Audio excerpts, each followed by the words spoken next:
Hey there. Tonight, we begin with the slow pour of a drink, not in celebration, but in consequence.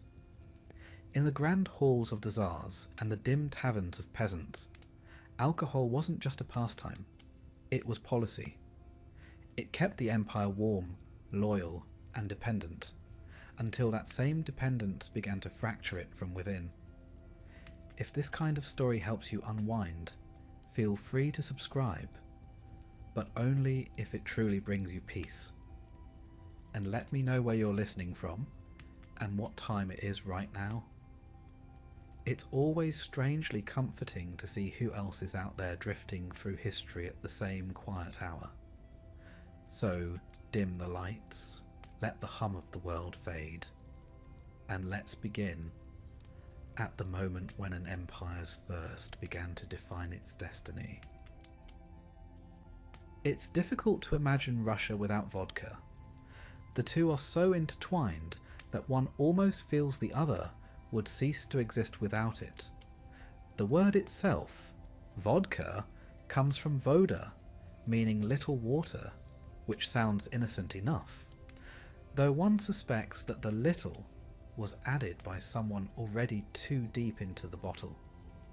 Yet long before the world associated Russia with the fiery drink, it began as something far more humble, a practical solution to the bitter cold and the abundance of grain that no one quite knew what to do with.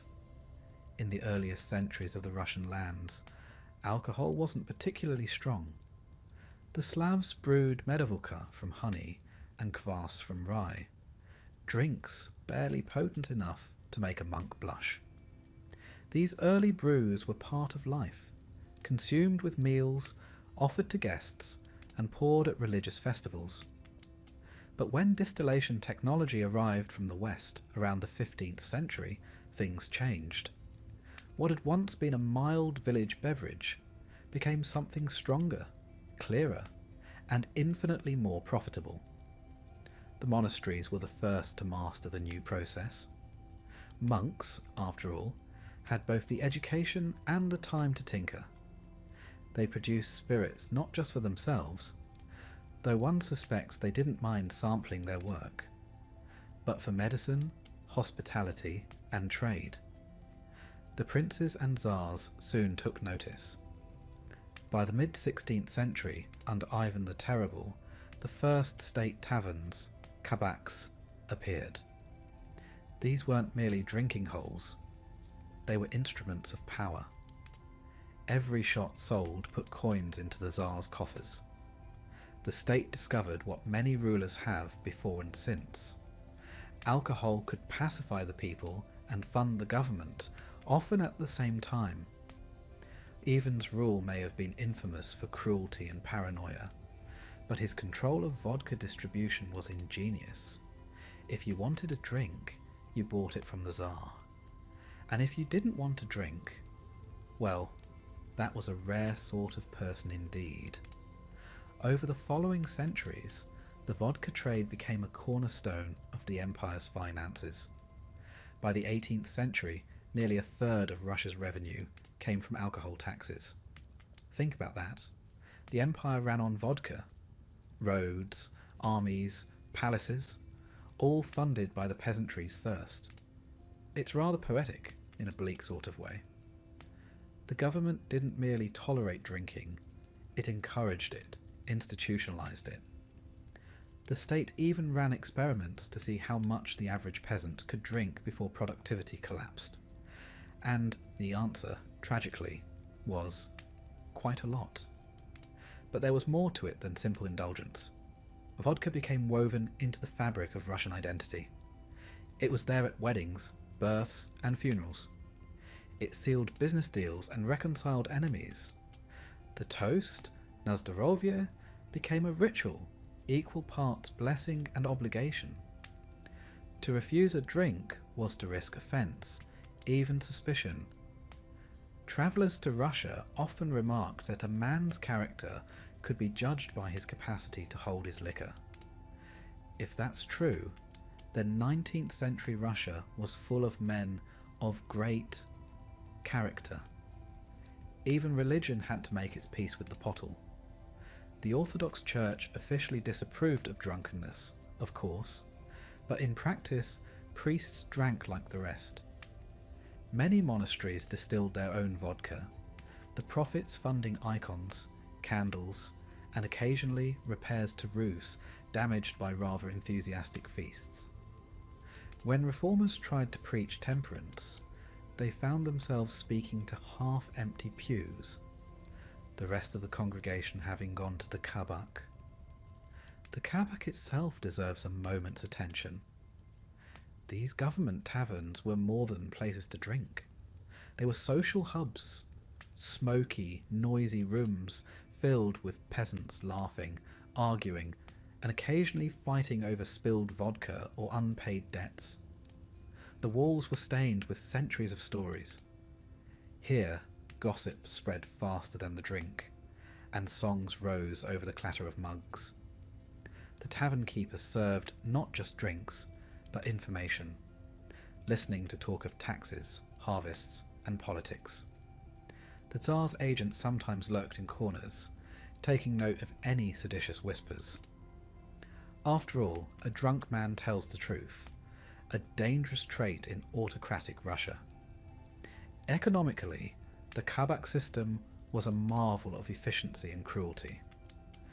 The state often leased them out to private tax farmers, who would squeeze as much profit as possible from the peasants. Credit was common. Men drank first, paid later, usually with next season's labour or grain. Debt led to ruin, ruin to despair, and despair, conveniently, back to drinking. It was a perfect circle of dependence, as predictable as the seasons. Travellers from Europe found it both fascinating and tragic. They wrote of entire villages stumbling through perpetual hangovers, of harvests delayed because no one could work sober. One French diplomat in the 18th century noted that the Russian peasant drinks not to forget his troubles, but because sobriety reminds him of them. There was truth in that. Vodka dulled the edge of hardship, and in a land of serfdom, famine, and frost, there were plenty of edges to dull. By the time of Catherine the Great, vodka had become an institution. She standardized production, ensuring purity, not out of mercy, but to guarantee consistent taxation. The crown controlled the stills, the licenses, even the recipes.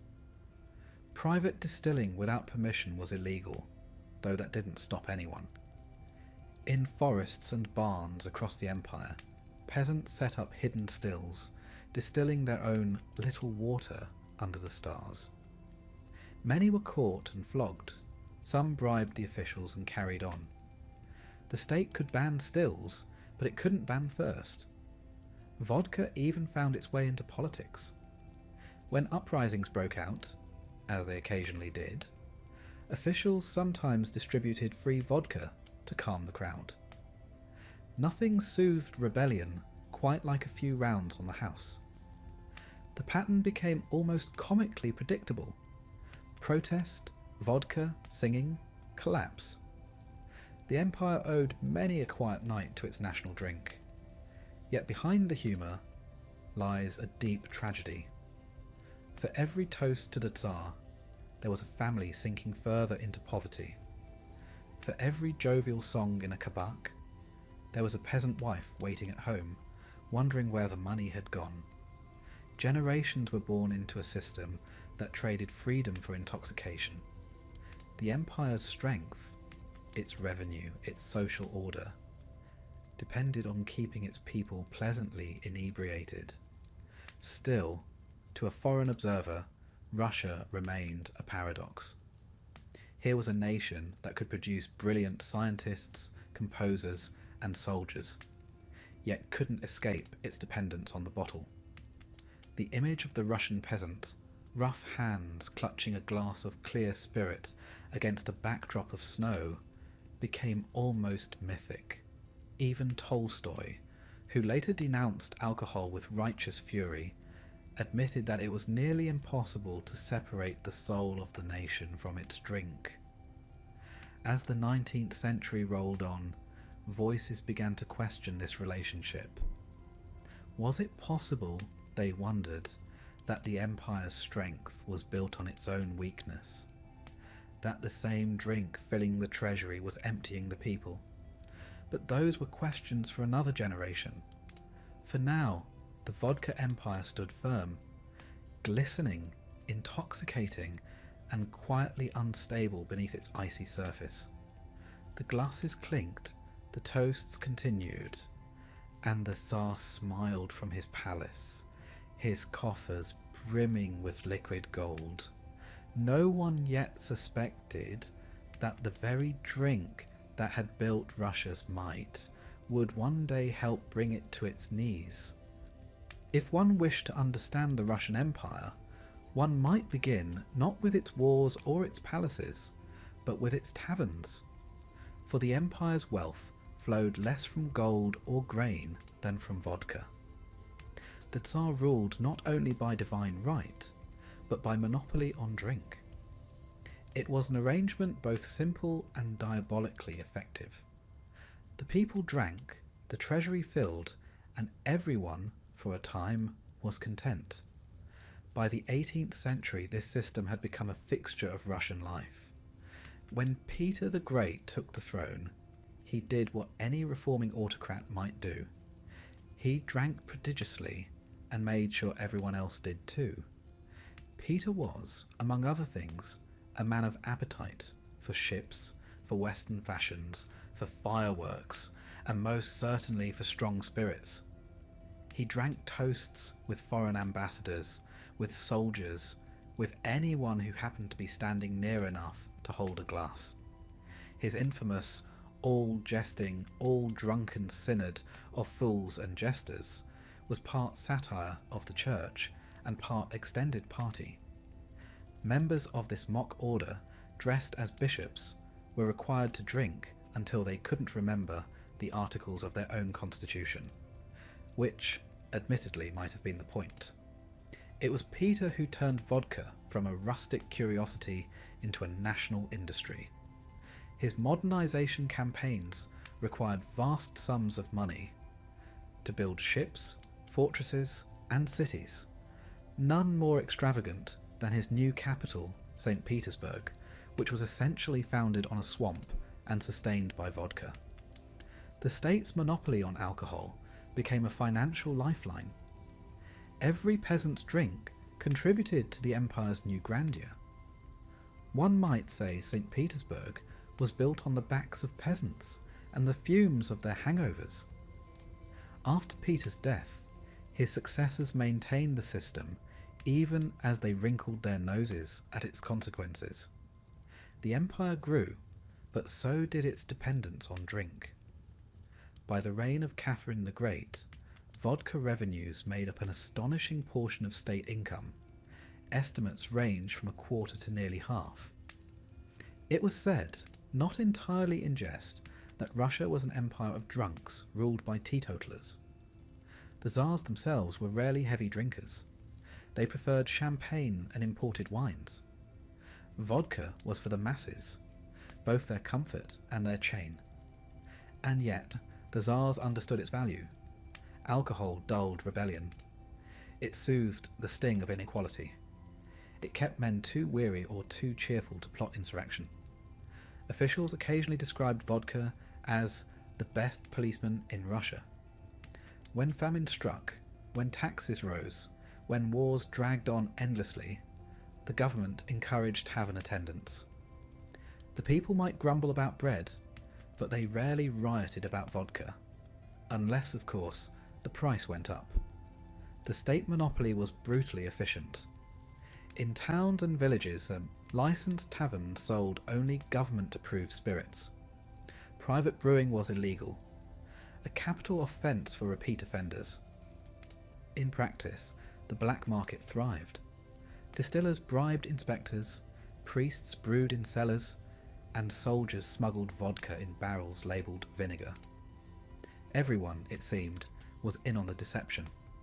including the officials meant to enforce it. The empire was, in effect, drunk on its own hypocrisy.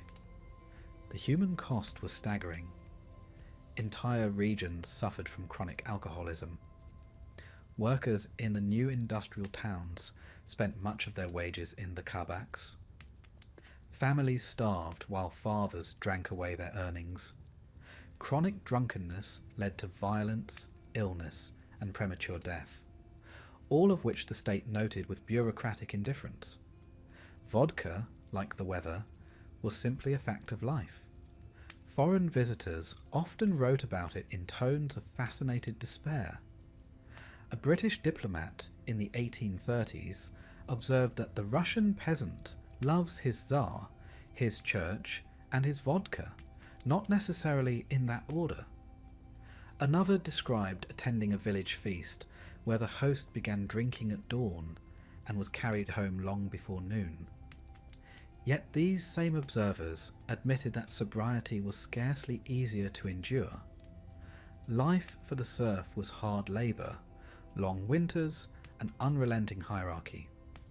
Vodka was warmth, relief, and rebellion in a bottle, the only escape permitted by the state. As the 19th century progressed, the empire's love affair with alcohol deepened. Bureaucrats devised ever more creative ways to tax it. Special stamps, seals, and licenses were required at every stage of production. The result was a vast and complex system of regulation that few understood, but everyone resented. Corruption was endemic. Bribes flowed as freely as vodka itself. The state's treasury was always full, yet somehow the empire remained perpetually in debt. An accountant's miracle powered by intoxication. The irony was not lost on reformers. A few brave souls began to question whether a nation could thrive while living perpetually at the bottom of a bottle. Writers like Leo Tolstoy railed against alcohol as a moral plague, urging peasants to embrace sobriety and faith. He even founded a temperance society, though its meetings were often sparsely attended, perhaps because they lacked refreshments.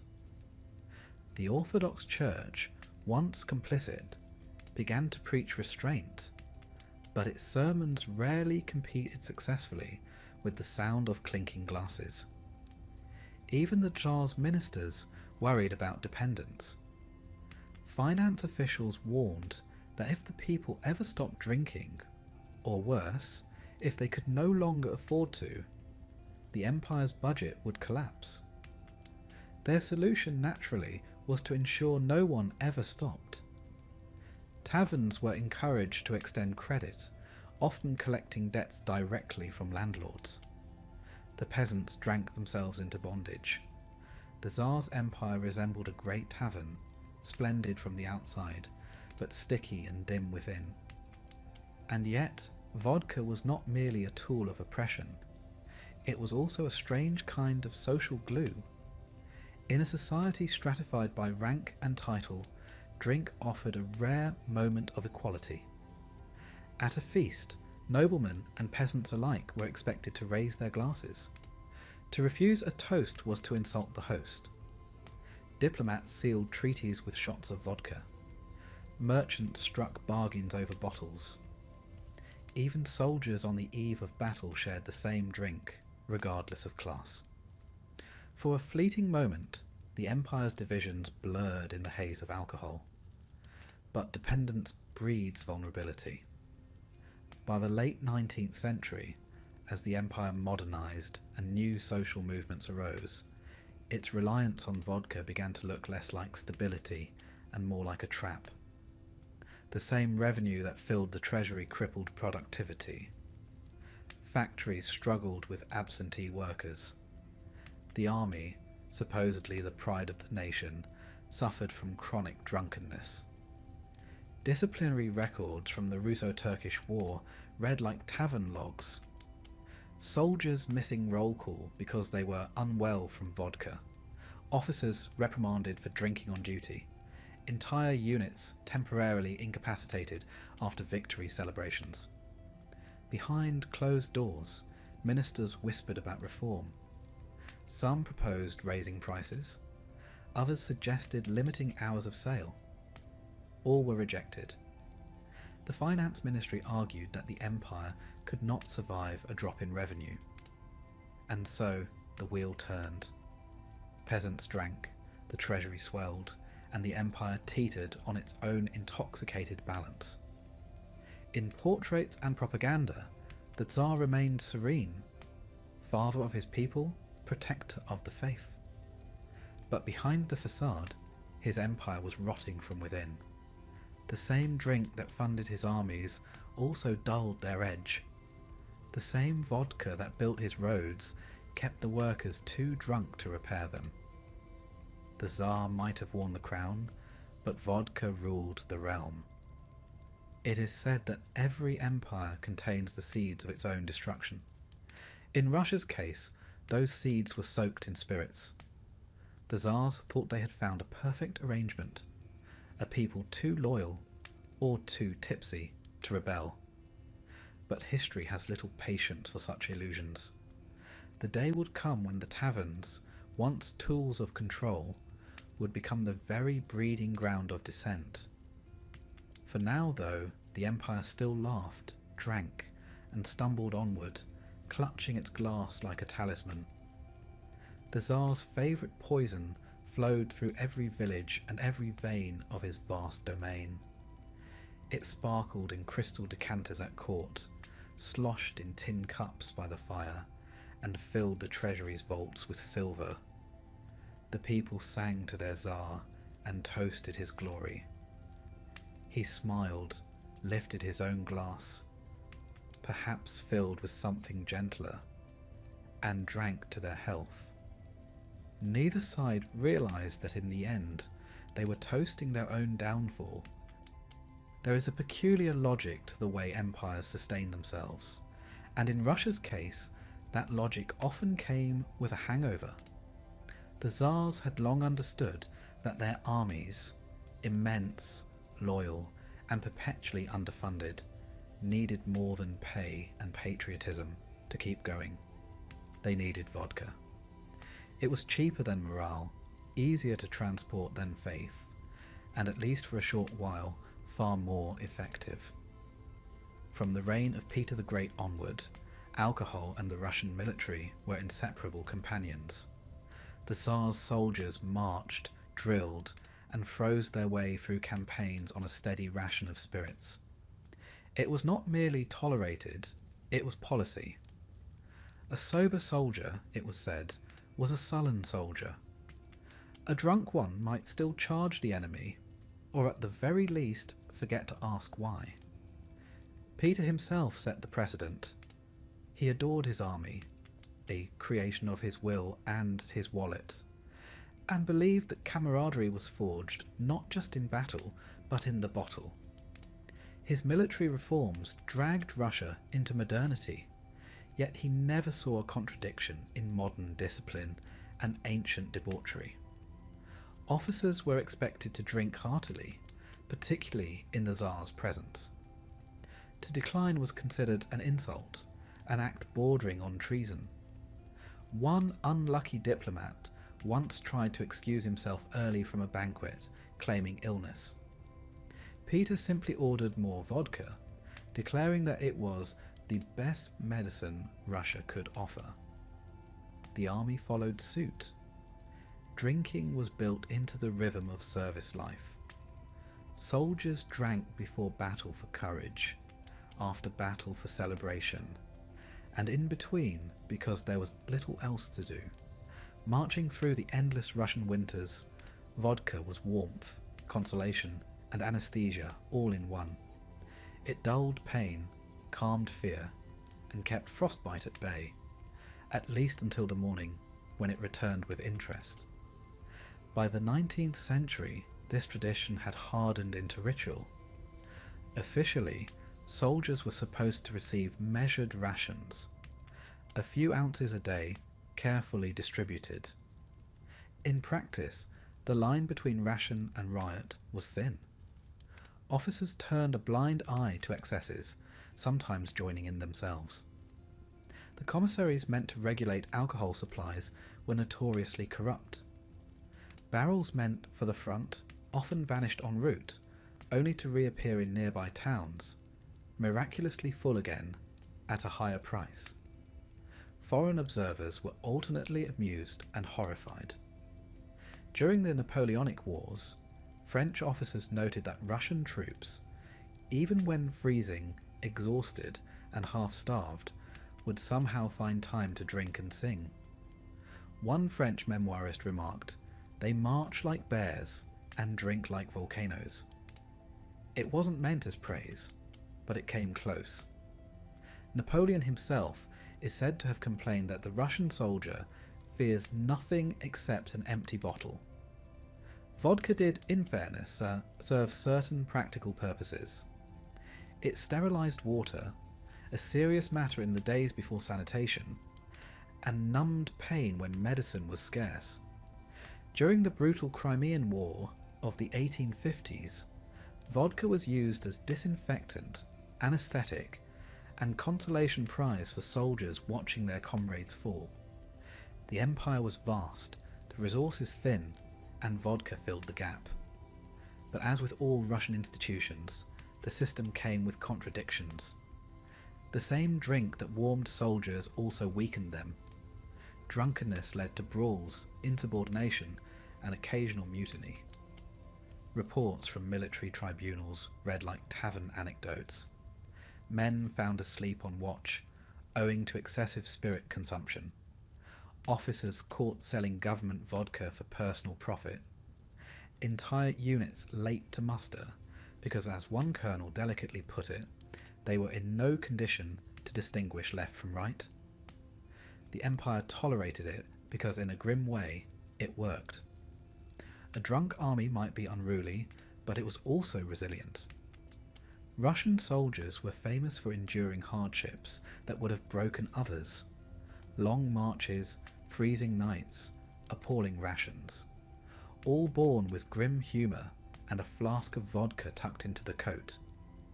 It was their solace against misery, and misery was plentiful. There was also a cultural pride to it. To drink deeply was to prove one's manhood, one's Russianness. Officers prided themselves on their capacity, seeing it as a sign of strength and camaraderie. Toasts were endless. To the Tsar, to victory, to the motherland, to fallen comrades, to anyone whose name came to mind before the glass ran dry. There are records of regimental dinners that began at dusk and ended 2 days later. The participants emerging pale and bewildered into the daylight, as if from a siege. The worst of it was not always on the battlefield, but in the long stretches of peace that filled the spaces between wars. Boredom, for a soldier, could be deadlier than gunfire. Barracks life in the 19th century was monotonous. Drills, inspections, and endless routine. Vodka offered an escape.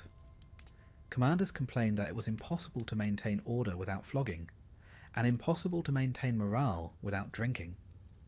They did both, often on the same day. Reformers tried, at times, to intervene. After the Crimean War's humiliations, the army's leaders recognised the need for modernisation.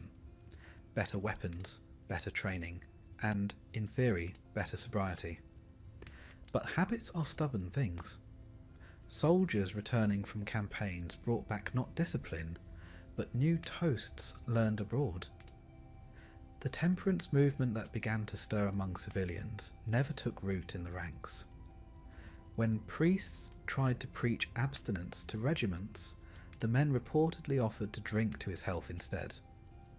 By the early 20th century, the situation had grown untenable. Russia's vast army was a paradox. Brave, enduring, but unreliable. Alcohol-related illness and accidents were rampant.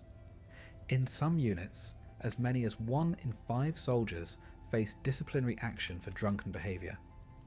Yet still, the state refused to cut off the supply. War was coming again. a vast mechanised slaughter unlike any before, and the government believed vodka would keep morale high. When World War I broke out in 1914, each soldier carried not only a rifle but a flask. In the chaos of the front, vodka became as vital as ammunition. It calmed nerves before battle and drowned grief afterward. The Empire called it liquid courage, but courage purchased by the bottle has a price. Discipline crumbled, desertion soared, and drunken violence spread through the ranks. Officers tried to impose control, but many were no better.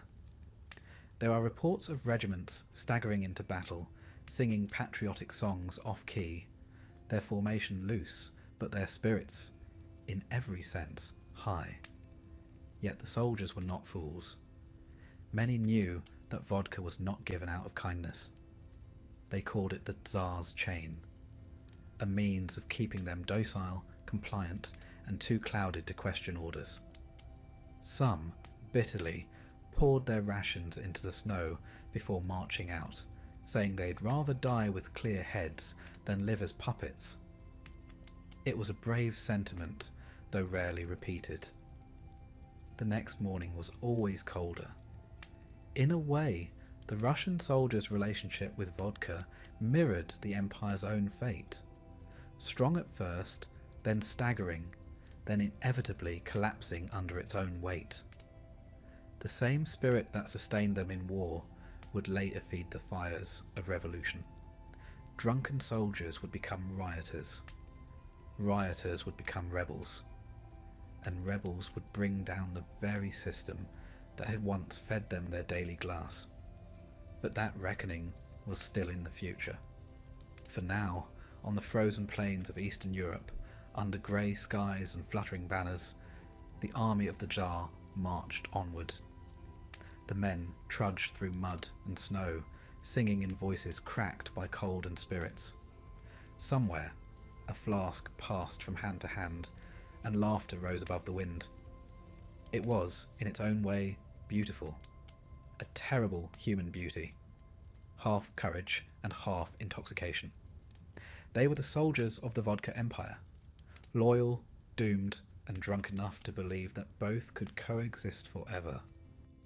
If one wished to find the true heart of the Russian Empire, one might skip the palaces, the churches, and the battlefields, and go straight to the village tavern, the Kabak. It was here, among the smoky rafters and rough wooden benches, that millions of peasants lived out the quieter, liquid half of Russian history. The Kabak was not merely a building, it was a way of life. Every Russian village, however poor, aspired to have one. If the church saved souls on Sunday, the Kabak reclaimed them by Monday. It was a humble establishment, usually a one-room affair with a dirt floor, a sagging counter, and a barrel or two of state-issued vodka gleaming in the dim light. The smell was unmistakable, equal parts smoke, sweat, and despair, though not always in that order. The tavern keeper was often the most influential man in the village after the priest. He sold not just vodka, but time, company, and forgetfulness. In his ledger, a man's worth could be measured in shots owed. Credit was common, disastrously so. A peasant would drink through the harvest profits in a single evening, promising to repay when next season's crops came in. The next season, of course, looked much the same. By the 19th century, many peasants were permanently indebted to the tavern, and by extension, to the state that supplied it. The Russian government had perfected this system with almost scientific precision. The state monopoly on vodka meant that every glass poured in a Kabak contributed directly to the Tsar's treasury. It was taxation through temptation. The empire discovered what all great empires eventually do, that controlling pleasure can be even more profitable than controlling pain. And so, across the vastness of Russia, the taverns multiplied. For the peasant, life was hard and unrelenting. The days were long, the winters endless, and the rewards pitiful. A few kopecks at the end of the week, a sack of grain, a roof that leaked when it snowed. These were the building blocks of existence. Vodka offered something different, a brief holiday from consciousness. A man could drink, sing, and forget that his hands were cracked, his taxes overdue, and his children hungry. For a few hours he was not a serf, not a debtor, not a subject of the Tsar. He was simply warm. The kabak was where Russia went to exhale. Men gathered after work, still in muddy boots, and swapped stories that grew grander with every refill. Songs broke out, those long, haunting melodies that could sound like both laughter and mourning. Someone might produce a balalaika, strumming half-remembered tunes. Deals were made, quarrels settled, or occasionally begun. There was always at least one fight before closing, and always the same outcome. The fighters would stagger home together, arm in arm, insisting on eternal friendship until the next evening. Women rarely entered the kabak except to drag their husbands out of it. The sight of a peasant wife at the door, arms folded, headscarf tied tightly, eyes narrowed with volcanic patience, was one that struck fear into even the boldest drinker. She might wait silently until her husband emerged, sheepish and weaving, and then escort him home with quiet fury. Domestic peace was restored by morning, at least until the next visit. For the state, all of this was both useful and dangerous. Vodka dulled the edge of discontent, but never erased it completely. In times of hardship, the kabak became a refuge, a place where peasants muttered about landlords, taxes, and the distant Tsar.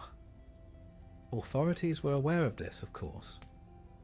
Government agents sometimes sat quietly in the corner, pretending to drink, listening for seditious talk. A careless toast to freedom or to less tax could bring trouble. Many learned to phrase their complaints in metaphor, raising glasses instead to better harvests or clearer mornings, which everyone understood meant the same thing. Yet the empire's reliance on vodka came with an odd moral hypocrisy. Officials condemned drunkenness as a vice, even as they profited from it. Priests preached temperance on Sunday mornings, only to collect tavern taxes on Monday afternoons.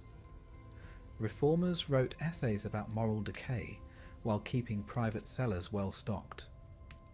The double standard was as clear as the spirit itself. By the late 19th century, some local governors tried to introduce reforms. They proposed closing taverns on Sundays or limiting sales to daylight hours. The results were disastrous. Entire villages rioted when their kabaks were shuttered. In one province, peasants broke down the doors and declared the ban an act of tyranny. Soldiers had to be called in to restore order, though they too were known to sneak a drink before doing so. Still, the social damage was undeniable. Alcoholism ravaged the countryside. Families fell apart, productivity collapsed, and poverty deepened. Tolstoy, ever the moralist, called the kabak the gateway to hell, and wrote passionately about the suffering it caused. His temperance essays circulated widely, though they were read mostly by people sober enough to do so. A small audience. In most villages, the idea of giving up vodka was as absurd as giving up bread. There was another cruelty hidden in this system, the illusion of choice. Technically, no one forced the peasants to drink. The state simply ensured that they always could, and that they always would. A sober peasantry might have been productive, perhaps even revolutionary. A drunk one was safe. It worked for centuries until it didn't. And yet, for all the tragedy, one can't help but feel a certain melancholy affection for the kabak. It was, after all, the one place where peasants could laugh without permission. They had no voice in politics, no rights in law, no wealth to speak of, but they had their songs, their stories, and their vodka. The kabak was their parliament, their theatre, their church of forgetfulness. When travellers passed through rural Russia, they often found the taverns packed even on freezing nights. Through frost-covered windows, they saw men huddled together around small tables, faces glowing in the firelight, their laughter muffled by snow. Outside, the wind howled across endless fields. Inside, for a few hours, it was warm. One English visitor noted that to the Russian peasant, the tavern is not escape from life, but a small rehearsal of heaven. He may have meant it sarcastically, but he wasn't entirely wrong. The tragedy, of course, was that the kabak gave the peasants relief without remedy. It dulled their suffering but never cured it. It made them momentarily free, but only in dreams. The more they drank, the more dependent they became, not just on vodka, but on the state that sold it. The empire's genius lay in turning oppression into a business model. By the dawn of the 20th century, the pattern was complete.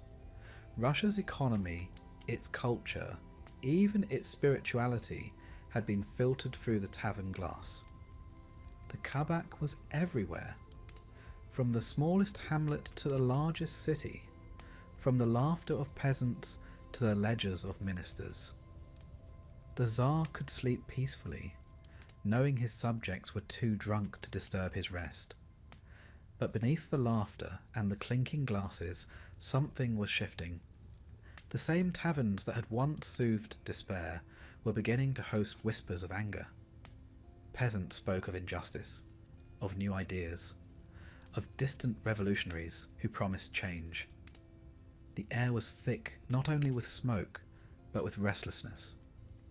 Vodka had kept them quiet for centuries, but soon it would start talking back. For now, though, the tavern doors creaked shut, the candles guttered out, and the last patrons stumbled into the snow.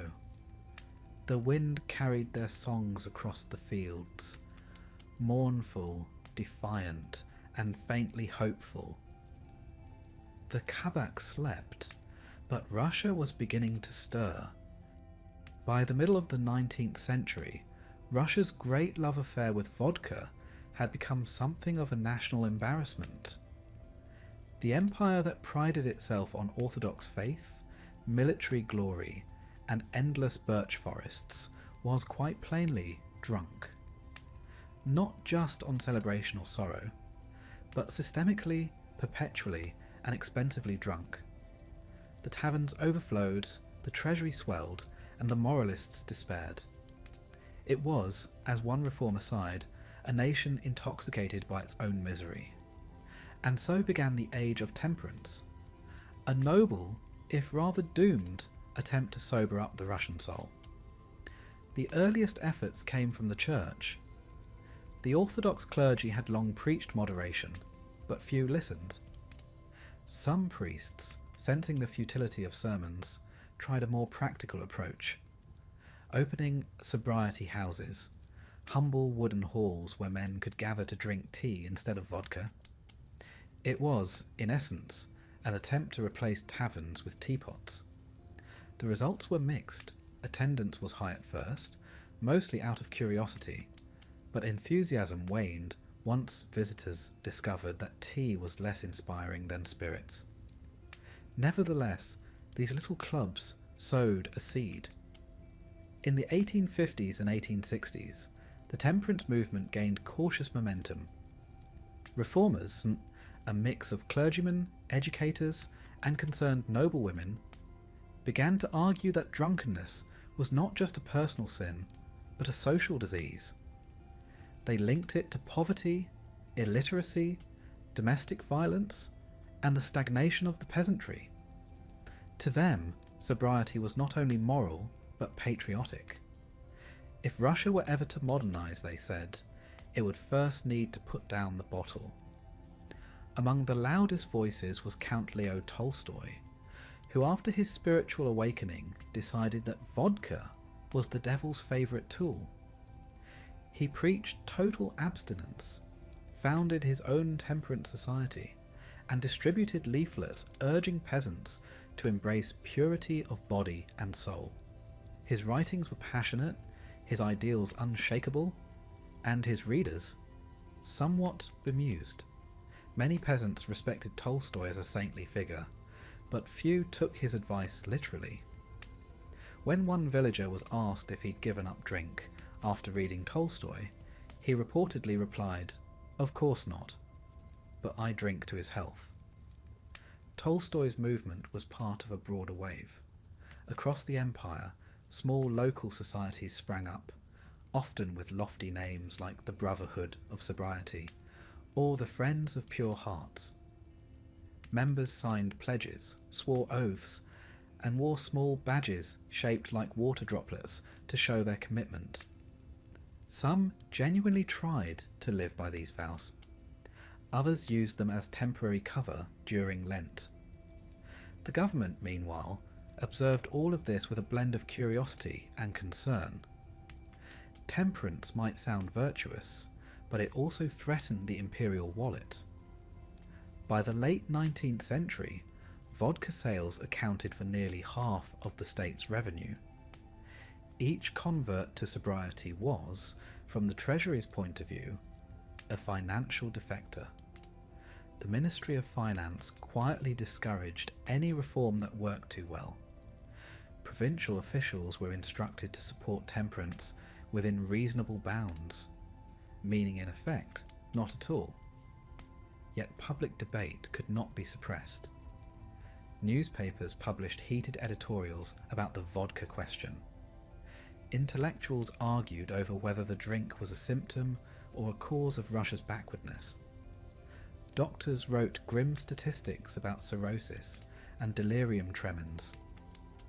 Teachers complained that half their pupils came to class hungry because their fathers drank away the bread money. Even conservative landowners began to wonder whether a sober workforce might be more profitable in the long run. In some places, communities took matters into their own hands. Peasants in several provinces formed dry villages, agreeing collectively to close their taverns. It was an impressive show of discipline for about a month. Soon, secret stills began to appear in barns and forests. The moonshiners, known as samogonshchiki, became local heroes, defying both the state and sobriety at once. Homemade vodka, or samogon, was stronger, cheaper, and far more dangerous than the state variety. It blinded a few, killed others, and left most with stories that improved with retelling. Still, there were genuine victories. By the 1880s, thousands of temperance societies existed across Russia. Some were religious, others secular. Many combined moral instruction with social work, helping widows, educating children, and running small libraries. The movement attracted teachers, doctors, and even a few sympathetic nobles who saw in it a way to bridge the chasm between classes. A peasant who joined a sobriety society was not merely giving up drink, he was asserting his dignity. It was a quiet act of rebellion against centuries of dependence, both chemical and political. Yet the problem remained vast. Russia was simply too big, too cold, and too weary to give up its liquid comfort. Every winter, when the fields froze and work ceased, drinking filled the long darkness. Vodka was not just habit, it was rhythm. Reformers could preach all they liked, but a man with frostbitten fingers and a debt to his landlord was unlikely to reach for herbal tea. The state eventually decided to intervene, not out of compassion, but control. In the 1890s, Tsar Alexander III introduced the wine monopoly reform, which placed alcohol production directly under government management. Ostensibly, it was to ensure purity and prevent overconsumption. In practice, it was to tighten revenue. The state set prices, built distilleries, and plastered villages with propaganda. Posters of cheerful peasants raising modest glasses. Slogans extolling temperate enjoyment. It was the bureaucratic version of telling an alcoholic to pace himself. The reform succeeded, financially. Revenue soared, quality improved, and the government congratulated itself. But morally, it was hollow. The monopoly made the empire even more dependent on alcohol than before. Every kopeck a peasant spent on vodka was a vote for the Tsar's solvency. The treasury, it seemed, had discovered its own addiction. Some reformers despaired, others adjusted their tactics. They turned toward education, arguing that the root cause of drunkenness was ignorance. If peasants could read, they might read temperance tracts. If they could think critically, they might question their rulers. The government, naturally, found this idea less appealing. Literacy, after all, was a gateway drug to revolution. And indeed, as the 20th century dawned, a new generation of reformers began to see vodka not merely as a moral or health issue, but as a political one.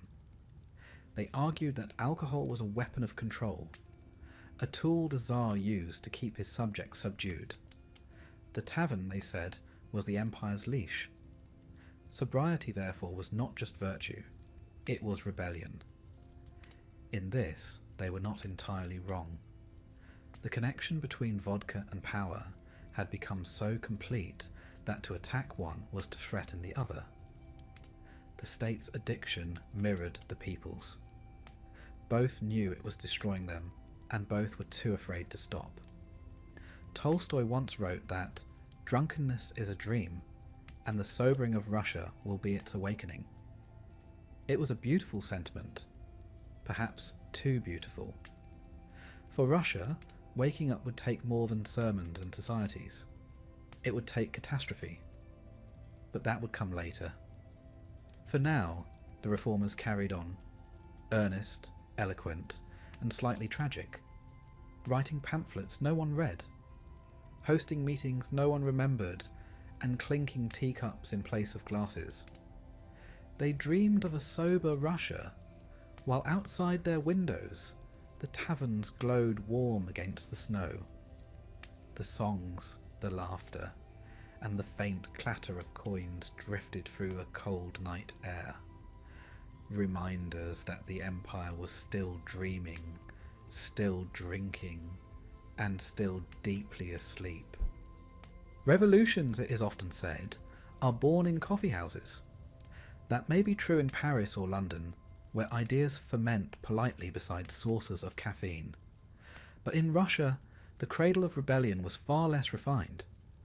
It was the tavern, smoky, noisy, and perpetually unsteady. Here, amid the fumes of cheap vodka, the first quiet embers of revolution began to flicker. By the early 20th century, the empire's love affair with alcohol had turned from a social problem into a national crisis. The old kabak system, once the pride of the Tsar's treasury, had become a symptom of everything wrong with imperial rule. Rural poverty, industrial misery, political repression, all found their reflection in the glass. Russia was drunk not from joy, but from exhaustion.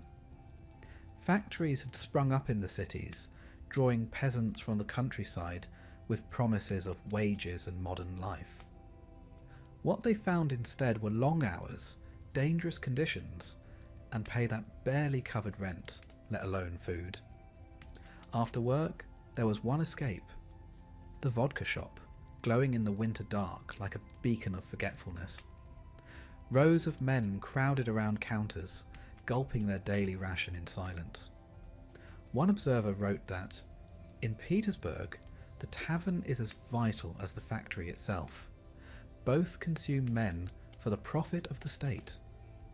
The government, ever pragmatic, continued to profit handsomely. Vodka sales accounted for nearly a third of state revenue by 1910.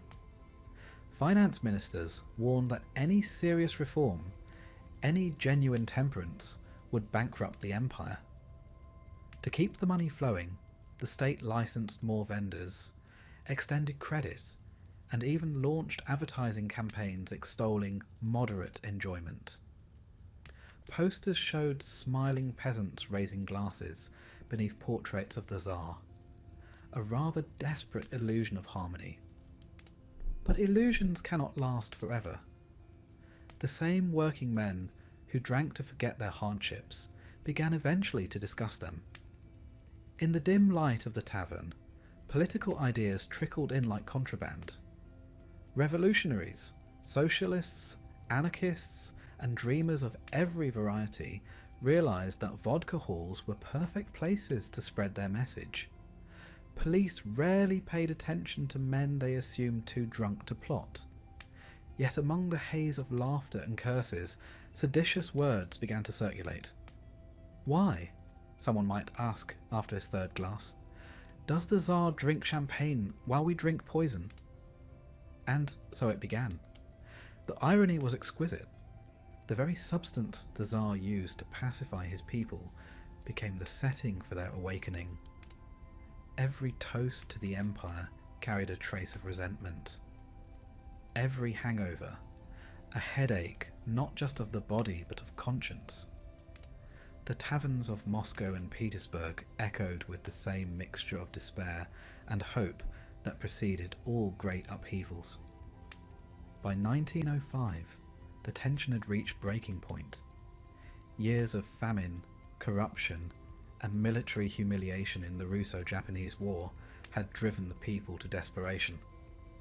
When peaceful demonstrators marched to petition the Tsar on what became known as Bloody Sunday, the soldiers opened fire.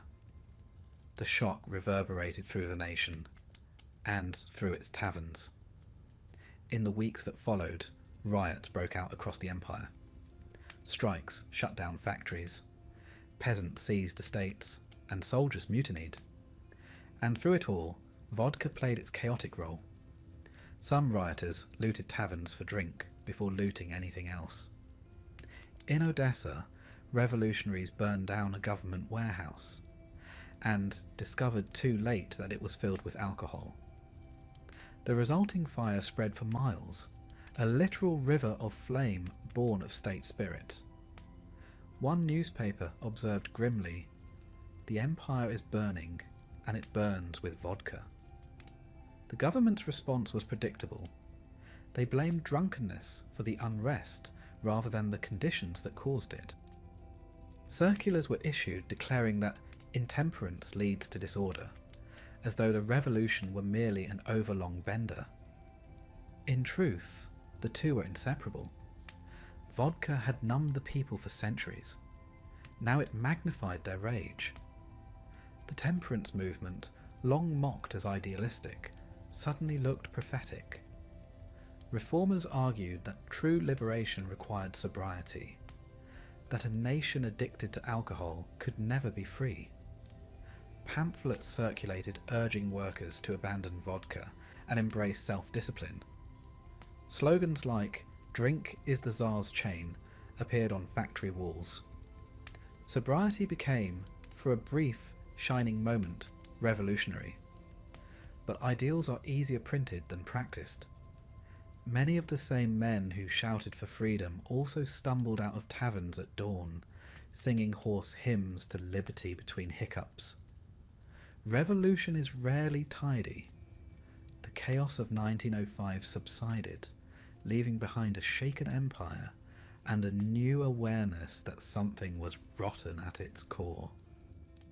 For the next decade, the pattern continued.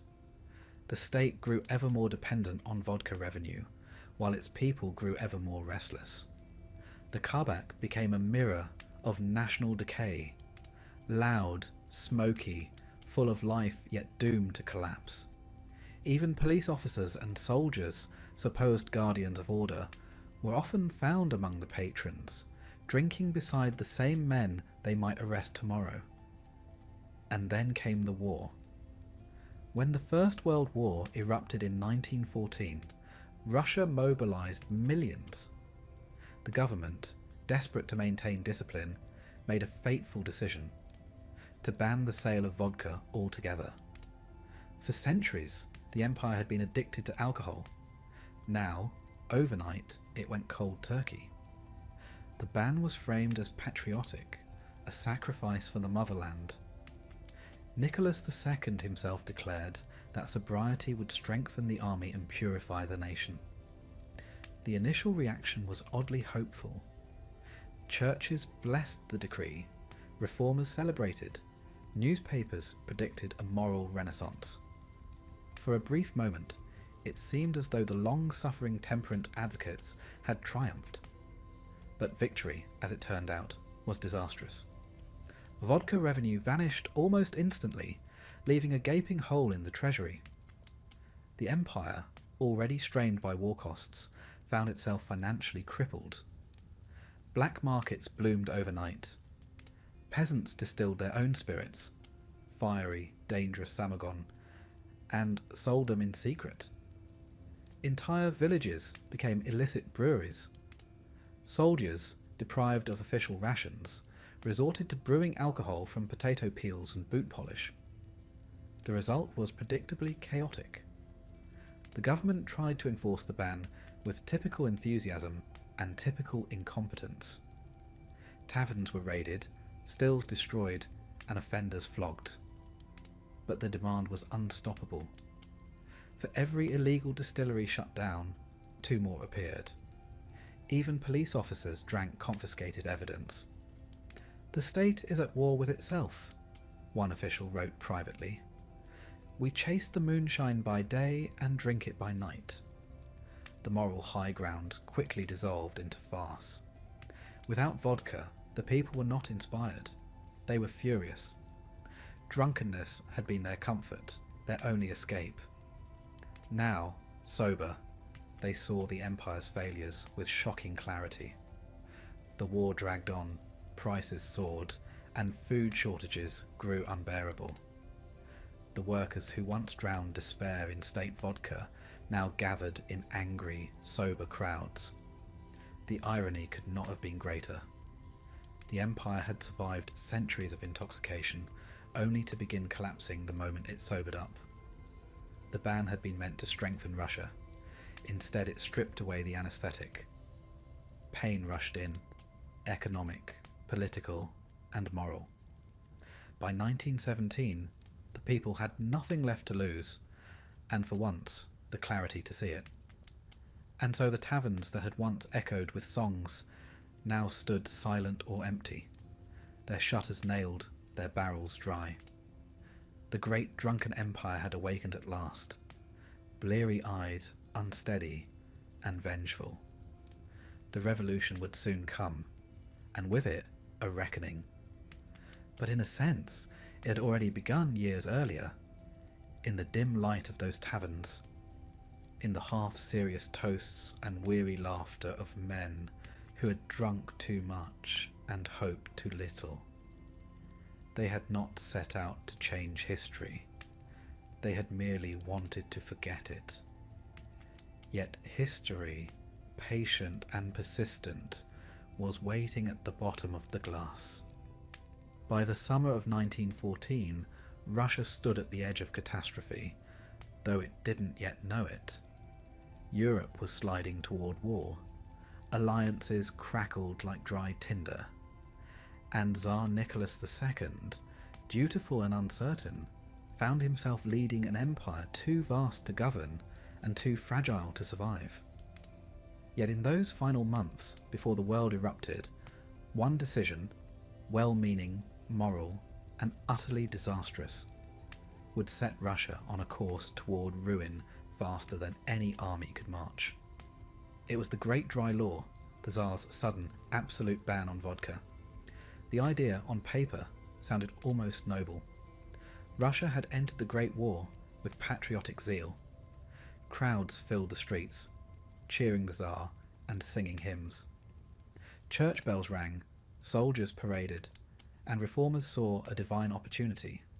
At last, a sober nation united under God and duty. The temperance advocates had been pleading for decades. Now, war gave them their chance. The Tsar, convinced that drunkenness was undermining morale and discipline, issued an imperial decree. The sale of all strong drink was to cease immediately. It was the first time in centuries that the Russian state had voluntarily renounced its most profitable vice. The moralists rejoiced. Priests delivered sermons on purity and sacrifice. Newspapers hailed the coming of a new, temperate Russia.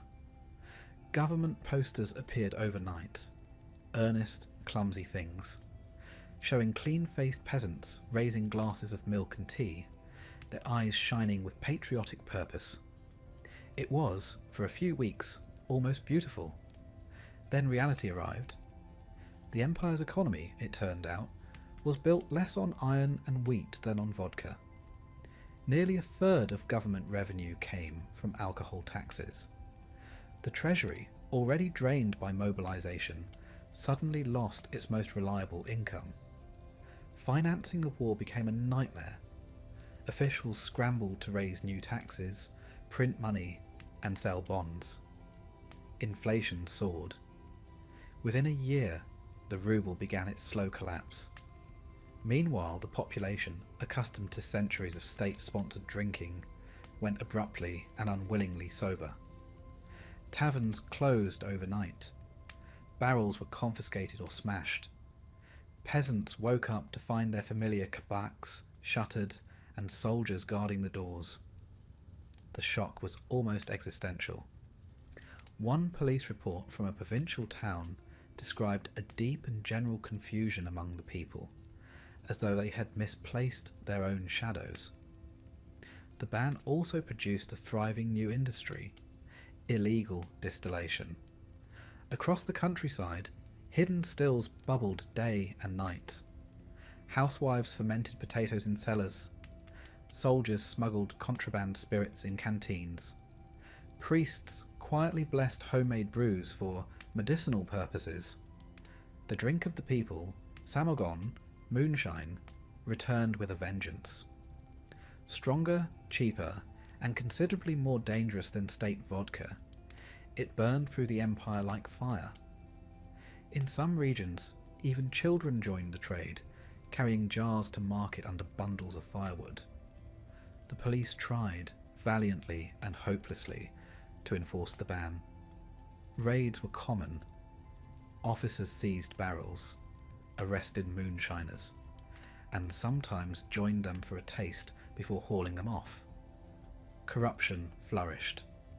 Fines were levied, bribes exchanged, and entire shipments of confiscated spirits simply vanished. The law, one district commander complained, is respected only until the inspector leaves the room. The government itself was no less hypocritical. While peasants were flogged for brewing, the aristocracy continued to drink behind closed doors. Elegant salons in Petrograd clinked with contraband champagne. Officers toasted victories with smuggled cognac. The dry law, it seemed, applied chiefly to those who could least afford disobedience. But the greatest damage was not moral hypocrisy. It was economic chaos. Without alcohol revenue, the state's finances disintegrated. Printing more money to cover the deficit led to inflation, which devoured wages and savings. Bread lines lengthened. Discontent spread. A sober Russia, it turned out, was an angry Russia. And the army, the very institution the Tsar hoped to strengthen by sobriety, found new ways to drink. Soldiers brewed samogon in mess tins, siphoned fuel from supply trains, and mixed it with whatever they could find. The results were unpredictable. Accounts survive of entire regiments struck blind or delirious from poisoned alcohol. Officers, despairing, begged for a controlled ration rather than total prohibition, arguing that discipline was impossible while soldiers drank lamp oil. The government refused. The absurdities piled up. In some cities, chemists sold non-beverage tinctures, colognes, cleaning spirits, and cough mixtures, all technically legal but containing enough alcohol to flatten a regiment. Newspapers published grimly comic headlines: 20 men poisoned by shoe polish. The people, stripped of their traditional relief, simply found new and worse poisons. Yet even as the chaos deepened, the Tsar remained convinced of his righteousness. He saw the ban as a moral crusade, proof that he was guiding his people toward virtue. "Let them suffer," he wrote to a minister, "for the sake of their souls." It was perhaps the most tragic sentence of his reign, for in truth the dry law severed one of the last fragile bonds between ruler and ruled. For centuries, vodka had been the empire's unspoken contract. The people drank, and in return they endured. The state taxed their misery but also shared in it, offering the illusion of common weakness. Now the illusion was gone. The peasants no longer saw the Tsar as a benevolent father, but as a joyless despot who had taken even their solace. The resentment was subtle at first, then contagious. In villages, people began speaking of the Tsar's law not as holy but cruel. "He prays in gold," one peasant woman reportedly said, "and tells us to drink water." In the factories, workers grumbled that the rich drank in secret while the poor were punished for it. The idea spread that the prohibition was not about morality at all, but control. One more chain around the peasant's neck. The revolutionaries could not have asked for a better gift. They saw the ban as living proof of imperial hypocrisy. Their pamphlets mocked the Tsar's virtue by decree, and promised a different kind of freedom, one that included, naturally, the right to drink. It was propaganda that required no imagination. By 1916, the empire was groaning under the strain of war, famine, and inflation. The once proud capital was full of hungry, irritable people, all sober enough to notice their misery. The police reported a new and dangerous clarity among the workers. For centuries, vodka had dulled rebellion. Now deprivation sharpened it, and so, when the storm finally broke in 1917, the revolution's first act was not to restore liberty, nor to reform government, but to find the keys to the wine cellars. In Petrograd, mobs stormed warehouses and palaces, breaking open casks that had been sealed for years. Rivers of wine and spirits ran through the streets. Soldiers drank from their helmets, civilians filled buckets. It was a symbolic reversal, the people reclaiming what had been taken from them. The Great Dry Law had been meant to save Russia's soul. Instead, it drowned the empire's last defences in resentment, corruption, and rage. By trying to purify his people, Nicholas II had stripped away their illusions, and once sober, they saw him as he truly was. A well-intentioned man hopelessly out of his depth, presiding over a collapsing world. The law remained technically in force for years, even after the monarchy fell. But by then, it no longer mattered. The empire that had once been built on vodka had been destroyed, in part, by its absence. History, it seems, has a cruel sense of irony. And so, as winter settled over the broken lands, the taverns of Russia stood silent, their barrels empty, their shelves bare, their owners gone. The old drinking songs faded into memory, replaced by the chants of revolution echoing in the streets. The Great Dry Law had done what centuries of vodka never could. It had sobered Russia. And the first thing it saw, clear and cold as ice, was the end of its empire. By the time the Great War dragged into its third winter, the Russian Empire was no longer a living thing, but a staggering one, half frozen, half starved, and entirely bewildered. Its cities were hungry, its army exhausted, and its treasury empty. Even hope, which had once poured so freely, now seemed rationed. The Tsar still sat on his throne, but his empire was slipping through his fingers, and the one substance that had long soothed the nation's pain, vodka, had vanished. For centuries, Russia had survived its hardships the same way it survived its winters, by numbing itself. Vodka had been a national balm, dulling the ache of oppression and the monotony of survival. Without it, the pain returned in full, sharp focus. The people found themselves not inspired by sobriety, but painfully aware of how miserable life truly was. In the countryside, peasants struggled to make sense of a world suddenly deprived of its most familiar comfort. The state's prohibition had shut down the kabaks, leaving the villages strangely silent at night. The absence of singing, of laughter, of drunken arguments spilling into the snow, it unsettled people. Some saw it as an omen. When the Russians stopped drinking, one priest wrote in his diary, the world must be ending. The homemade moonshine trade filled the void, but it came at a cost. Distilling alcohol was illegal, yet almost universal. Potatoes, beets, grain, anything that could ferment was thrown into crude stills in barns and backyards. The result was often lethal.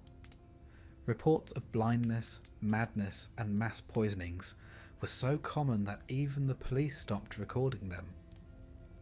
It is better, one officer sighed, to let them drink themselves quietly to death than to arrest half the village. The black market thrived. Soldiers returning from the front smuggled alcohol in their rucksacks. Railway workers siphoned industrial spirits from cargo trains. Pharmacists made fortunes selling cologne and cleaning fluid as medicinal extract. It became a national farce, an empire of improvisation, where everyone pretended to obey and no one actually did. The Tsar's ministers tried to spin the chaos as virtue. Official newspapers published cheery editorials about the noble self-restraint of the Russian people. Pamphlets showed happy families around the dinner table, drinking water and smiling like saints. In truth, there was little to smile about.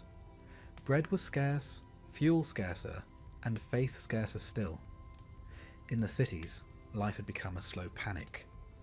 Petrograd, the Tsar's glittering capital, was now a city of queues.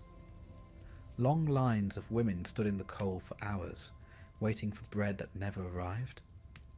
Soldiers patrolled the streets, though many had stopped taking orders. The city that had once toasted imperial power now whispered about revolution. It was in these final years that the cruel genius of the vodka ban revealed itself. Deprived of their old escape, people turned inward and saw what had always been wrong. The worker who once drank away his anger now spoke of unions and strikes. The peasant who once stumbled home from the Kabak began muttering about land reform. And the soldiers, once pacified with their rationed cups, now grumbled openly about officers and the war's futility. Sobriety, it turned out, was contagious and political. Even the army, that last pillar of imperial strength, was unraveling. Soldiers at the front fought bravely, but their morale was crumbling. Supplies were short, leadership incompetent, and death omnipresent. Letters from home spoke of hunger, riots, and despair. Vodka, once the army's solace, had been replaced by cold tea and sermons on duty. The men were unimpressed. "If God wished us to fight sober," one soldier reportedly said, "he would not have invented winter." As defeats mounted, discipline broke down. Desertions soared. Some soldiers, desperate for courage or comfort, raided local stills. Others brewed their own concoctions from whatever they could find. One regiment near Minsk was said to have mixed gunpowder with spirits for extra strength. The results were, predictably, catastrophic. Yet it was better, they said, than feeling nothing at all. The home front was little better. Families of soldiers starved while landlords hoarded food. Factories struck for better pay, then for peace. The police, long the Empire's loyal enforcers, were overwhelmed, outnumbered, and often sympathetic. They too had lost brothers and sons in the war. The old loyalties had dissolved like sugar in tea, leaving only bitterness behind. And through it all, Nicholas II remained serenely out of touch. Convinced that his prohibition was a moral triumph, he saw the growing unrest as evidence of weakness rather than policy failure. His ministers warned him of food riots. He instructed them to pray for patience. When advised to ease the vodka ban for the sake of the treasury, he refused. The people must learn discipline, he insisted. He mistook misery for virtue, a fatal error in any ruler, but especially one whose people were running out of both food and faith. By early 1917, the capital itself was boiling. The queues for bread turned into protests. Protesters turned into mobs. The army, sent to restore order, joined them instead. Soldiers who just months earlier had fired on civilians now marched beside them, shouting the same slogans: peace, bread, freedom. The Tsar's empire, that vast frozen colossus built on vodka and obedience, began to crumble in days. In the midst of the chaos, one of the strangest ironies of the revolution unfolded. When the Imperial Palace was finally seized, the first place the crowd headed was not the throne room, but the cellars. For beneath the Winter Palace lay one of the greatest wine collections in Europe. Millions of bottles, aging quietly through the war. The people who had been dry for 3 years were about to make up for lost time. What followed was both comic and tragic. Soldiers, workers, and servants smashed through the doors, uncorking vintages meant for emperors. Rivers of champagne, cognac, and vodka flooded the marble floors. The air filled with the scent of centuries-old wine and the laughter of the newly liberated. Some drank until they passed out, others until they drowned. The revolutionaries tried to stop it, even posting armed guards. But the temptation was too great. For weeks, the city reeked of alcohol and smoke. Petrograd had sobered the empire only to drink the monarchy's funeral toast. It was perhaps inevitable. For generations, vodka had been both poison and cure, chain and comfort. The people had suffered too long to quit cleanly. They needed one last drink, one final furious act of rebellion against the centuries that had kept them drunk and docile. By the time the cellars were dry, so was the empire. The Tsar had abdicated. The Romanovs were prisoners. The ancient order that had ruled from the throne and the tavern alike was gone. All that remained was exhaustion, and the faint, bitter aftertaste of history.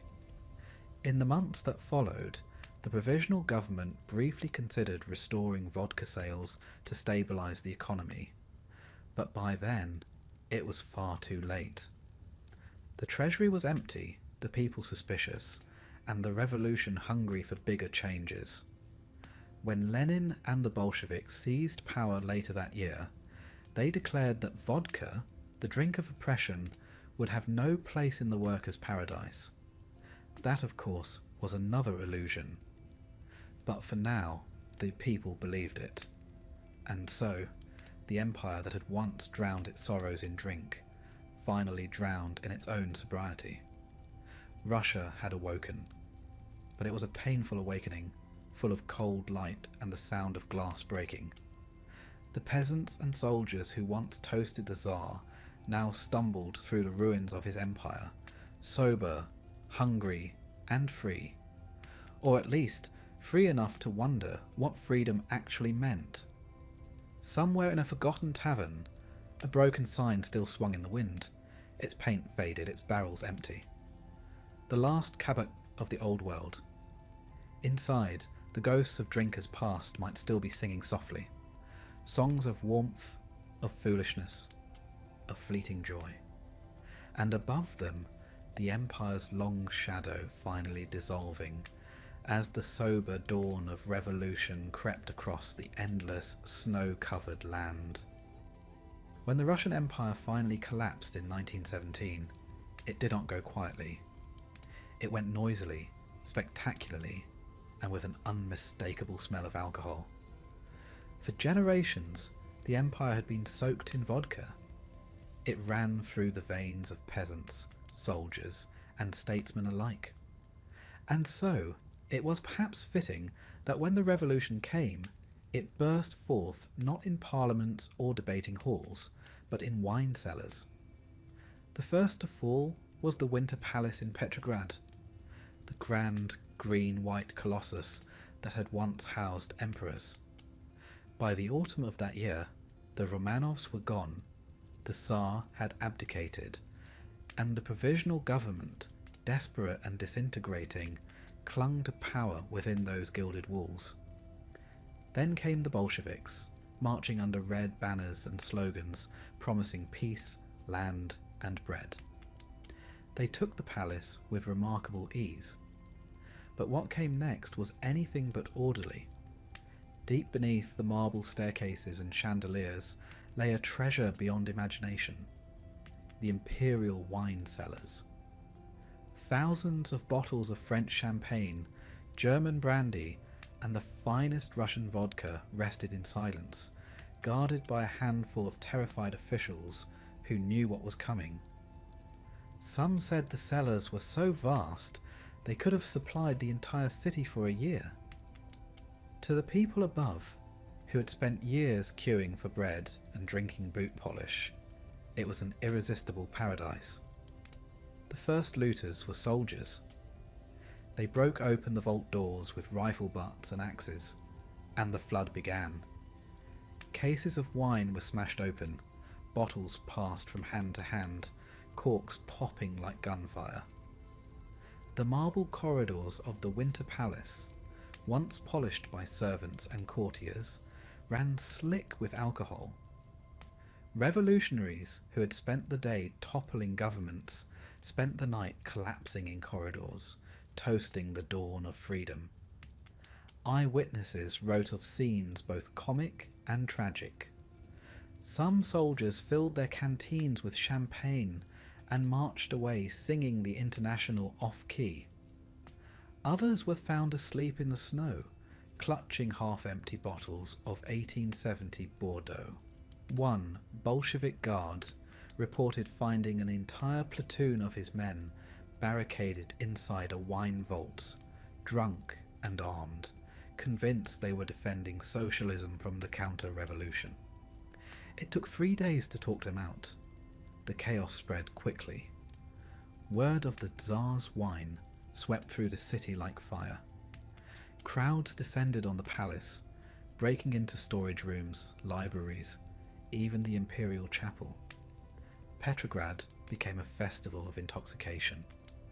Barrels were rolled into the streets, fountains of champagne sprayed into the air, and the gutters ran red and gold. The city that had once been paralysed by sobriety during the Great Dry Law was now deliriously drunk. Lenin, who had spent his life preaching discipline and order, was horrified. To him, alcohol was a relic of the old regime, a tool of the oppressors, a symbol of weakness. He saw the drunken mobs as a threat to the revolution itself. His famous phrase, "Vodka, religion, and the whip, these are the pillars of Tsarism, had become prophetic. Now he feared those same pillars would crush the fragile new world he was trying to build. Orders were issued to seal the wine cellars, but by then the situation was far beyond control. The Red Guard sent to stop the looting often joined it. It is impossible, one commander admitted, to guard a cellar while standing on top of it. To restore order, Lenin's government tried increasingly desperate measures. They poured entire barrels of wine into the Neva River, where it mingled with melting snow and blood from the fighting. They smashed bottles by the thousands. At one point, they even sent naval artillery to shell the cellars themselves, literally bombarding alcohol to prevent its consumption. Yet still, the drinking continued. The episode became known, half jokingly and half in horror, as the Battle of the Wine Cellars. For weeks, Petrograd teetered between revolution and intoxication. Shops closed, factories halted, and the streets echoed with drunken singing. Revolutionary committees passed resolutions condemning bourgeois drunkenness, only to adjourn for liquid refreshment. It was as though an entire empire, denied its addiction for 3 long years, had decided to drink itself out of a history. The irony was exquisite and tragic. The Tsars had used vodka to pacify their people. The revolutionaries inherited the hangover. The same drink that had once filled the state's treasury now drained its authority. Lenin, furious, declared war on alcohol itself. He ordered new prohibitions, shut down taverns, and established sobriety patrols to arrest offenders. In practice, it made little difference. Russia was too vast, too weary, and far too thirsty. Outside Petrograd, similar scenes unfolded. In Moscow, looters broke into the Kremlin's ancient wine stores, some dating back to the reign of Ivan the Terrible. In Kiev, soldiers raided monastery cellars, drinking communion wine by the barrel. In the Volga towns, peasants celebrated the Tsar's downfall by reviving their old stills, turning potatoes and rye into a river of moonshine. It seemed that every victory of the revolution was toasted 1,000 times over. And yet, amid the chaos, there was something hauntingly human about it. These were people who had endured war, famine, and tyranny. They had lost sons, husbands, and homes. When the old order finally fell, they reached for the only joy they understood, the same one that had sustained their ancestors through centuries of misery. The wine cellars were not just temptation, they were catharsis. Still, the consequences were grim. Drunken accidents, fires, and shootings became commonplace. Lenin's new regime, barely days old, faced a city dissolving into delirium. Revolutionary newspapers pleaded for restraint. "Comrades, the wine of the Tsars is poisoned.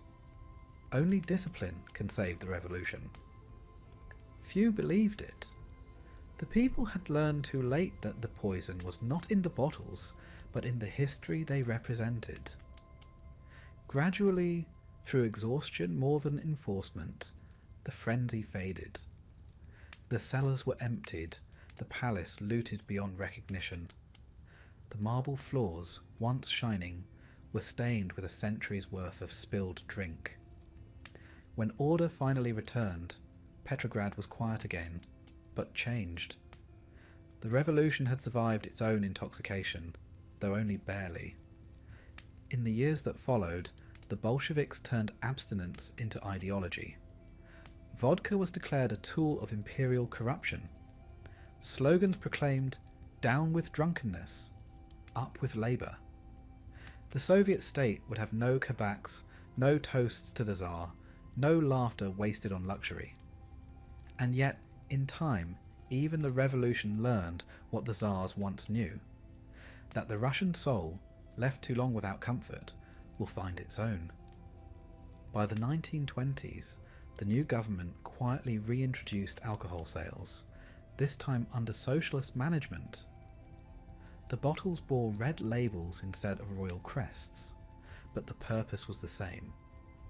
The people drank, the state profited, and history, with a weary sigh, repeated itself. Looking back, the wine cellars of the revolution seem almost symbolic, a microcosm of Russia's entire story. An empire collapses, a new world is born, and somewhere in the middle, someone uncorks a bottle. The same passion that topples thrones also empties glasses. It is at once tragic, comic, and deeply human. So when one imagines the Russian Revolution, it is tempting to picture slogans and rifles, Lenin's speeches and crowds in the snow. But just as real, just as revealing, is the image of an unknown soldier in a marble hallway, raising a stolen bottle in the flickering light, toasting to freedom, to hunger, to everything and nothing, and then drinking until he forgets which was which. For in the end, that was Russia's peculiar genius, to turn even the collapse of an empire into one final extravagant toast. The wine cellars were empty, the throne was gone, and the people, for better or worse, were finally awake, sober, trembling, and standing in the ruins of their long, intoxicating past. The empire was gone. The Tsar and his family were prisoners. The palaces that once glowed with chandeliers and laughter stood empty, echoing with wind and memory.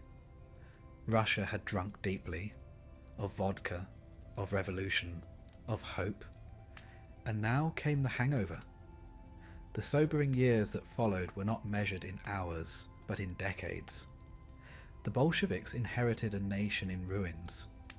The fields were barren, the cities half-starved, and the people exhausted. Civil war tore the country apart, pitting brother against brother in the name of ideology. Amid this chaos, alcohol returned, cautiously at first, then inevitably.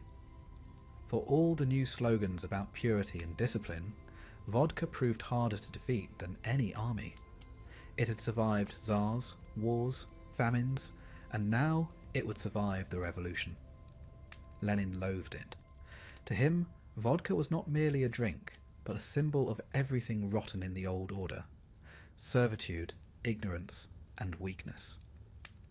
The workers' state, he declared, cannot build socialism on drunken feet. Factories were ordered to close their taverns, and the sale of spirits remained strictly controlled. The new Soviet citizen was supposed to be sober, industrious, and rational, an enlightened creature of the future, free from the fog of the past. But reality, as ever, refused to cooperate. After years of war and deprivation, people longed not for ideology, but for comfort. The taverns reappeared under new names: tea houses, canteens, workers' clubs. The drinks were supposedly modest, but the laughter sounded familiar. Vodka returned quietly, first as a whisper, then as a chorus. Even Lenin's own commissars were not immune. One aide complained privately that half his department arrived at meetings smelling of socialism's failure. After Lenin's death in 1924, the new regime under Stalin learned a different lesson. If you can't eliminate vice, nationalize it. By the 1930s, the state had reintroduced legal vodka sales in full, this time stamped with the hammer and sickle.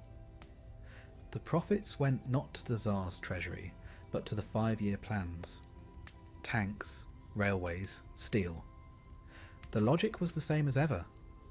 The people drank, and the government built. History had come full circle with better propaganda. Stalin, ever pragmatic, understood the psychology of his people.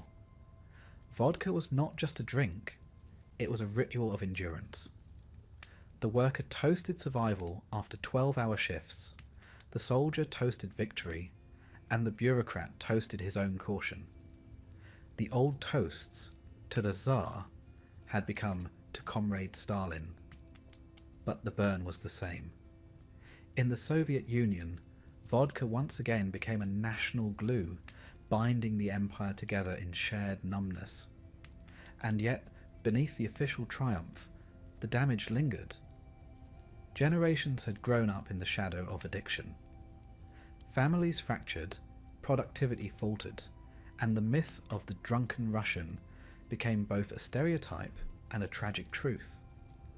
The state alternated between condemnation and exploitation, urging sobriety in speeches while counting on vodka taxes to balance the budget.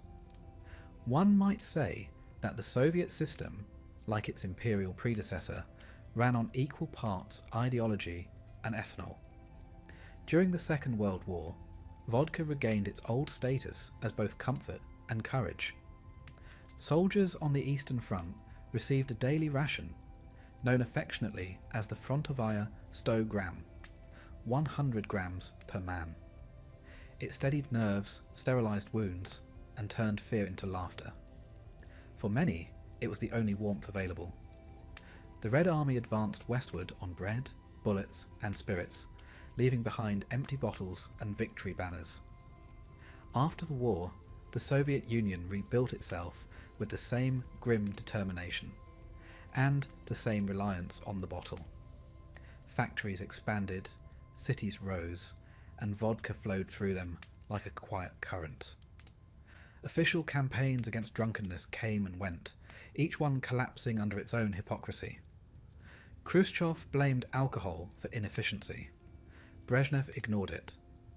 Gorbachev, decades later, would declare war on it again, with predictably chaotic results. In 1985, Gorbachev launched his great anti-alcohol campaign, cutting production, raising prices, and bulldozing vineyards.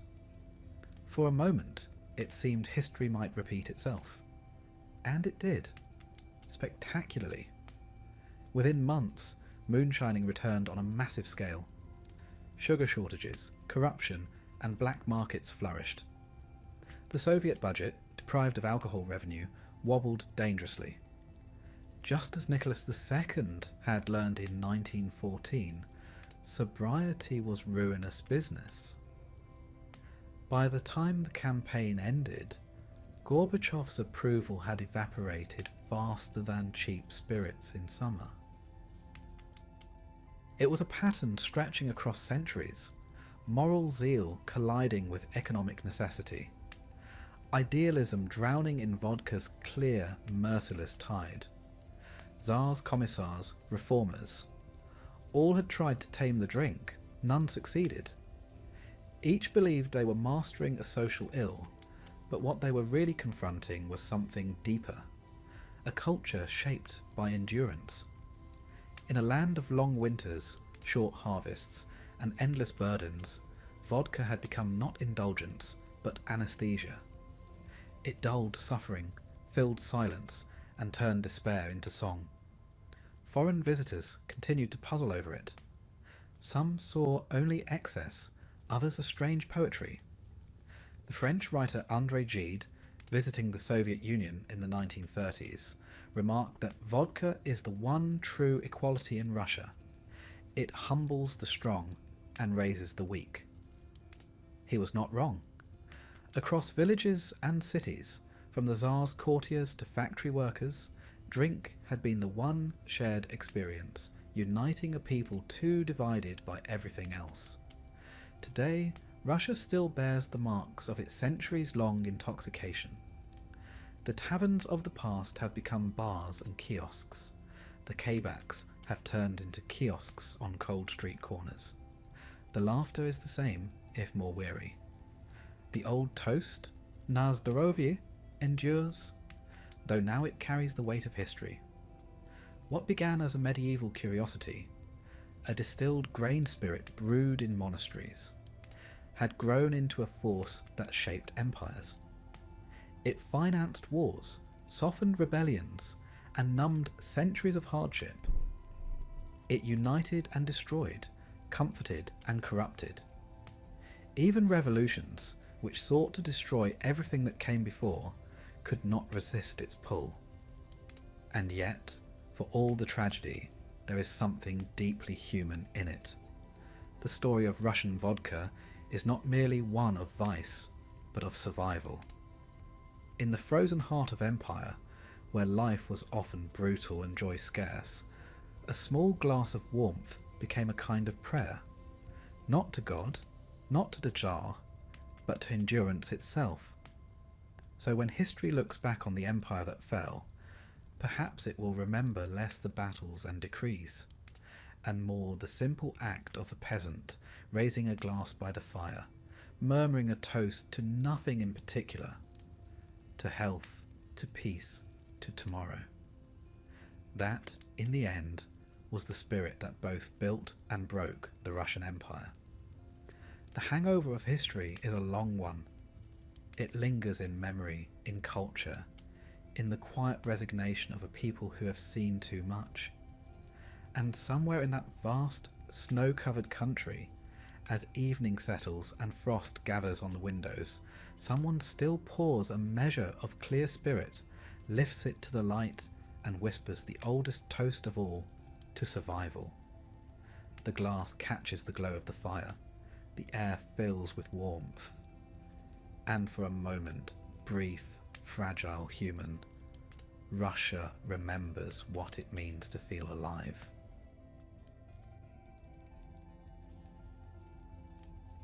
The room is dark, damp, and smaller than a stable. The air smells of soot, sweat, and something vaguely sour, a scent that clings to damp wool and tired skin. You don't remember the moment you're born. No one ever does.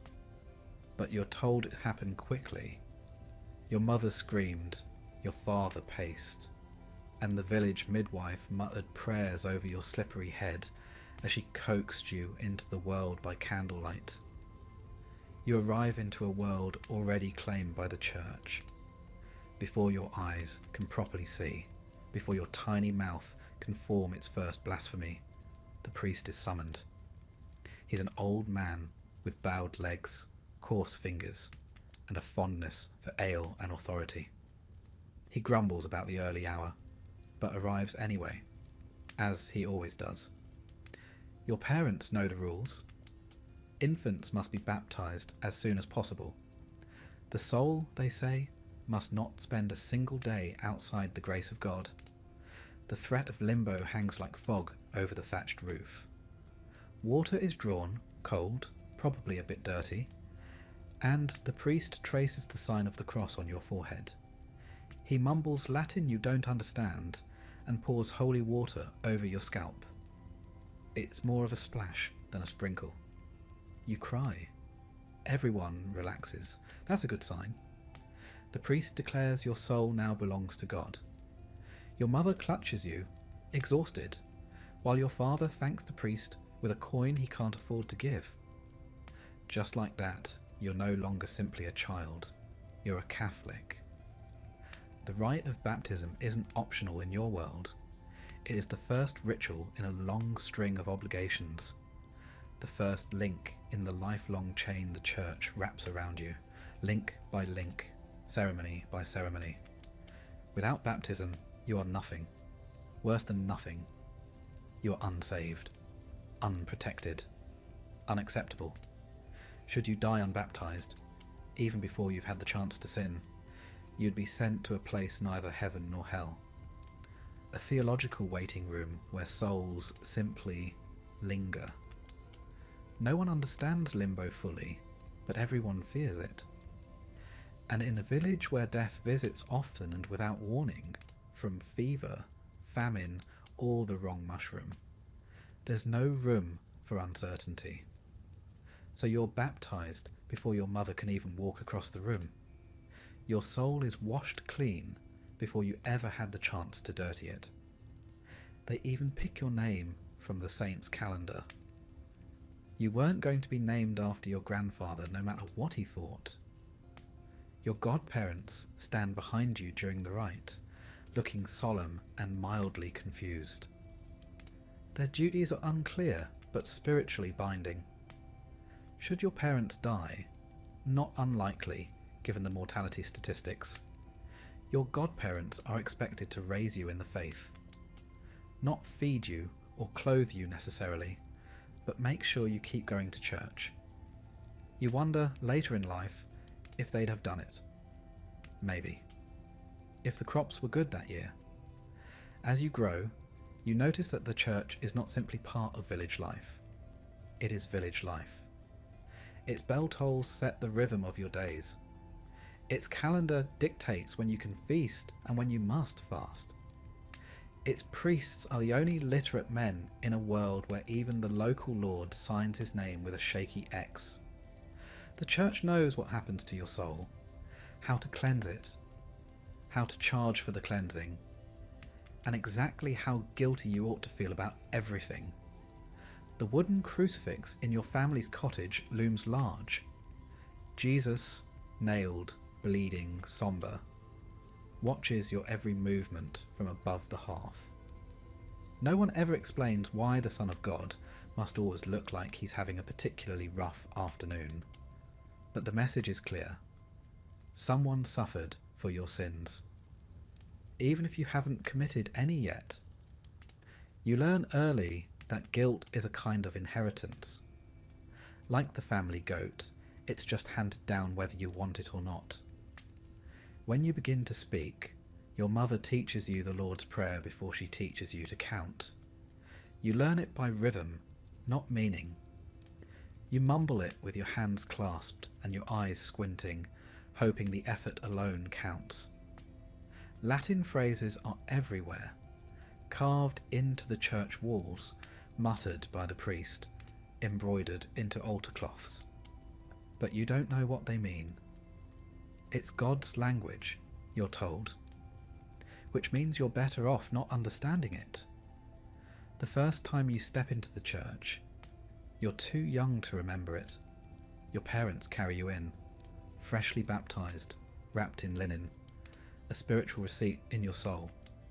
But the first time you really remember going is on a cold morning, when the village fog hangs thick and your stomach is empty.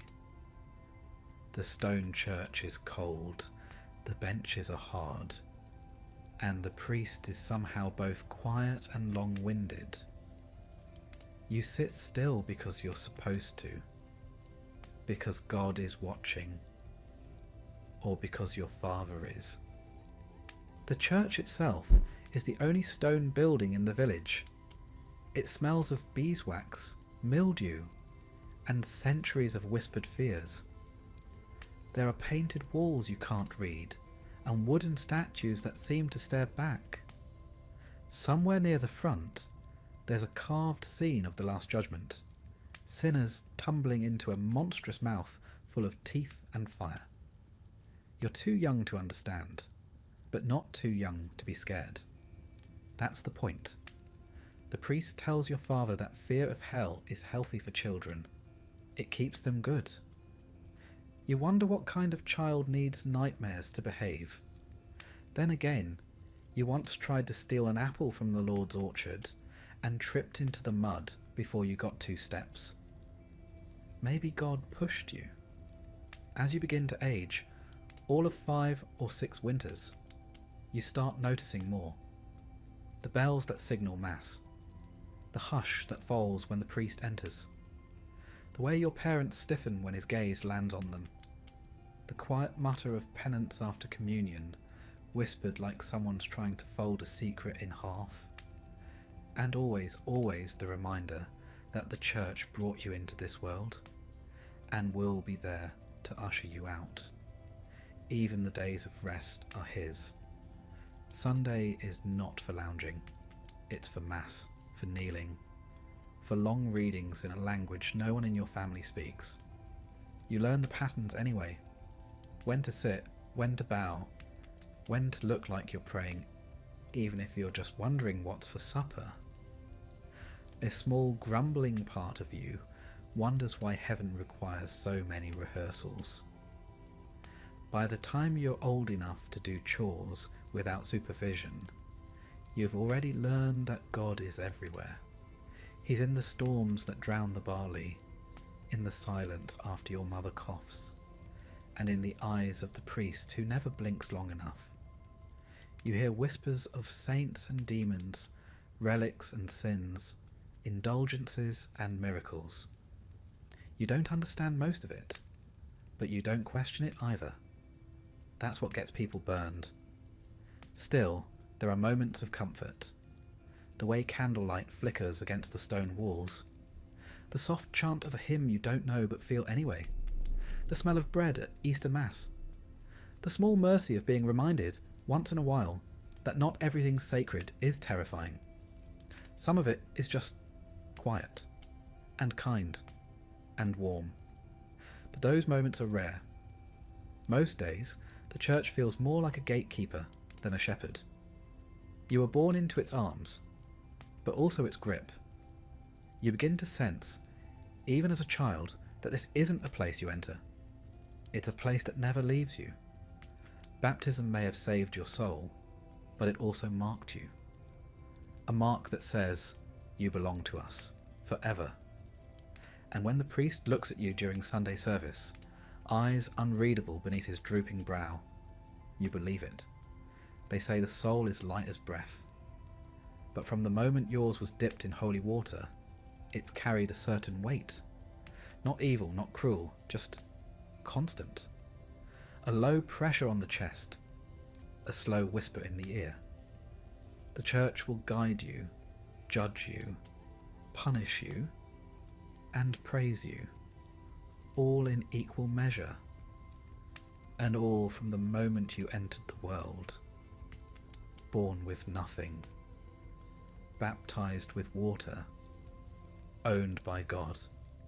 It begins with a mural. You're barely tall enough to see over the pew when your eyes first catch the twisted mass of bodies, flames, and teeth.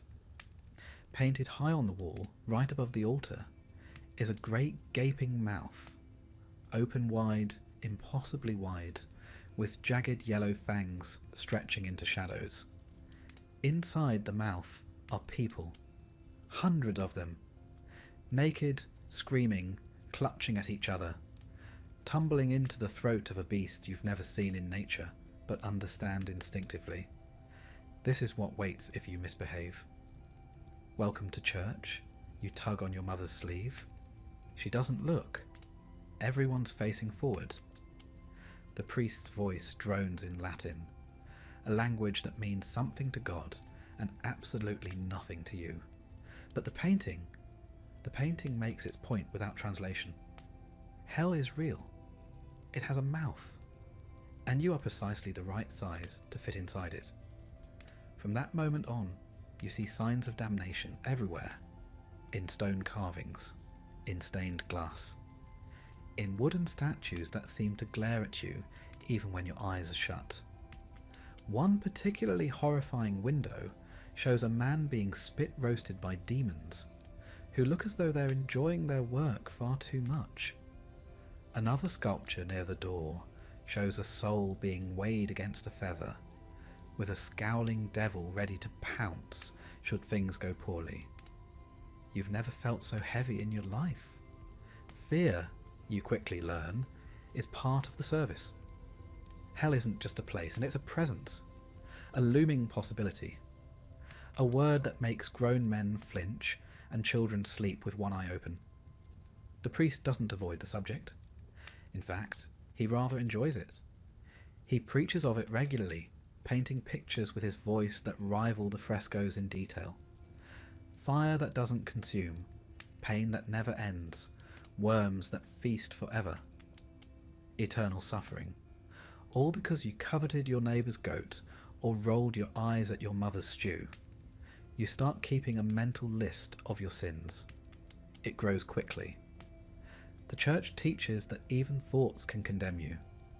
A wicked idea, no matter how brief or harmless, stains the soul.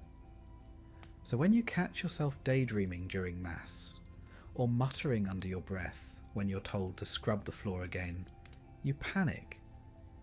You begin to confess things you're not even sure are sins, just to be safe. Once, You admitted to feeling annoyed when your sister chewed too loudly. The priest raised an eyebrow and added an extra prayer, just in case. Children in the village whisper about hell as though it's a neighbour who lives just beyond the woods. They share stories in low voices, of gluttons who are force-fed molten gold, of liars whose tongues are nailed to tables, of thieves who are buried alive in pits of ash. You aren't sure which stories come from scripture and which from someone's older cousin, but it hardly matters. The images are sticky. They follow you into your sleep. And when you dream of fire. On feast days, mystery plays are performed in the village square. These are supposed to be educational, uplifting even, but somehow they always end with someone being dragged to hell by a man in red robes and a mask with horns. The devil in these plays is often the best actor.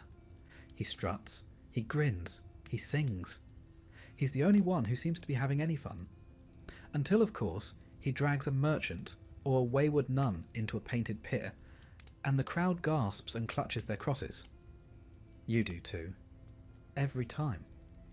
One year, a player collapsed mid-performance. Heat stroke, someone said, and the rumour spread that it was divine punishment. He had mocked the devil too convincingly.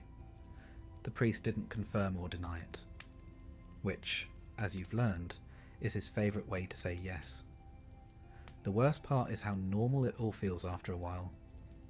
Hell becomes background noise, part of the rhythm of life, like frost in winter or blisters in summer. You accept it the way you accept the Lord's taxes or the smell of damp straw. Of course there's a hell. Of course it's full of flames and teeth and regrets. Of course it's waiting. What else would be at the end of such a hard life? And yet, amid the fear, there's a strange comfort in the certainty of it all. The rules are clear. Obey, confess, tithe, fast, stay in line, keep your soul clean, or at least scrubbed semi-regularly. The path is narrow, the priest says, but it leads to heaven. And if you wander, well, the mouth is still open. You start to notice the economics of damnation. There's a price for nearly everything. Sins can be absolved, time in purgatory shortened, eternal fire postponed, all for the right donation. Indulgences, they're called. Forgiveness, available for purchase. The wealthier villagers clutch parchment certificates, declaring their sins absolved in advance. You've seen one man smile with relief after paying for a sin he hasn't even committed yet. That, you think, is planning ahead. Your family can't afford such luxuries. You give what you can. Eggs, a length of twine, once even your father's belt. The priest accepts each offering with solemn gratitude, then gently remind you that salvation is a lifelong process, not a one-time transaction. You nod, ashamed, and wonder whether anyone in your house has ever truly been forgiven. The fear sharpens with age. As you grow older, you understand more of the sermons, and they only deepen the dread. Eternal torment, outer darkness, wailing and gnashing of teeth. One day you ask your mother what gnashing means. She demonstrates by clenching her jaw and grinding her teeth slowly. You don't ask again. Punishments, you notice, are tailored. The lazy are made to labour forever. The proud are broken, the impure are exposed. Every sin has its poetic inverse. Every weakness becomes a weapon. It's almost elegant, almost beautiful, almost. Even your surroundings seem built to remind you of judgment. Gargoyles leer from the church roof, their twisted faces frozen mid-scream. The stone floor is always just a little too cold. The incense, sweet as it is, masks something older, a scent of wax and bone and centuries of confession. And then there's the painting. Always the painting. No matter where you sit, that mouth is there, waiting. Once, in a moment of rare honesty, you ask your father if he believes in all of it, the fire, the demons, the eternal part. He doesn't answer at first, just stares into the fire. Then he says, "It doesn't matter whether it's real. What matters is that we believe it is." You don't ask again. The priest says that fear is the beginning of wisdom, that hell is a kindness really, a warning, a guide, a motivator, that without it people would sin freely, that with it we can be shaped into holy vessels. You look around at the people in your village, hollow-eyed, bent-backed, praying harder than they speak, and wonder what kind of vessels they've become. There are moments when you feel brave, when the sun is warm and the bread is fresh, and the meadow smells like thyme, when you laugh with your sister or hear bird song echo through the trees. You think, in those moments, that maybe hell isn't real, that maybe it's just a story to keep peasants pliant and children scared, but the feeling never lasts. A sermon, a shadow, a cold gust of wind, and the doubt melts away. You kneel again, you cross yourself again, you whisper your prayers in the dark, careful to include even the small sins, just in case, because hell is a place of fire, because hell is a place of truth, because hell is the one thing you are sure is listening, and if it's not real, well, the fear still works just fine. You learn to give before you learn to speak. It starts with the clink of a coin in a wooden bowl, your mother's hand shaking slightly as she parts with the only spare penny in the cottage. You're too young to understand what the offering is for.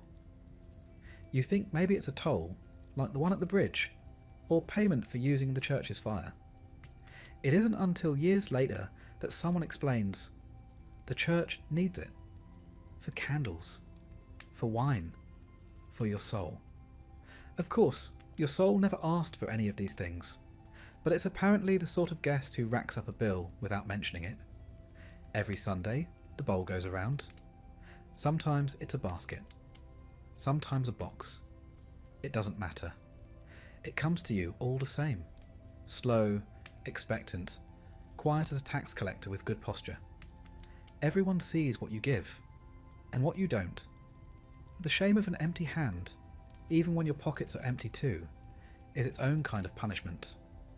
They call it a tithe, a holy duty. 1/10 of everything you have, or as close as you can manage without starving. Livestock, grain, a sack of onions, it all counts. The local reeve keeps track of who's generous and who's merely obedient. Generosity, in this case, is defined by how uncomfortable the donation makes you. If your pantry still looks respectable afterward, you didn't give enough. You come to understand that poverty doesn't exempt you, it brands you. The poor must give not in abundance, but in proportion to their lack. A rich man who gives a silver coin is admired. A poor man who gives his last turnip is considered saintly. Your family has learned to aim for something in between, respected but not canonized. Saints don't eat very well. The church doesn't just collect tithes though. There are special contributions, penance payments, alms for the poor, alms for the monks, alms for the poor monks, collections for rebuilding the church roof, collections for painting a new Virgin Mary, collections for cleaning the old Virgin Mary. Every spiritual concern seems to have a matching fee. You suspect someone is keeping a very long tab. It doesn't stop at the doors of the church. When your uncle dies, your family is expected to offer a soul fee, a few coins paid to the priest to ensure his safe passage through purgatory. It's not mandatory, exactly, but no one wants to see what happens to an unpaid soul. The priest's prayers come slower when there's no silver on the altar. Later, when your cousin gets married, there's a fee for that too. A blessing doesn't come cheap. Love may be free, but the sacrament of holy matrimony costs exactly sixpence and a chicken. And then there are indulgences. You hear the word for the first time while eavesdropping onto older villagers near the well. They speak of parchment, wax seals, and a promise that sounds too good to be true.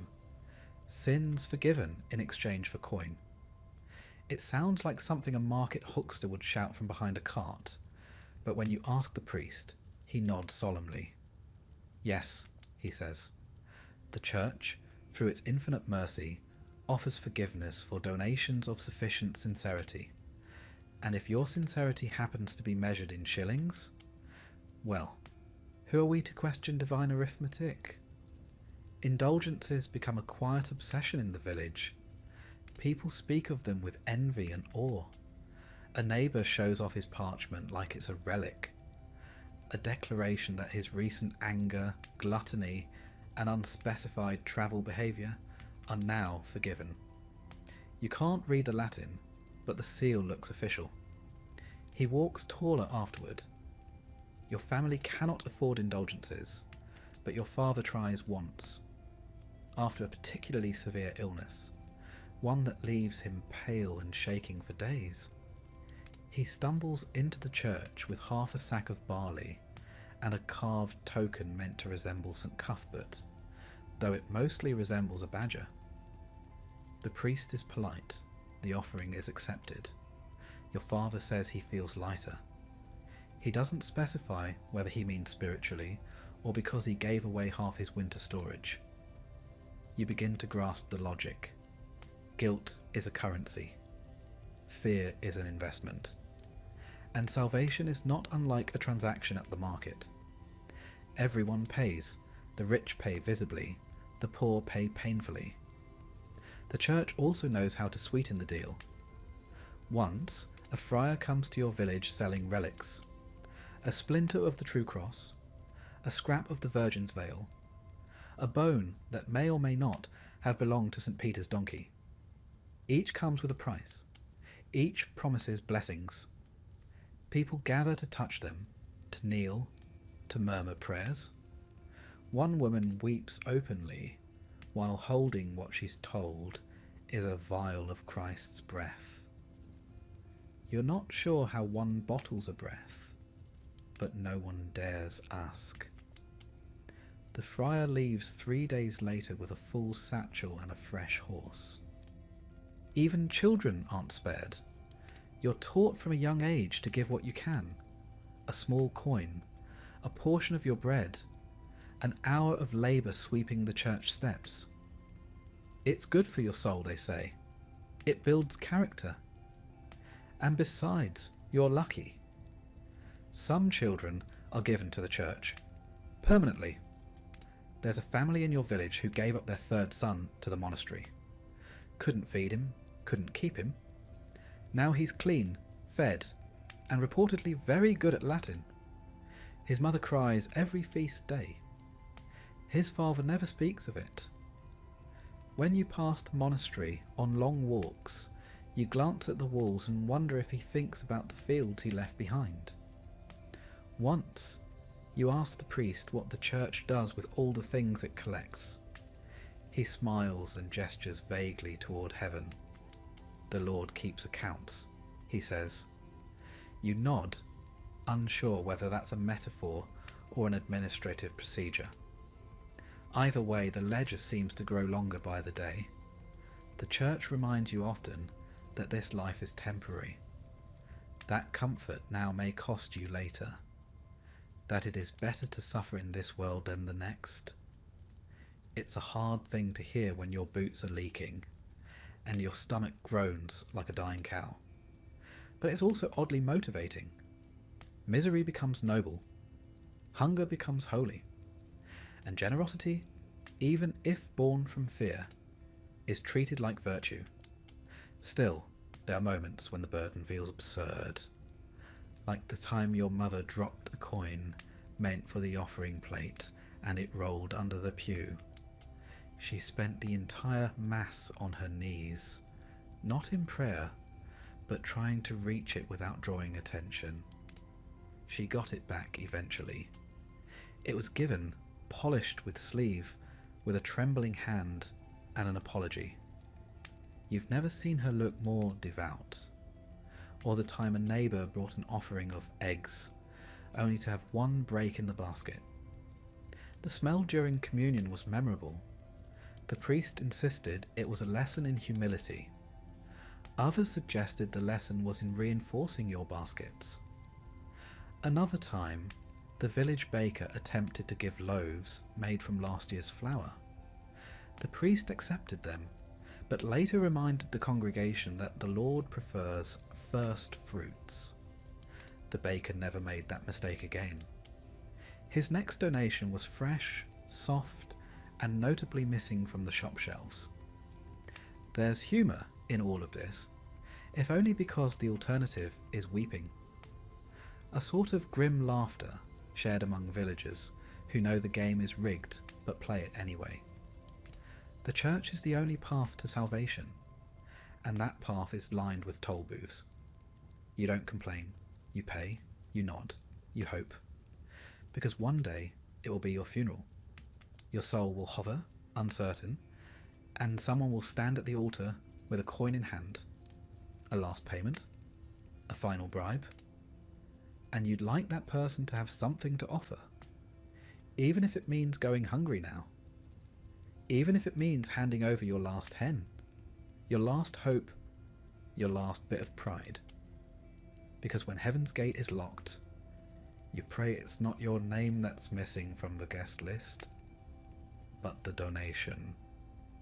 And you pray most of all that God accepts credit.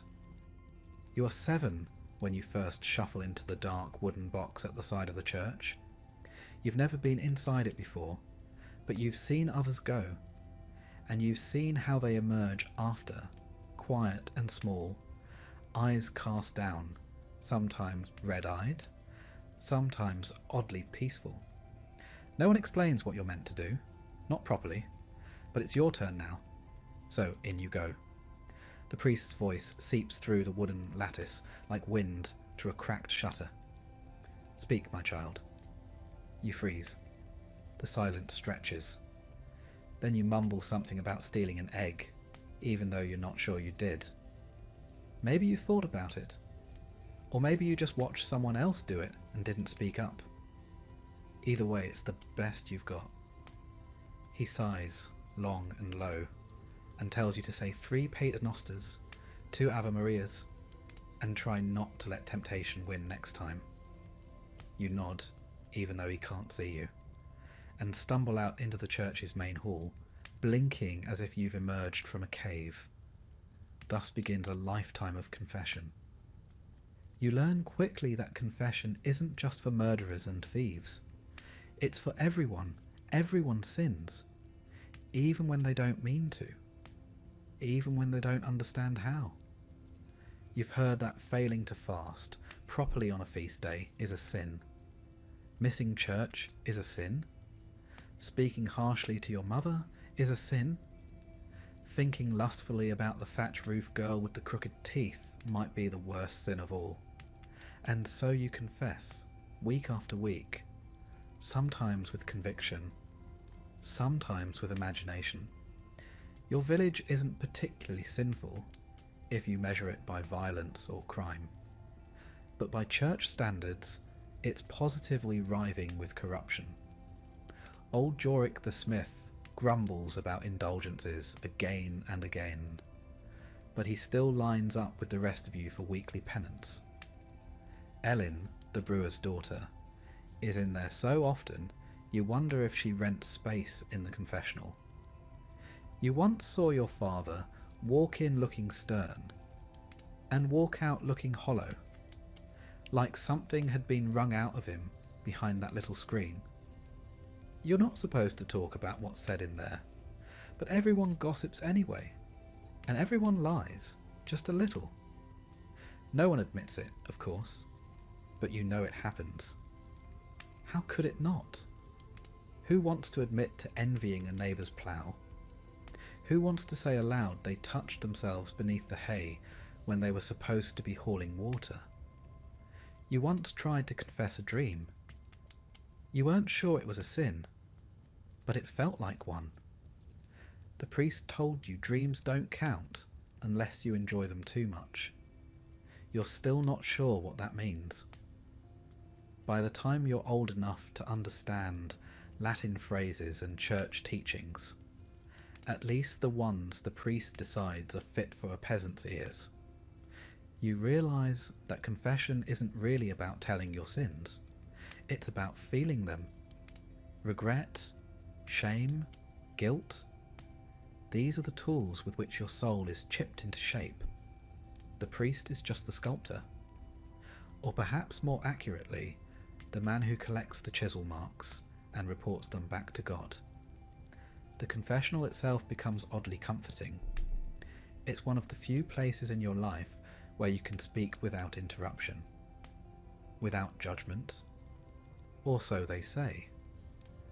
Though you often feel judged by the creak of the bench or the way the priest clears his throat when you admit something mildly scandalous.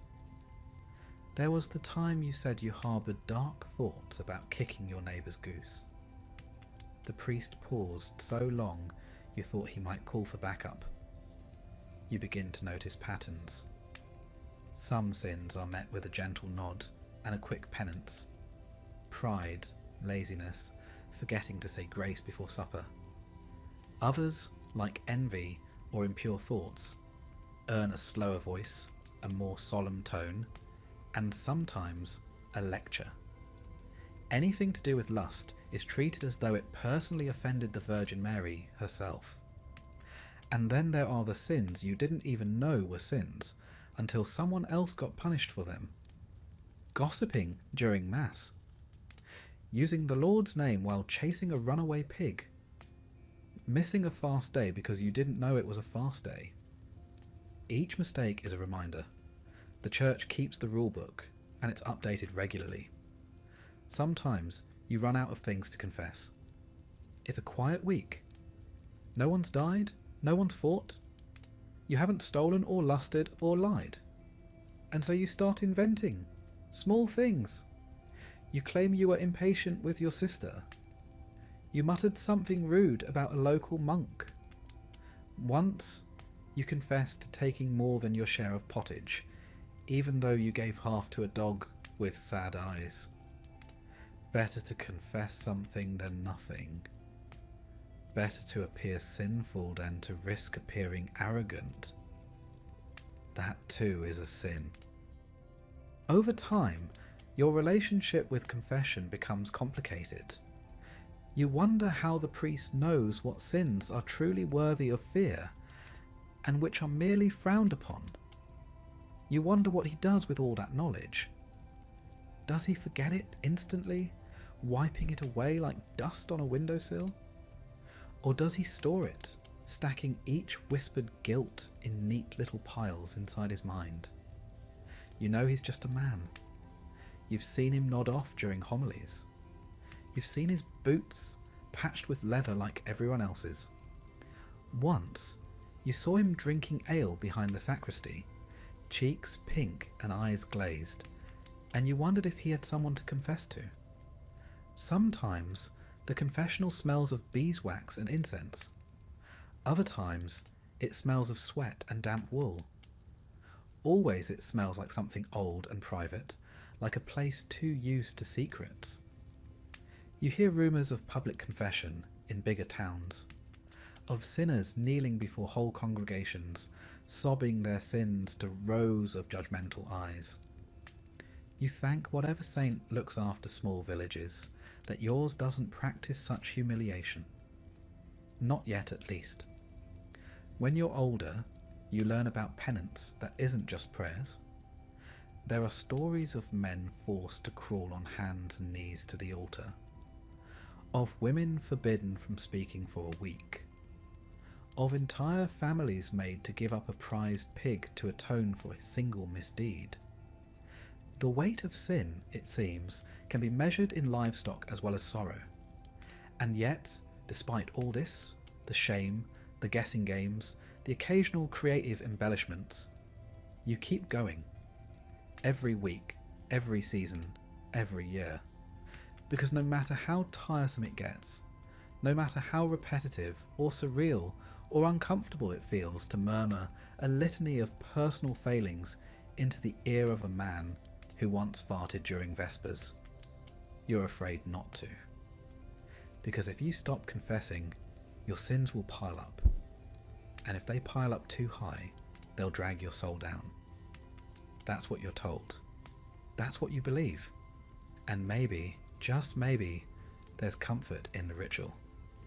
In knowing that no matter how muddy your boots, how flawed your thoughts, how foolish your heart, there's always a booth waiting and a man behind a screen who'll offer you a few words, a few prayers, and a chance to try again. Even if you're not sure what you did wrong in the first place. The miracle begins, as many do, with a whisper.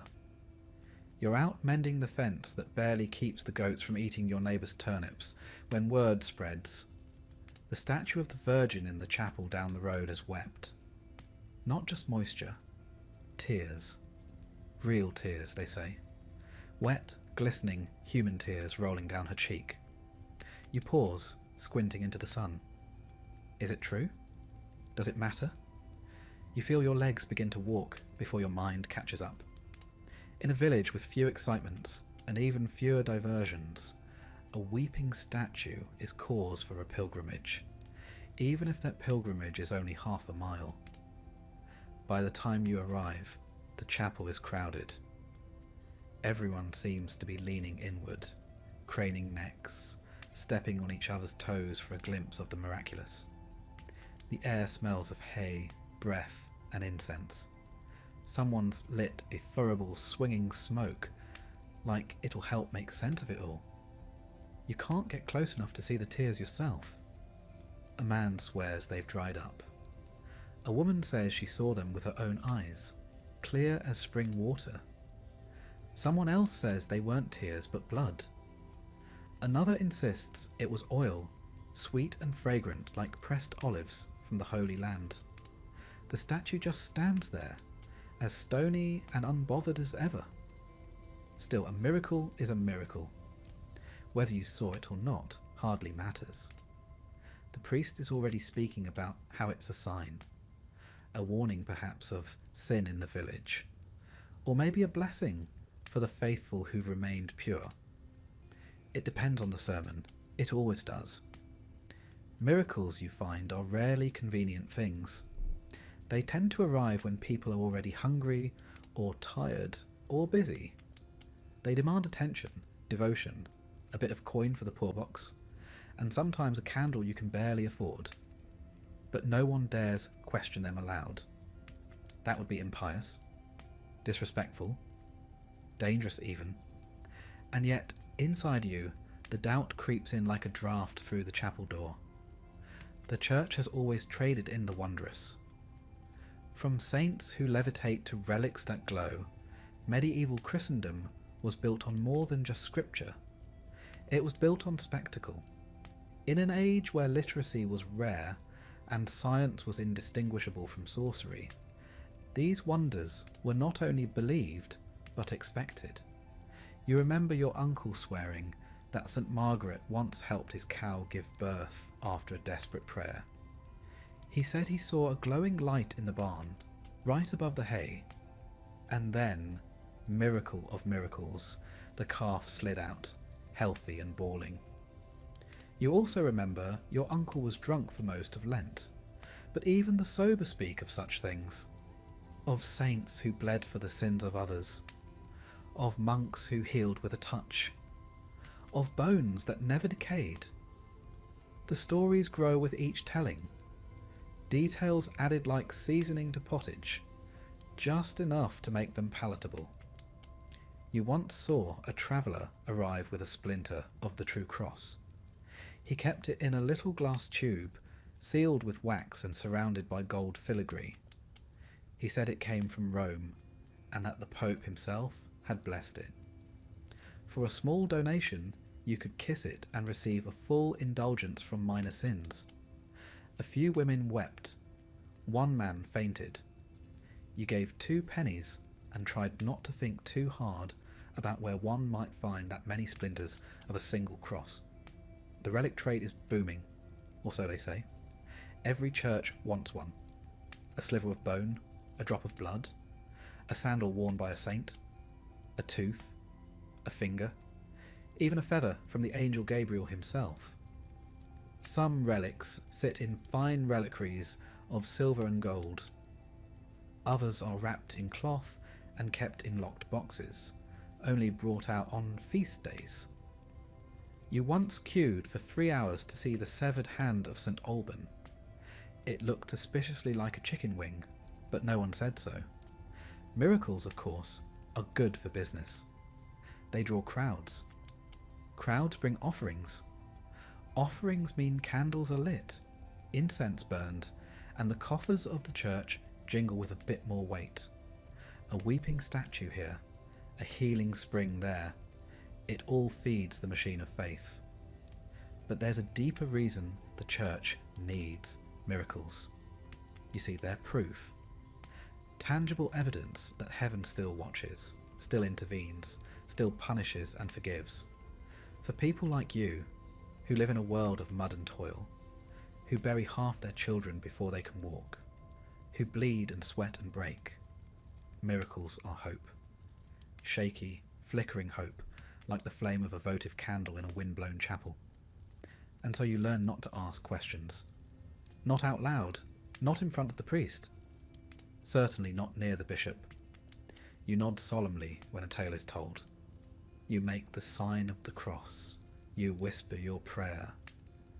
And if your eyes drift to the statue's dry cheeks, and your mind wonders whether it ever truly wept, you scold yourself and look away.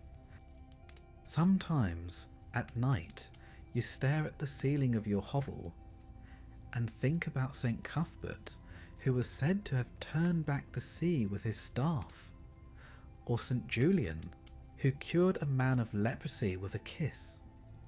You think about the girl from 2 villages over who claimed the Virgin appeared to her in the forest and gave her a silver coin. You think about whether it matters if the stories are true, if the results are the same. Because faith, you learn, is a kind of bargain. You give your trust, your labour, your coin, your children. In return, the church gives you meaning, structure, a path to heaven, and the occasional miracle to reassure you that it's all real, that your suffering isn't wasted, that someone, somewhere, sees you.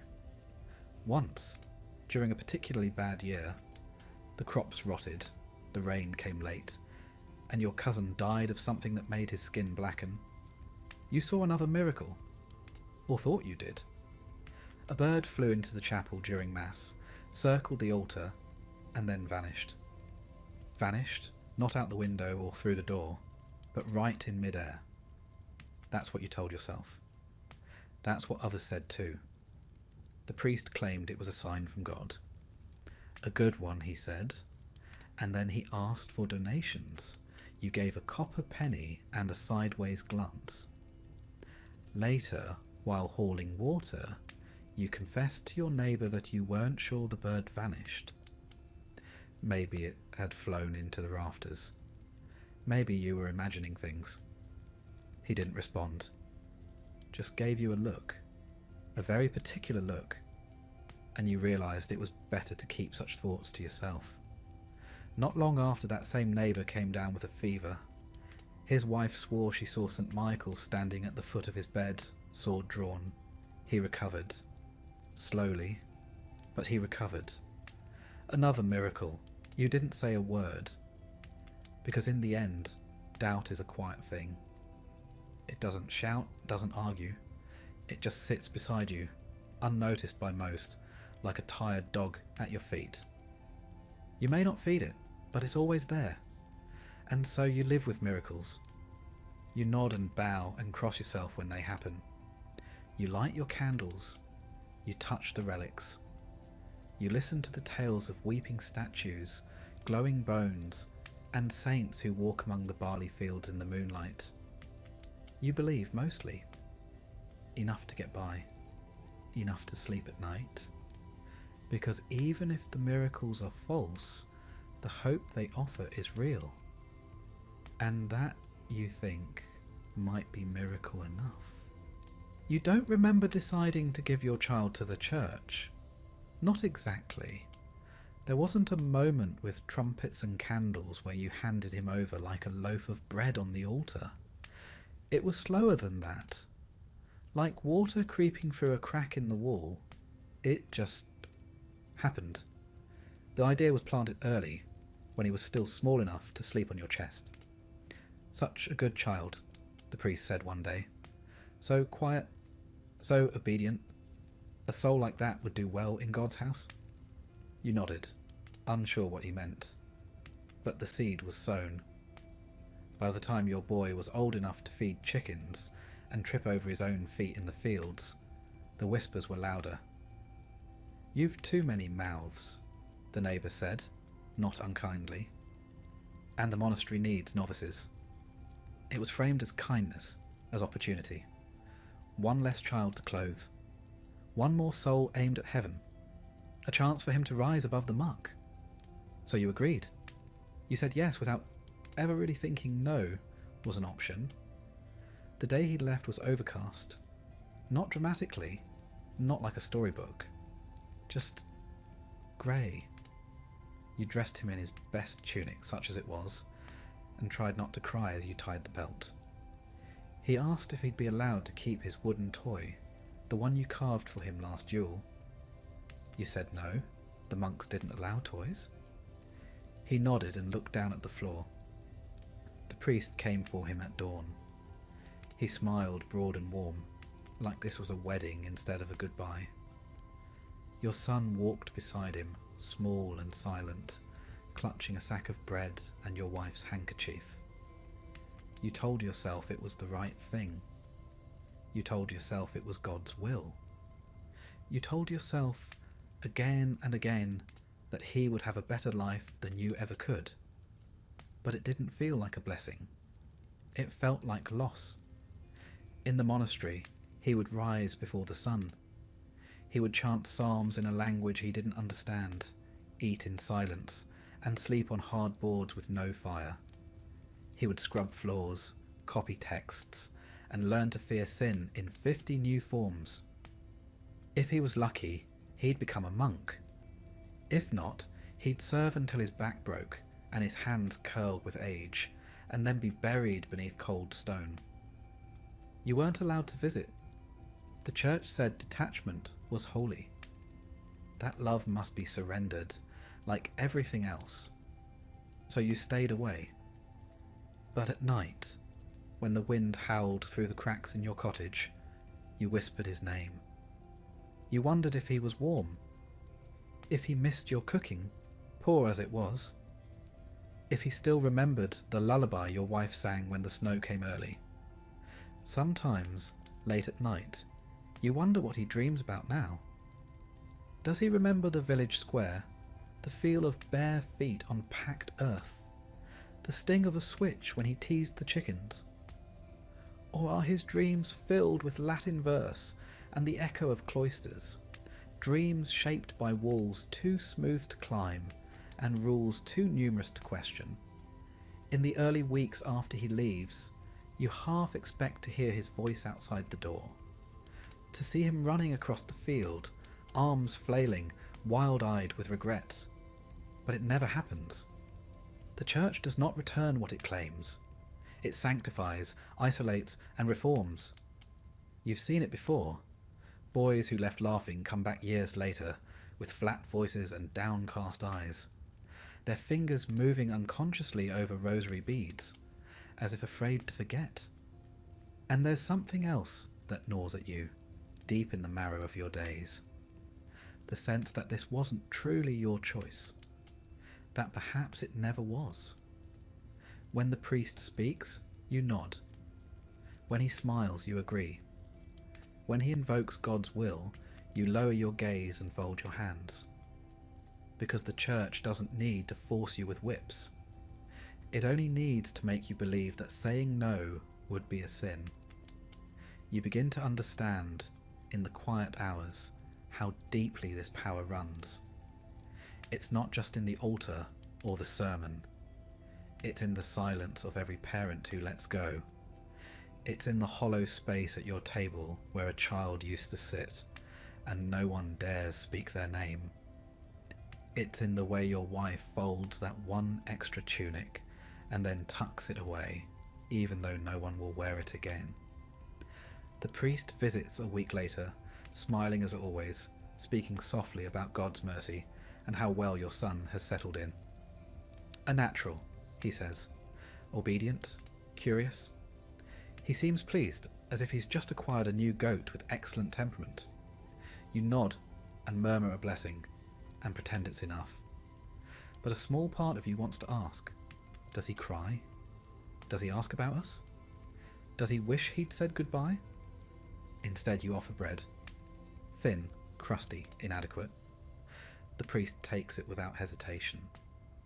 That too is the way of things. Seasons pass. Your son's absence becomes part of the rhythm. At times you almost forget what his voice sounded like. Then you'll hear his younger brother mutter something in the same cadence, and your chest will tighten for reasons you don't explain. The village moves on. Another child is given over to the church. This one from the miller's family. A girl this time. People talk. Some say it's a blessing. Others, in hushed tones, say it's convenient. The line between faith and desperation is not always so easy to spot when both wear the same vestments. You sometimes wonder if the saints ever miss their families, or if sainthood requires forgetting where you came from. And then, years later, perhaps 5, perhaps 10, a monk returns to bless the fields. He walks slowly with purpose, a man clearly not made for mud, but determined to walk through it anyway. You recognise the curve of his jaw, the set of his shoulders. But his voice is strange. It rolls like scripture, not like story. He speaks of God's bounty and the price of sin, and you listen, but your mind keeps wandering to a scar on his wrist. You know that scar. You remember when he got it climbing the old tree near the pond. He doesn't acknowledge you. He probably doesn't even know who you are. Or maybe he does, and that's worse. The church says it gave him a life of meaning. You gave him to the church, and neither of you will say aloud what was taken. In time, you stop praying that he'll return. Instead, you pray he's warm. You pray he's safe. You pray that when he lights a candle in the chapel, a small part of the flame remembers your hearth. Because no matter what they say about piety, obedience, and the glory of sacrifice, the truth is simpler and quieter. You loved your child. You still do. And even if you would make the same choice again, that doesn't make the ache go away. That is the miracle the church never mentions. Not weeping statues or glowing relics, but the quiet, stubborn love of a peasant who gave up his child and still prays for him in the dark. And despite all the incense, all the scripture, all the ritual and stone, that love might be the most sacred thing you ever held. The sun still rises, but it's no longer the clock you follow. Its path means less to you than the rhythm of bells from the chapel tower, the scent of incense drifting over furrowed fields, and the slow, inevitable crawl of feast days, fasts, and holy weeks that wrap around your life like ivy on stone. You don't think in seasons anymore. You think in liturgical colours. Time, for you, is not marked by the tilt of the earth or the smell of the soil, but by the church's wheel. Advent, Epiphany, Lent, Eastertide, Pentecost, ordinary time. Though nothing ever feels very ordinary. It begins when you're small. You learn your numbers by counting the weeks until Christmas. You track the year not by birthdays. Peasant children don't really have those, but by when the priest changes his robes from purple to white to green. Your mother prepares for holidays by hoarding eggs and stretching flour, not because of the equinox, but because the calendar says it's time for joy or penance. Every day is named for something: a martyr who was boiled, a saint who stared at a wall for 20 years, or a virgin who sang hymns until she was set on fire. You know these names by ear, not by book. You can't read, but you know when St. Swithin's Day has come, because that's when the sky opens up and doesn't stop raining for a month. Some days you're allowed meat, others only fish. Sometimes even fish is banned, and you chew hard bread with the reverence normally reserved for relics. If you forget which day is which, someone will remind you. Often loudly and with great enthusiasm, Lent is the worst. 40 days of fasting, fainting, and finding new ways to hate salted turnips. The church calls it purification. You call it involuntary gardening. No meat, no dairy, no fun. You learn to loathe the smell of leeks and the sound of your own stomach. Still, you keep the fast. Everyone does. Because if you break it, and word gets out, the priest might withhold absolution. And if you die without that, well, that's a one-way trip to eternal roastings, complete with pitchforks and screaming angels who are having a very bad day. Easter follows, exploding with roasted lamb, laughter, and the sweet taste of actual fat. You pretend the hunger was worth it. You smile and sing hymns, even though your jaw still aches from gnawing dried peas for a month. Then comes ordinary time, though there's nothing particularly ordinary about it. It's just what the church calls the long, saint-stuffed stretch between major seasons. There's always a new martyr to honour, a new relic to kiss, or a new processional banner to accidentally trip over. The church gives you purpose, structure. You don't need a clock when you have bells. Morning Mass, midday Angelus, Vespers, Compline. Your body learns to move in rhythm with the chime. You wake, you work, you pray, you sleep. Not because the sun tells you to, but because the bell insists. Even the land obeys. The fields are blessed before planting, cursed by hail in midsummer, and reclaimed by saints in the fall. You sow when the calendar says you may. You reap before Michaelmas, because that's when the archangel walks the fields, and it's considered rude to interrupt him. Your village square isn't marked by market stalls or fountains. It's marked by the church, squat, looming, always damp, with its cracked bell and ever-burning votive smoke that clings to your clothes even outside the chapel. Inside that church, the year lives in colour and cloth. Embroidered banners, fading frescoes, and holy days painted on the walls. The calendar is everywhere, etched in glass, carved in wood, stitched into the priest's alb. You kneel beside your neighbours, whispering psalms, uncertain whether the words are Latin or just very confident mumbling. You know when to bow, when to cross yourself, when to fake a cough during a long homily. The feast days are the closest thing you get to a holiday. On St. Martin's Day, you roast a goose. On Candlemas, you light a taper and hope your house doesn't catch fire. On St. Agnes's Eve, the girls place bread under their pillows, hoping to dream of their future husbands, though the results are usually disappointing and a bit damp.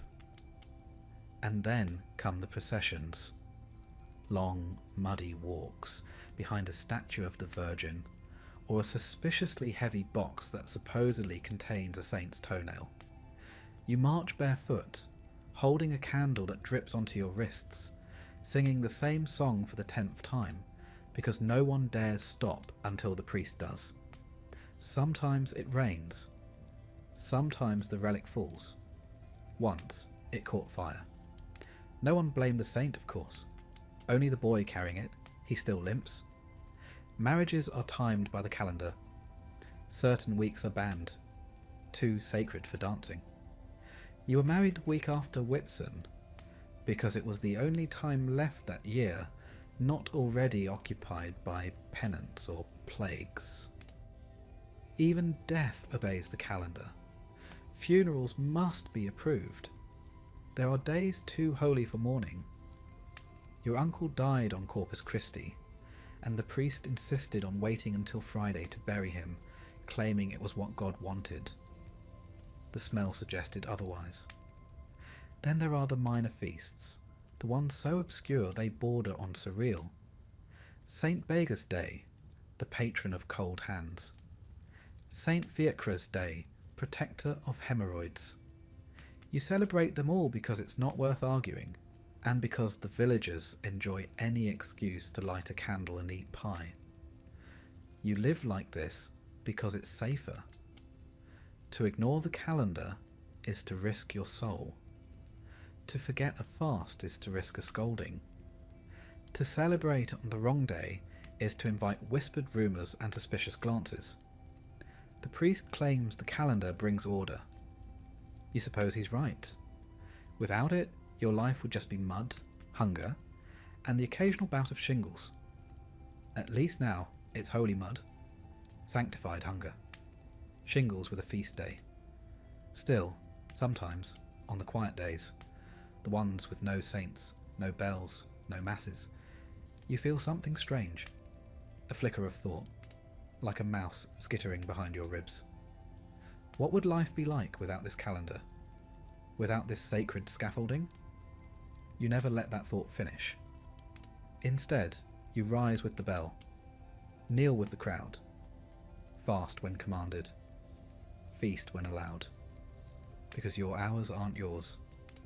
They belong to the saints, to the sacristy, and to the old man who rings the bell, even when no one asks him to, and in the stillness of Vespers, as the smoke curls toward the rafters, and your stomach reminds you it's another fast day, you hope, quietly and obediently, that it's enough.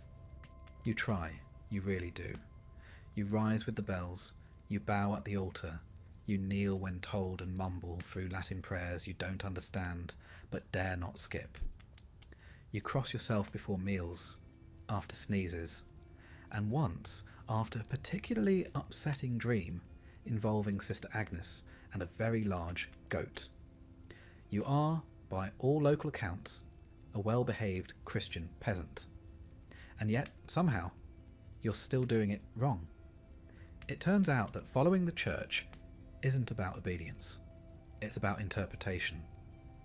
And unfortunately for you, interpretations shift. One day, it's fine to eat eggs during Lent if they've been boiled by your neighbour. The next day, that's heresy, and you're now spiritually adjacent to a leper. You are, in essence, playing a game of eternal salvation where the rules change halfway through, and no one tells you. You remember being young, maybe 10 or 11, when you first noticed the discrepancy. Father Odo preached a homily about the importance of silent prayer. 2 weeks later, Father Elric visited from the abbey and barked at the entire congregation for not praying aloud. He called your village spiritually stagnant and left in a huff. The next day, Father Odo sheepishly explained that we were now to murmur just enough for God to hear, but not enough to distract the saints. That kind of guidance is less than helpful. The Church's position on sin isn't exactly a stationary target either. For most of your life, drinking ale was considered a necessary part of peasant survival. Ale was liquid bread, safer than water, and a minor comfort in a cold, uncaring world. But then came a travelling friar who declared that your daily pint was a gateway to gluttony, and that laughter during meals was a form of pride. Pride, as you well know, leads directly to damnation. So now you sip ale with a frown and try not to chuckle when your cousin Gervais drops his spoon into the stew pot again. Even your thoughts aren't safe. At first, sin was action-based. Don't steal, don't lie, don't stab your neighbour even if he's really quite stab-worthy. Then came the idea of intentionality. Now, it's not just what you do, it's what you meant to do. That snide thought you had about the bishop's new hat. Sin. That moment of envy when a neighbouring villager's pig gave birth to 7 piglets and yours only managed 2? Also sin. You begin to suspect that your brain is working against your soul. You confess these things, of course, weekly, if not more. But even that process has grown complicated. Some priests ask probing questions, others nod silently, as if reading your sins telepathically through the screen. One priest asked you to confess in order of severity. Another preferred alphabetical. One even told you that sins committed in dreams still counted, which led to an uncomfortable discussion involving Sister Agnes again and a rather unfortunate butter churn. And then there's the matter of indulgences. At first, indulgences were a relief. You could pay a little coin, or donate a chicken, and receive spiritual credit, like tipping your way out of purgatory. But over time, indulgences became a sort of ecclesiastical marketplace. The church offered them for pilgrimages, for relic donations, even for attending specific masses. You begin to wonder if heaven has a point system, and if so, whether you've accidentally joined the wrong rewards club. What's worse is that different priests tell different stories. Some say purgatory is like a long, smoky waiting room. Others say it's worse than hell because you know relief is coming, just not when. You once asked how long a single sin could trap you there. The priest answered, 1,000 years, maybe more, maybe less. God's time is not our time. Comforting. Your neighbour, old Ethelred, swears he knew a man who returned from the dead after 10 days in purgatory. He came back with a message. Don't eat cheese on Wednesdays. That was it, just that. The priest refused to validate his vision, but now no one eats cheese midweek. You don't either, just in case. The church also seems to rotate its focus every few years. For a while, gluttony was the enemy. Then it was vanity. Cue a rash of sermon-fueled mirror smashing. Then envy, sloth, and finally wrath. You actually liked wrath sermons?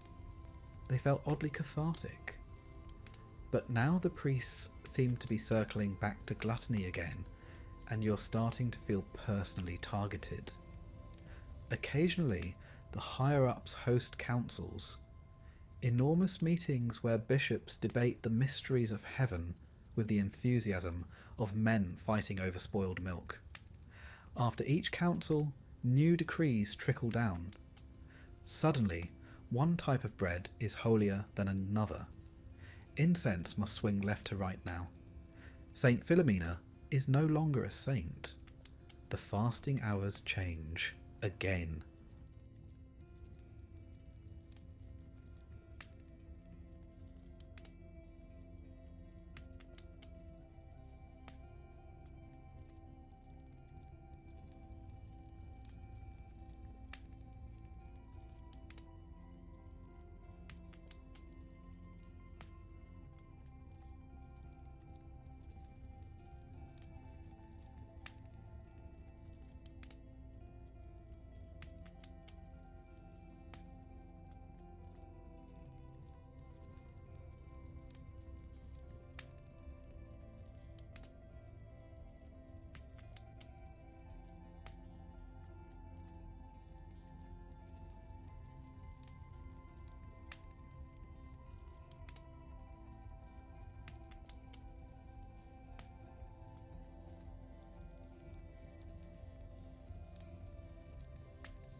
Every donation, every whispered prayer over a coin dropped into a wooden cup, feeds into this cycle. The church collects, builds, and then guards its treasures jealously behind thick stone walls. These structures, adorned with gold leaf and intricate sculptures, become symbols of divine favour.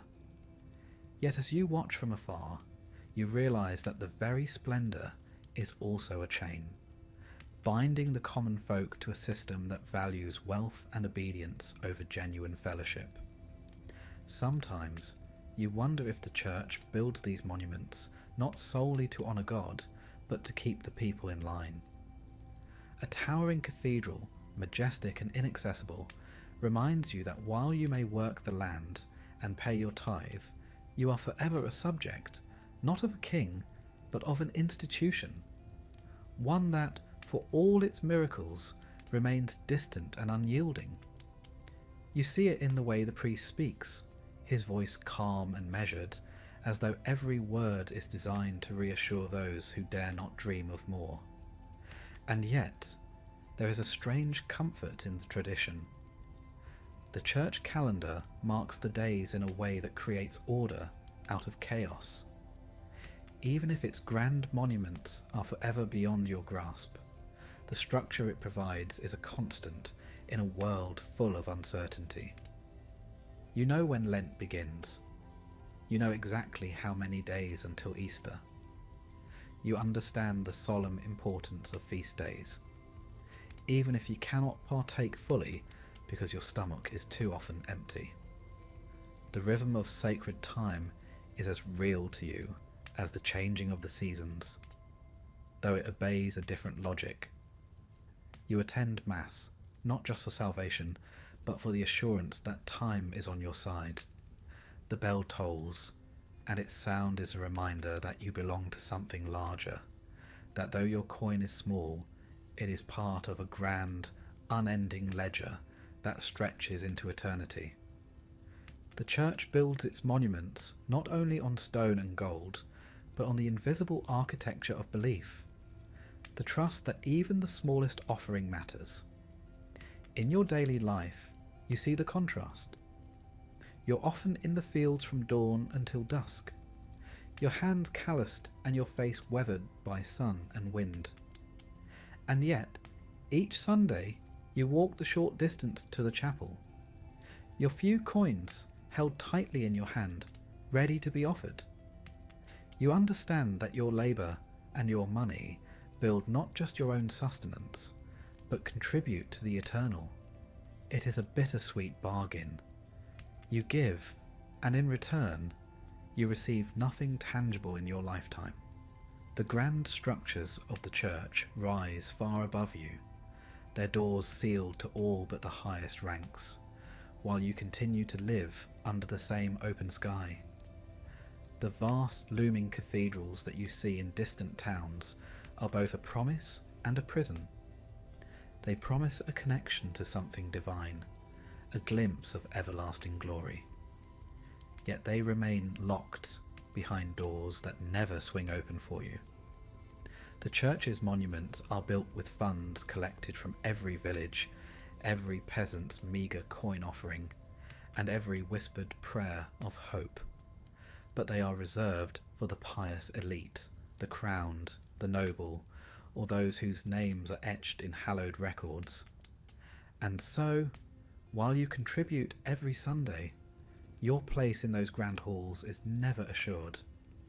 You learn as you grow that the calendar is sacrosanct. It is not nature's measure, but the church's design. The cycle of feasts and fasts, of holy days and penitential seasons, governs your life more surely than the rising and setting of the sun. Even if the sun still climbs the sky each day, your true measure of time is the liturgy. Advent brings the promise of a Saviour. Lent brings the pang of sacrifice. And Easter, even if you can hardly taste the sweetness behind the bitterness of your daily bread, brings a renewal that you cling to with desperate hope. The calendar defines fate. It dictates when you can enjoy a simple meal, when you must endure more arduous fasting, and when you are permitted to celebrate, however briefly, it also decides how you contribute to the church's coffers. Your every coin, your every scrap of extra food, collected day after day, eventually forms the foundation of something grand and unreachable. The grand cathedrals, the imposing chapels, the glittering relics in sealed boxes. They are all constructed from the humble offerings of peasants like you. And though these monuments are splendid to behold, they remain forever out of reach for you. You see their towering spires from afar, hear their bells ringing in distant towns, and marvel at the intricate stonework that tells stories of saints and sinners. But you know that the Church, despite building these heavens on earth, will never allow you to step inside them. They are symbols of divine favour, of the wealth and power that separates the few from the many. Your donations, though given with trembling hands and a hopeful heart, are like water in a sieve, passing through and building walls that you may only see but never cross. In the quiet moments between work and prayer, you sometimes wonder about the price of faith. It is measured not in pounds or pence, but in the sacrifice of that which is most dear to you. Your child, your labour, your very hope. And yet you persevere, because there is no other way to live. To give is to belong to something greater than yourself, even if that something is as remote and as cold as the vaulted ceiling of a cathedral in a distant city. In the end, your life is marked by this perpetual exchange. Every coin you donate, every tithe you scrape together, contributes to the Church's vast, unyielding construction, a reminder of both their benevolence and their distance. You give out of necessity and duty, with a quiet resignation that your contribution is significant only in the eyes of those who build and not of those who labour. And so, each Sunday, you walk the familiar path to the chapel, your head bowed, your hands clasped, knowing full well that the calendar dictates not the cycle of the seasons alone, but the measure of your life. The Church's grand monuments may never open their doors to you, but they continue to rise, testament to a belief that, for all its promise of salvation, remains forever out of reach for the common soul. It begins with a cough. Not much at first, just a dry rattle in your chest that doesn't go away. Maybe it's the cold stone floor or the damp straw mattress. Maybe it's just age, finally creeping into your ribs. Either way, you start coughing more often and longer, until it wakes your wife, until the children listen at the door, until the priest is called. He doesn't say you're dying, not outright. He calls it the season of reflection, which is a church word for get your soul in order. You lie on your bed, thin as a spindle and twice as brittle. The thatch roof above you leaks in 3 places, but no one bothers to patch it now. Rainwater beads on the edge of your wooden bowl, collecting in time with the drip behind your left shoulder. There's no fire.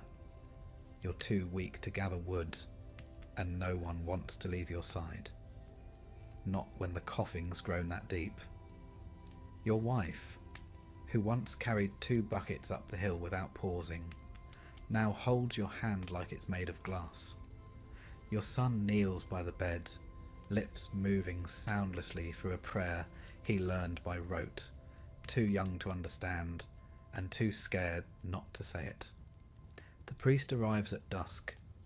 He smells of wet wool and candle smoke, and his face has the soft exhaustion of someone who's seen too many last breaths this week. He lights a small taper and places it beside you. The candlelight flickers against the wall, dancing across the soot stains and cobwebs like a final benediction. It's time for the last rites. He begins with the litany of saints. You try to mouth the names, but your tongue doesn't keep up. Augustine, Benedict, Agnes, Lawrence, Cecilia. You recognise them like distant cousins at a feast. Vaguely familiar, deeply out of reach. He anoints your forehead, your hands, your chest. The oil smells like bitter herbs. He murmurs Latin words meant to open the gates of heaven. You focus hard, hoping God is listening, and that he's not in one of his more vengeful moods. Outside, the village goes on. A cow moans somewhere. A child cries.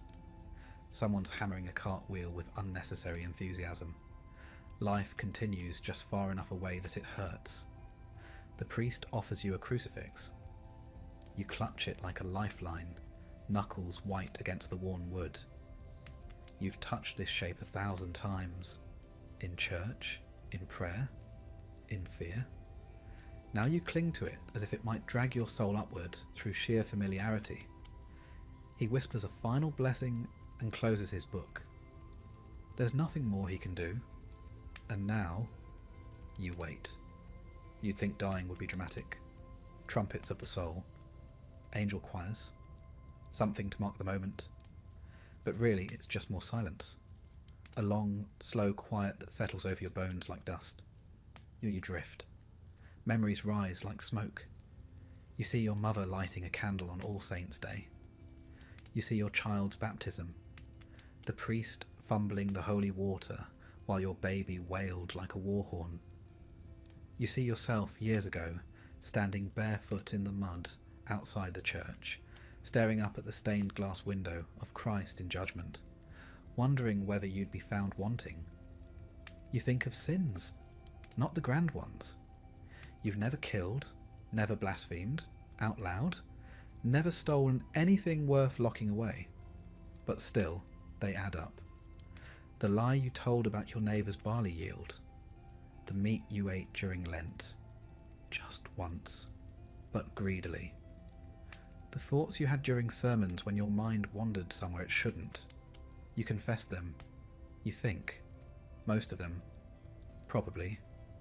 You think of purgatory. A place between places. A long hall of smoke and regret where your soul gets scrubbed like laundry before it can meet the divine. Some say it lasts days. Some say centuries. One man claimed to have returned from it, just briefly, and said it smelled like burning hair and wet stone. You hope he was exaggerating. Your wife presses a cloth to your forehead. It's damp. Her hand lingers a moment too long. Not because she's trying to comfort you, but because she's afraid to let go. The priest steps outside to tell the village.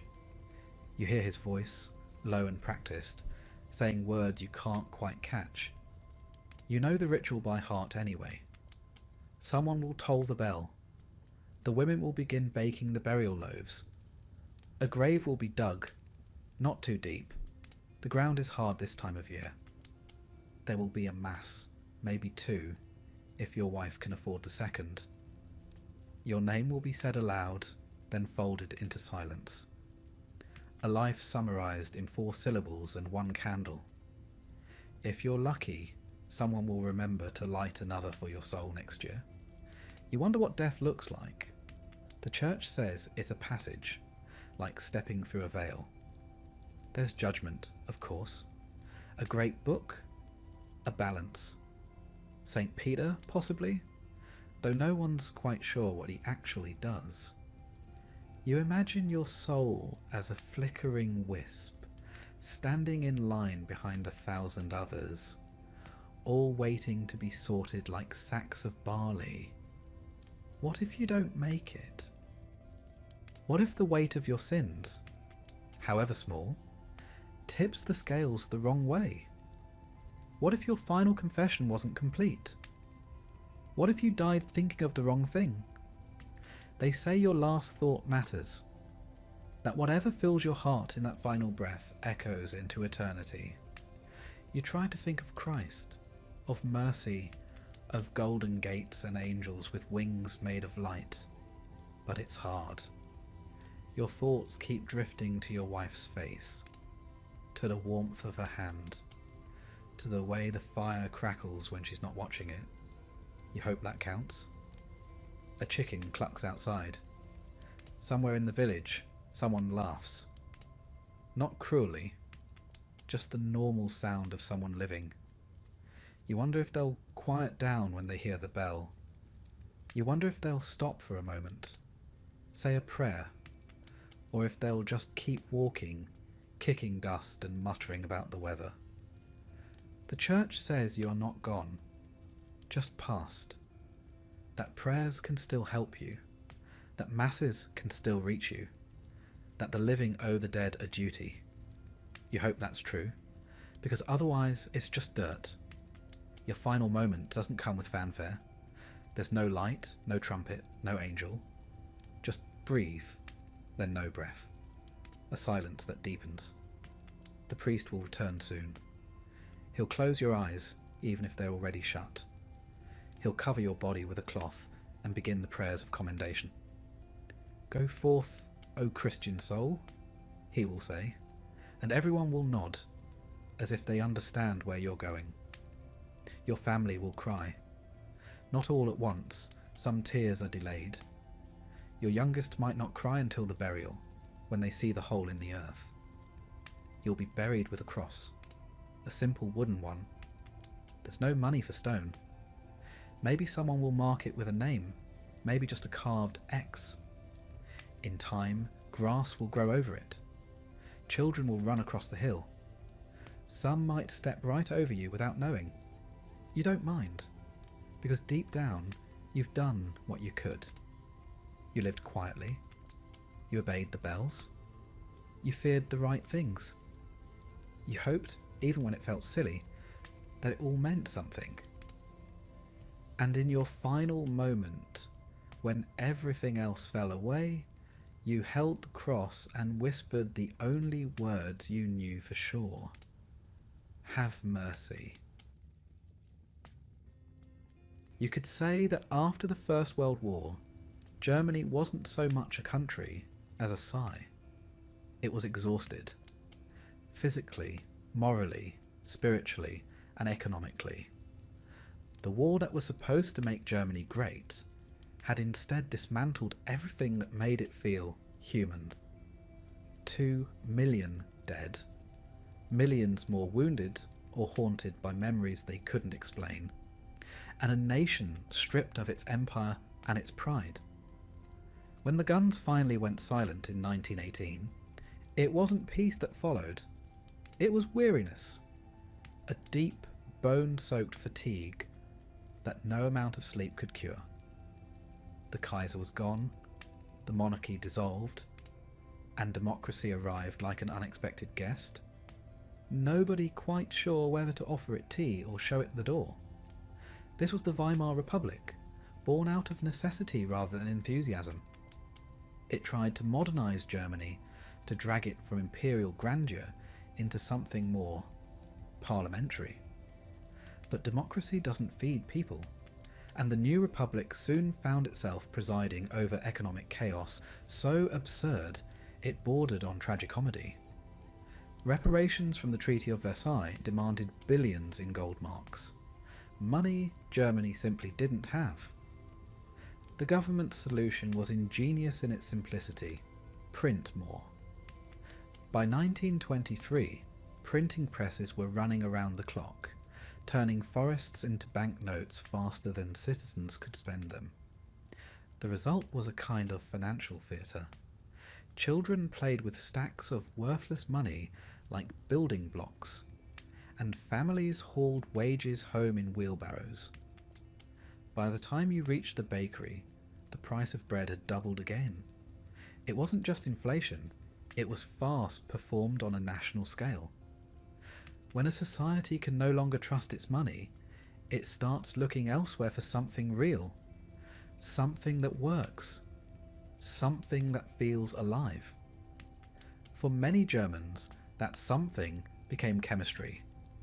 If politics and faith had failed, Perhaps science could succeed. The country that had once prided itself on Goethe and Beethoven now placed its faith in laboratory glassware and powdered miracles. Pharmaceutical giants like Bayer, Merck and Temmler flourished. Germany's chemists were world-class, men in spotless white coats who believed that human misery could be measured, refined and cured. They gave the world aspirin, morphine and, less nobly, heroin, which was marketed, without irony, as a cough suppressant for children. There was a pill or tonic for everything: nerves, appetite, fatigue, melancholy. Germans didn't just want to live again, they wanted to live efficiently. It was in many ways the first modern society of burnout. Cities buzzed with electric trams and typewriters, but the people running them were running on fumes. The war had changed the rhythm of life, faster, harder, more mechanical, and peace brought no rest, only anxiety. Sleep became a luxury. People worked long hours in unstable jobs, political violence simmered in the streets, and there was a creeping sense that the country itself was staying awake on borrowed time. To be tired in Weimar Germany was normal. To feel nothing at all was worse. And so, citizens sought little ways to lift themselves. A tonic here? A stimulant there?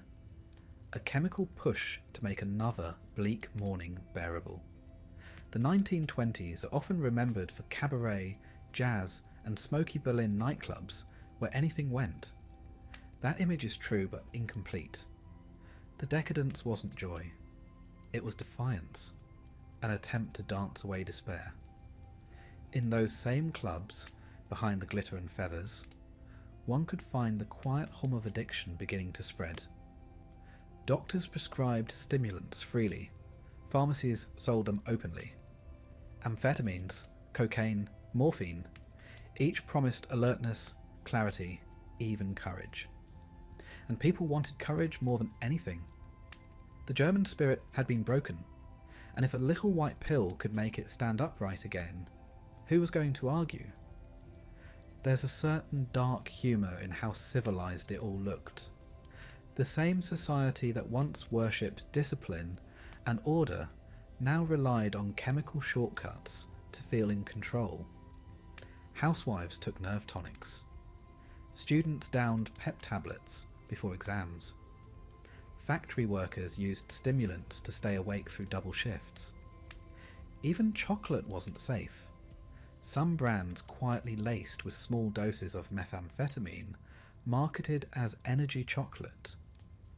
A spoonful of sugar may help the medicine go down, but in Germany, the medicine helped the sugar go up. Doctors and scientists called it progress. After all, the modern world was demanding. Why not modern solutions? Fatigue, sadness and fear were no longer seen as human conditions, but as inefficiencies, flaws in the machinery of the self. If chemistry could fix a broken machine, it could fix a broken man. The logic was intoxicating. Germany's greatest export wasn't coal or steel anymore. It was faith in scientific salvation. But beneath the optimism, the nation was unraveling. By 1929, the American stock market crashed, and with it went Germany's fragile recovery.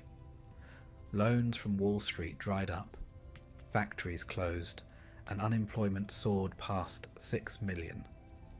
For a country already fraying at the edges, it was the final insult.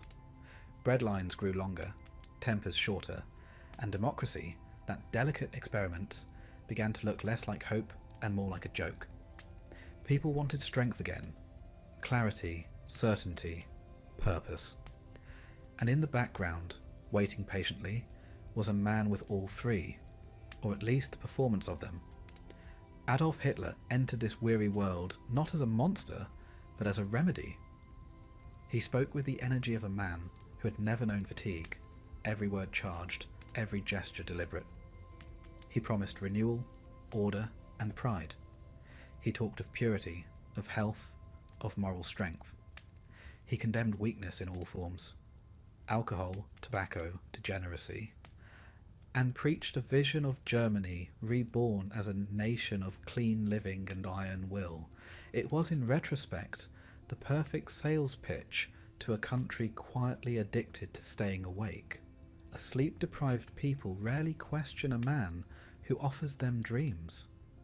In the cafes and factories, life continued to stumble forward. People still took their tonics, still queued for bread, still read the headlines with the dull resignation of those who have seen too much. Yet something was shifting, an impatience beneath the exhaustion. The idea that human beings could be improved, perfected even, took hold. Science had become ideology. Efficiency became morality. The German body was to be optimized, stronger, faster, tireless. And if that required chemical help, so be it. The pill bottle replaced the prayer book. By the early 1930s, the Weimar Republic was a nation of contradictions. Brilliant yet broken, creative yet chaotic. Berlin glowed with art and decadence, while rural towns starved. The people were clever, cynical, and restless. The more the Republic tried to move forward, the more it wobbled like a man walking home after too many stimulants. And into that wobble stepped the Nazi Party, promising balance. Hitler didn't invent Germany's need for energy, he inherited it. What he and his inner circle would do, however, was weaponize it. For now, though, the story remains one of quiet desperation. Before the uniforms, before the rallies, before the chemical warfare of Blitzkrieg, there was simply a tired country trying to stay awake. The pharmacists of Berlin and Munich may not have known it, but they were already shaping the next war in powder form. Every prescription filled for nervous exhaustion, every amphetamine sold for alertness, was a small rehearsal for the industrial madness to come. Looking back, it's remarkable how normal it all seemed. A woman takes her tonic before cleaning. A clerk swallows a tablet before work. A soldier keeps a few pills in his pocket from his last posting. Nobody thinks of it as addiction, it's just modern life. But the 20th century had quietly discovered something ancient, that power and escape often come from the same bottle. As the 1930s dawned, Germany remained caught between collapse and resurrection. The sleepless nation searched for meaning in machines, medicine, and men who claimed to have all the answers. When Hitler finally took power in 1933, the country he inherited was already conditioned to believe that every weakness could be cured by ideology, by technology, or failing that, by chemistry. And so the stage was set.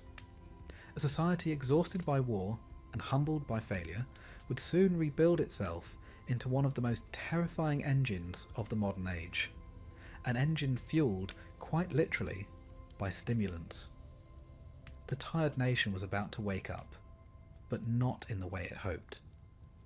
Before the world saw tanks rolling through Europe, before soldiers marched for days without rest, before Hitler's doctor filled his veins with exotic concoctions, there was this moment, quiet, uneasy, half asleep.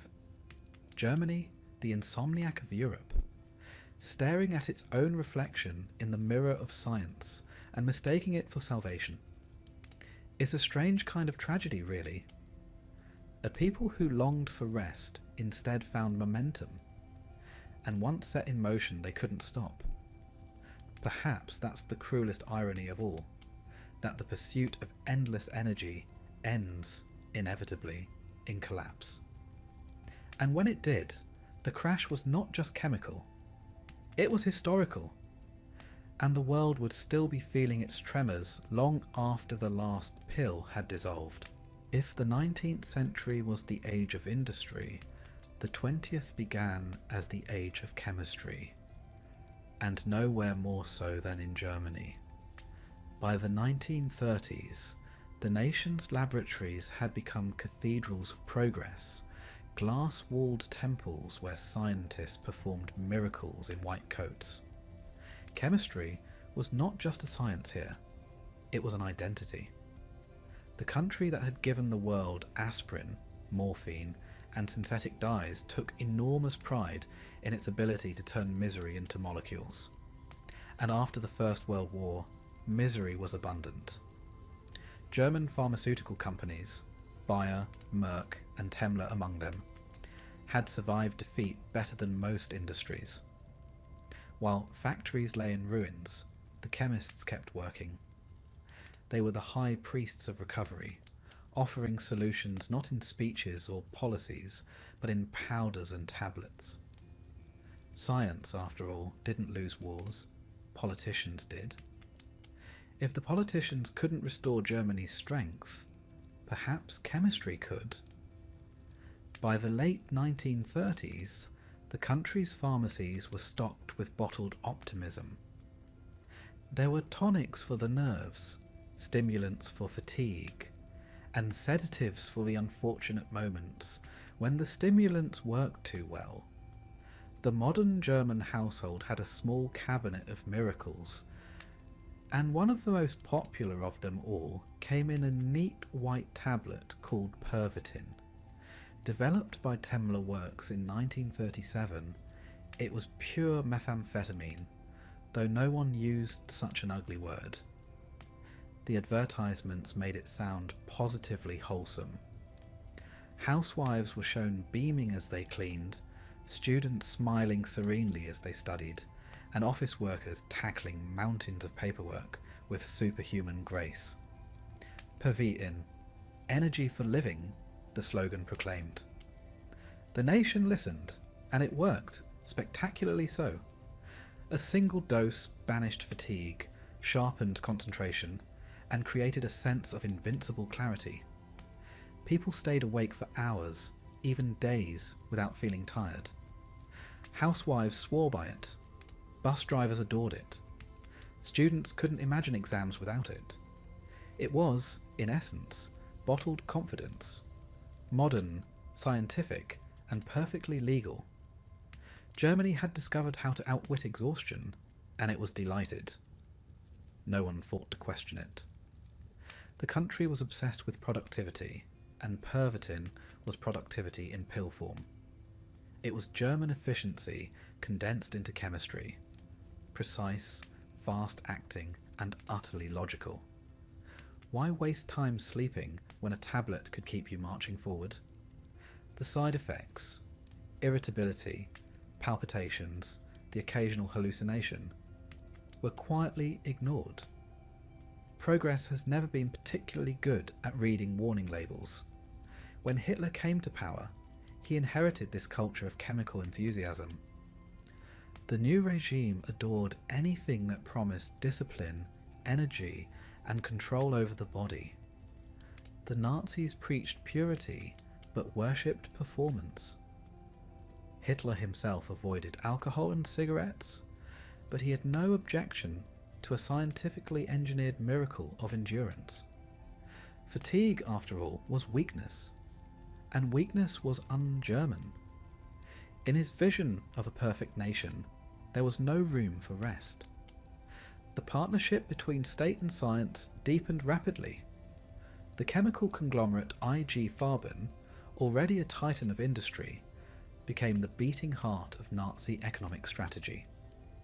It produced everything from fuel to fertilizer, rubber to nerve gas, and of course, pharmaceuticals. Laboratories that once made aspirin now produced military stimulants. The line between pharmacy and factory blurred completely. Chemistry became politics by other means. It was during the rearmament years that Temmler's little white tablet found a new calling. Military doctors, intrigued by reports of its effects, began to test Pervitin on soldiers. The results were impressive. Soldiers marched longer, shot straighter, and didn't seem to mind the cold or the dark. One doctor wrote that the drug created a state of joyful alertness. Another called it the ideal combat aid. Within months, Pervitin went from pharmacy shelves to field rations. During the invasion of Poland in 1939, and later in France, German soldiers swallowed millions of tablets.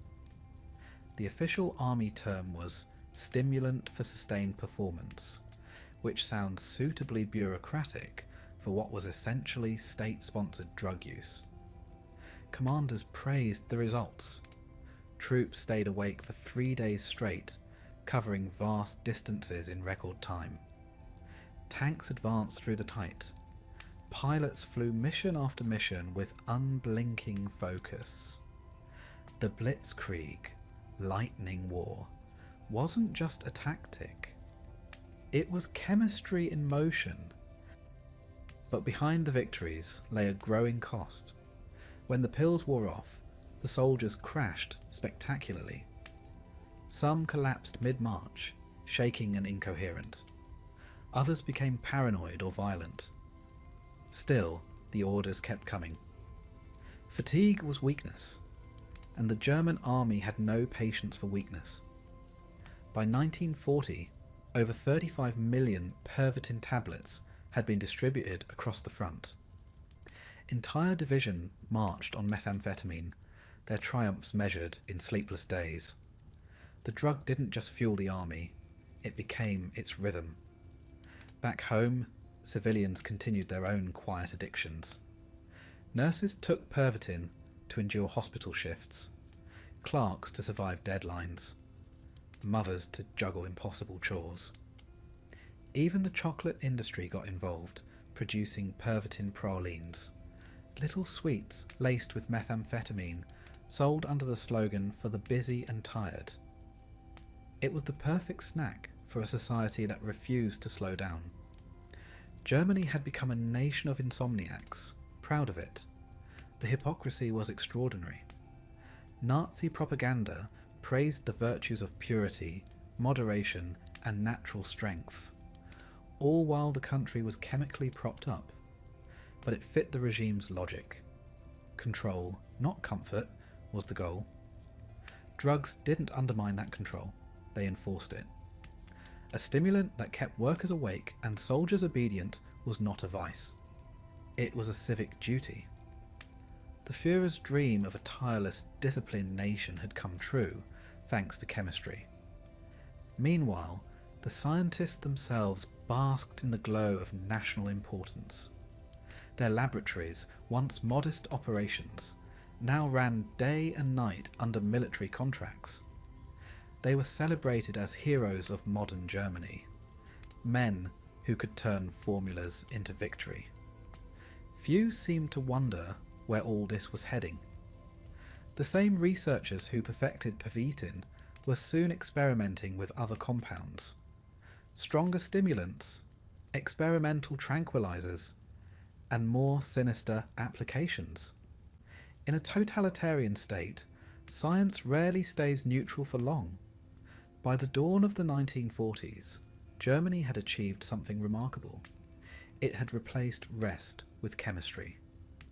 The nation's energy was artificial but convincing, its confidence pharmacological. Soldiers fought without sleep, workers toiled without pause, and the entire society moved to the tempo of a pill. To outside observers, it looked like efficiency. To historians, it looks like mania. The myth of German discipline was, in part, a hallucination, a meth-fueled mirage that couldn't last. In a sense, Pervitin was the perfect metaphor for Nazi Germany itself. Bold, fast, aggressive, and ultimately self-destructive. The drug suppressed doubt, dulled compassion, and replaced reflection with motion. For a regime built on speed and domination, it was ideal. But like all stimulants, the high came with a crash. The same chemistry that powered early victories would later feed paranoia, exhaustion, and collapse. The empire of energy was built on borrowed time. Still, in those early years, few could see the danger.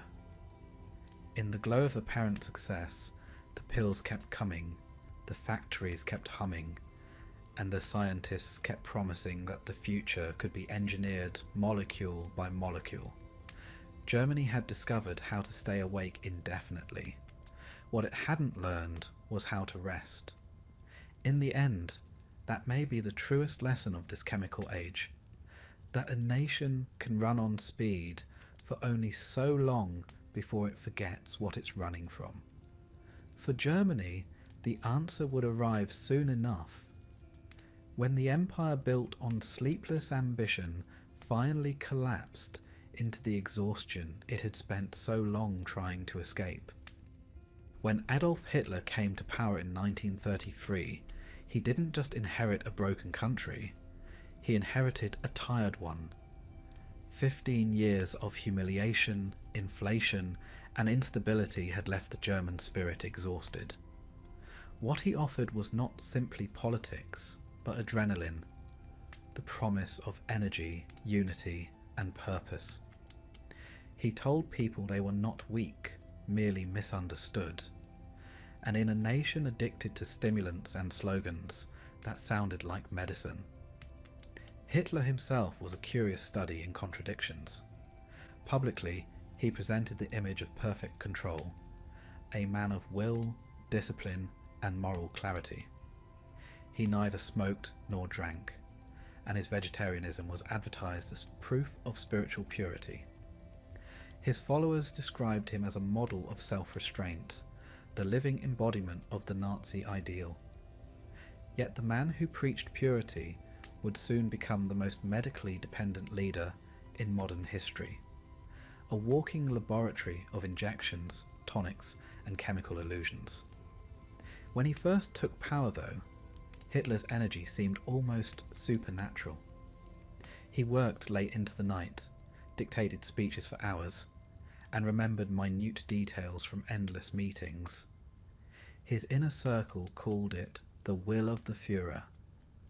In truth, it was obsession dressed as stamina. Even before the drugs entered the picture, he was powered by something dangerously close to mania, the kind of restless determination that mistakes exhaustion for virtue. He believed sleep was weakness, that history rewarded only the tireless. His Germany would reflect that belief all too literally. The early years of Nazi rule were an exercise in controlled frenzy. The economy was reorganized, industry nationalized, and dissent systematically erased. Everything, from farming to filmmaking, became part of a single machine geared toward motion. The propaganda ministry called it the National Awakening, which was an apt phrase. The entire country was being kept awake, not only by speeches and parades, but increasingly by chemistry. The same laboratories that produced everyday pharmaceuticals now supplied the state with what it called performance aids. The phrase was intentionally vague. It sounded respectable. It meant drugs. Meanwhile, Hitler's personal life was taken over by his doctor, Theodor Morell, a man described by one aide as half genius, half fraud, and entirely unappetizing. Morell was round, perspiring, and unfashionably fond of garlic pills, but he possessed what every dictator craves: absolute access. He became Hitler's constant companion, administering vitamins, hormones, and eventually narcotics. The Führer's day began and ended with injections, first for energy, later for pain, and eventually for everything in between. He would tell his subordinates that he didn't believe in illness. His veins, meanwhile, told a different story. At first, the relationship seemed harmless. Morell's concoctions, labelled with names like Vitamultin and Hormaton, were advertised as natural supplements. But they contained ingredients far from natural: amphetamines, barbiturates, and traces of cocaine. Morell's records read like a chemist's diary of obsession. Liver extracts, testosterone, glucose, methamphetamine, eucadol, a strong morphine derivative. He mixed and injected with cheerful confidence, always assuring Hitler that the results were marvellous. And to be fair, at first they were. The Führer's energy returned, his moods brightened, and his sense of invincibility soared. Morel called it therapy. History would call it dependency. Hitler's obsession with control extended to his body. He saw himself as the vessel of the German will, and therefore it had to function perfectly. When fatigue crept in, he demanded chemical solutions. When stomach cramps plagued him, Morel injected new formulas. When his eyesight dimmed, there were special drops. His physician once remarked that the Führer's body was treated like a machine with replaceable parts. The irony, of course, is that machines eventually wear out, especially when they run without pause. As the 1930s progressed, the regime's obsession with vitality became national doctrine. Posters showed muscular, glowing citizens under slogans like "Health is Duty" and "Germany lives in you." The Hitler Youth were drilled not just in loyalty, but in exercise routines and hygiene practices. Illness was seen as a moral failure. The state organised mass physical exams, diet programs, and medical campaigns. Yet beneath this surface of health culture, the population quietly relied on stimulants to maintain the pace. The contradiction was striking. A nation preaching natural strength, powered by pills. Hitler's relationship with drugs mirrored his relationship with power. Absolute, consuming, and self-destructive. The more he relied on them, the less he could function without them. His confidence swelled with each injection, and so did his paranoia. He became convinced that betrayal lurked in every corner, that generals plotted against him, that destiny itself could be bullied into obedience. The drugs didn't create his delusions, but they certainly made them louder. They blurred the line between inspiration and hallucination, until even he could no longer tell the difference. Meanwhile, the rest of Germany followed the example, knowingly or not. The national work culture became one long experiment in endurance. Factories ran day and night, workers survived on stimulants and slogans. The rhetoric of unceasing effort took on a strangely literal tone. Fatigue was treated not as a symptom, but as sabotage. Sleep was an indulgence. The army, the government, and the populace all mirrored their leader.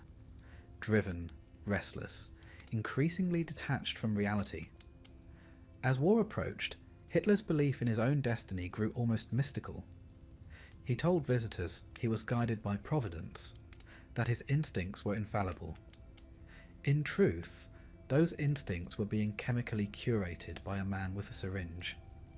When plans succeeded, he credited fate. When they failed, he blamed everyone else. Morel kept the syringes coming, and Hitler kept making decisions that would doom millions. It was a partnership built on delusion. The doctor convinced he was saving his patient, and the patient convinced he was saving the world.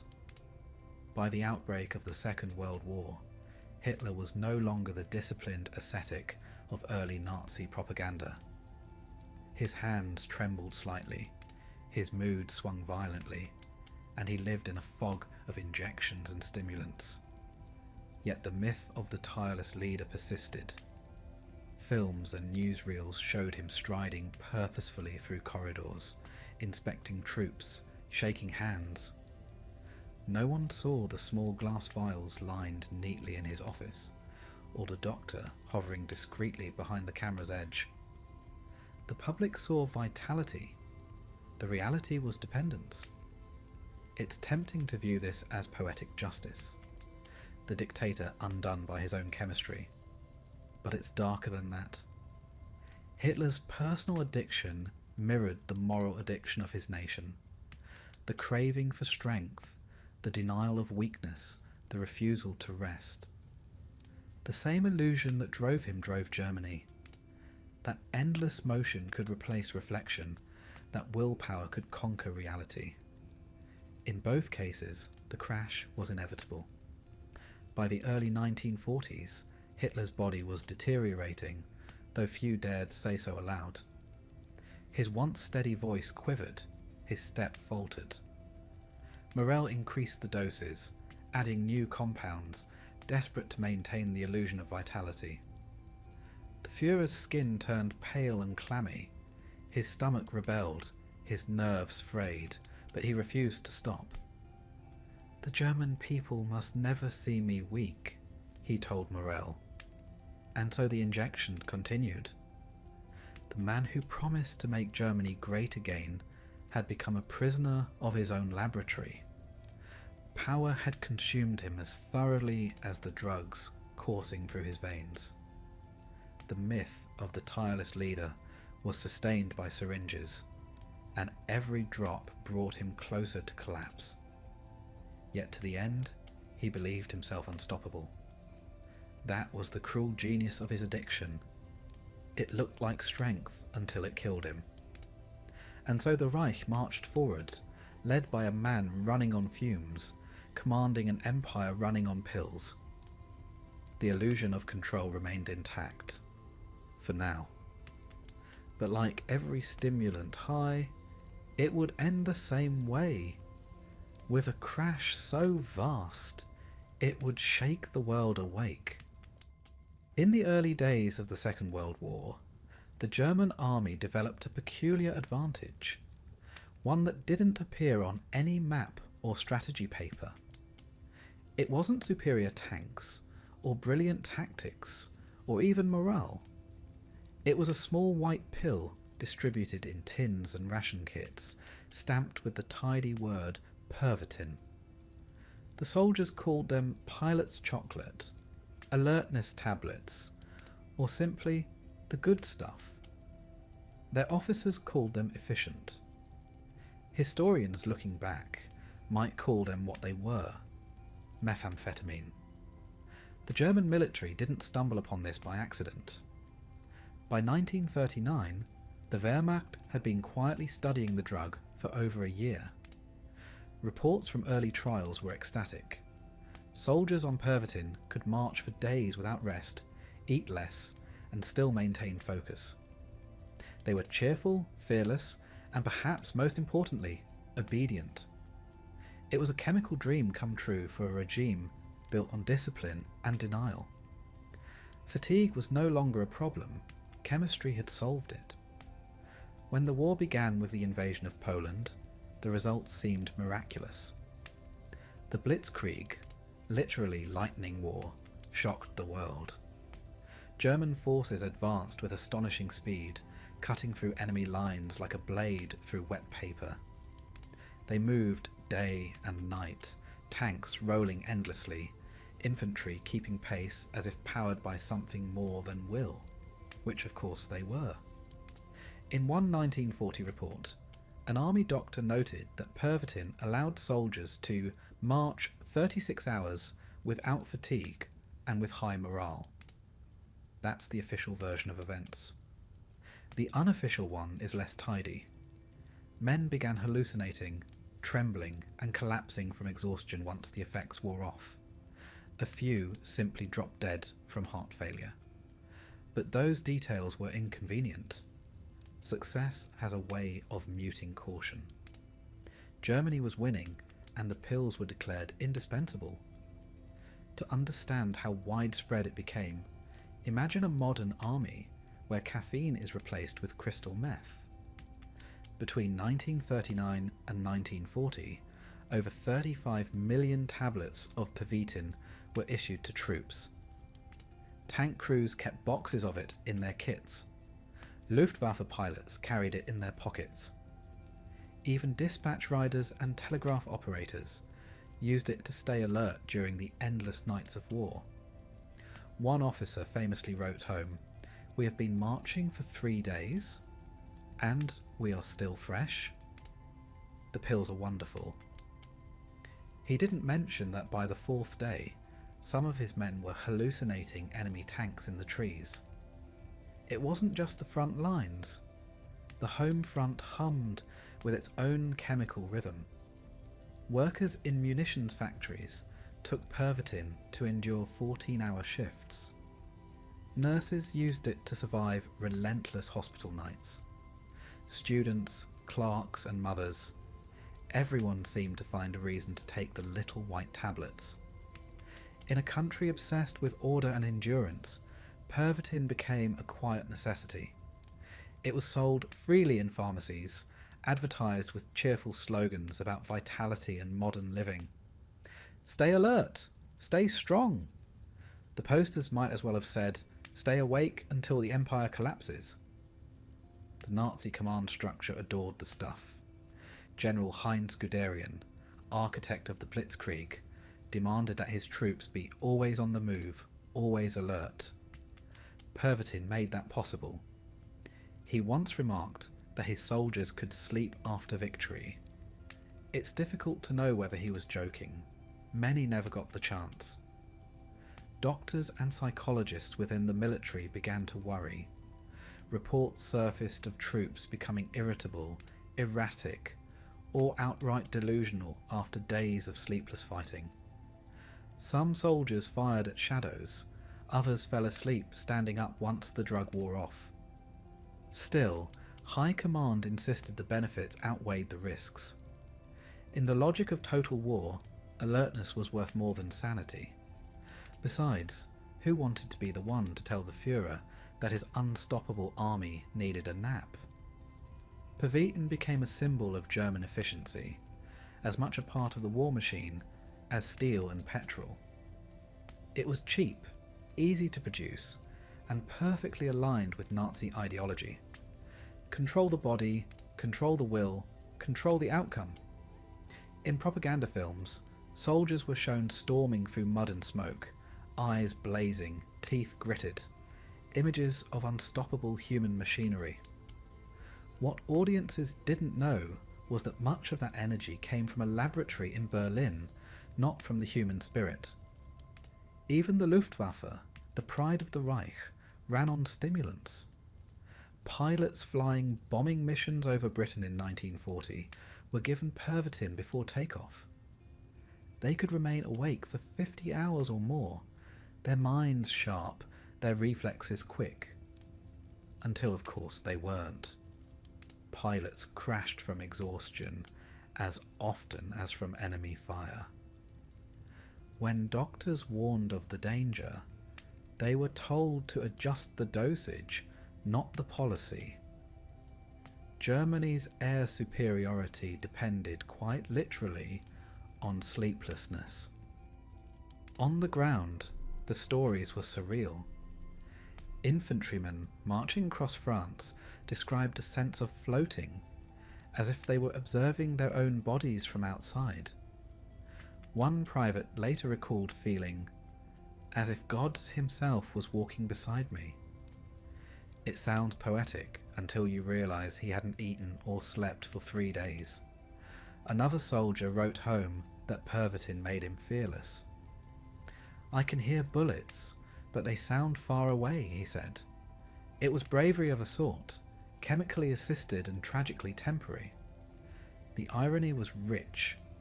The same regime that preached racial purity and moral discipline was quietly addicted to synthetic narcotics. Hitler railed against alcohol and tobacco, yet his soldiers fought on methamphetamine. Nazi propaganda films celebrated the wholesome vigour of German youth, while the chemical factories of Temla churned out millions of doses of dependence. Germany's triumphs were, quite literally, drug-fueled hallucinations of strength. Not that the Allies were completely sober, of course. British and American pilots would later take Benzedrine, an early amphetamine, to stay awake during missions. But no nation embraced pharmacology quite like Germany. It wasn't a supplement, it was strategy. Blitzkrieg wasn't merely about tactics. fast tanks, coordinated assaults. It was about speed itself. The idea that momentum could crush the enemy before thought caught up. Methamphetamine turned that philosophy into physiology. The army became a single sleepless organism, racing through Europe faster than anyone could comprehend. Temler Works, delighted by the demand, expanded production at an industrial pace. By 1941, the company was manufacturing methamphetamine on a scale never seen before. It was a triumph of German chemistry, though not the sort they'd boast about after the war. The firm's advertisement still claimed that Pervitin promoted cheerfulness and alertness, as though world conquest were just an ambitious workday. Of course, there were limits. By 1942, the side effects were too visible to ignore. Soldiers became addicted, unpredictable, sometimes violent. Doctors began reporting cases of psychosis, cardiac arrest, and total mental collapse. The Wehrmacht issued new regulations, limiting use to essential missions. In practice, that meant everyone kept using it, but pretended otherwise. You can't turn off a dependency once it's built into the system. For the soldiers themselves, the pills were both salvation and curse. They allowed them to endure the unendurable, cold, hunger, fear, but at the cost of something human. The stimulant stripped away fatigue, yes, but also empathy and restraint. Men who had been ordinary citizens months earlier found themselves capable of extraordinary cruelty. War already dehumanizes. Methamphetamine simply accelerated the process.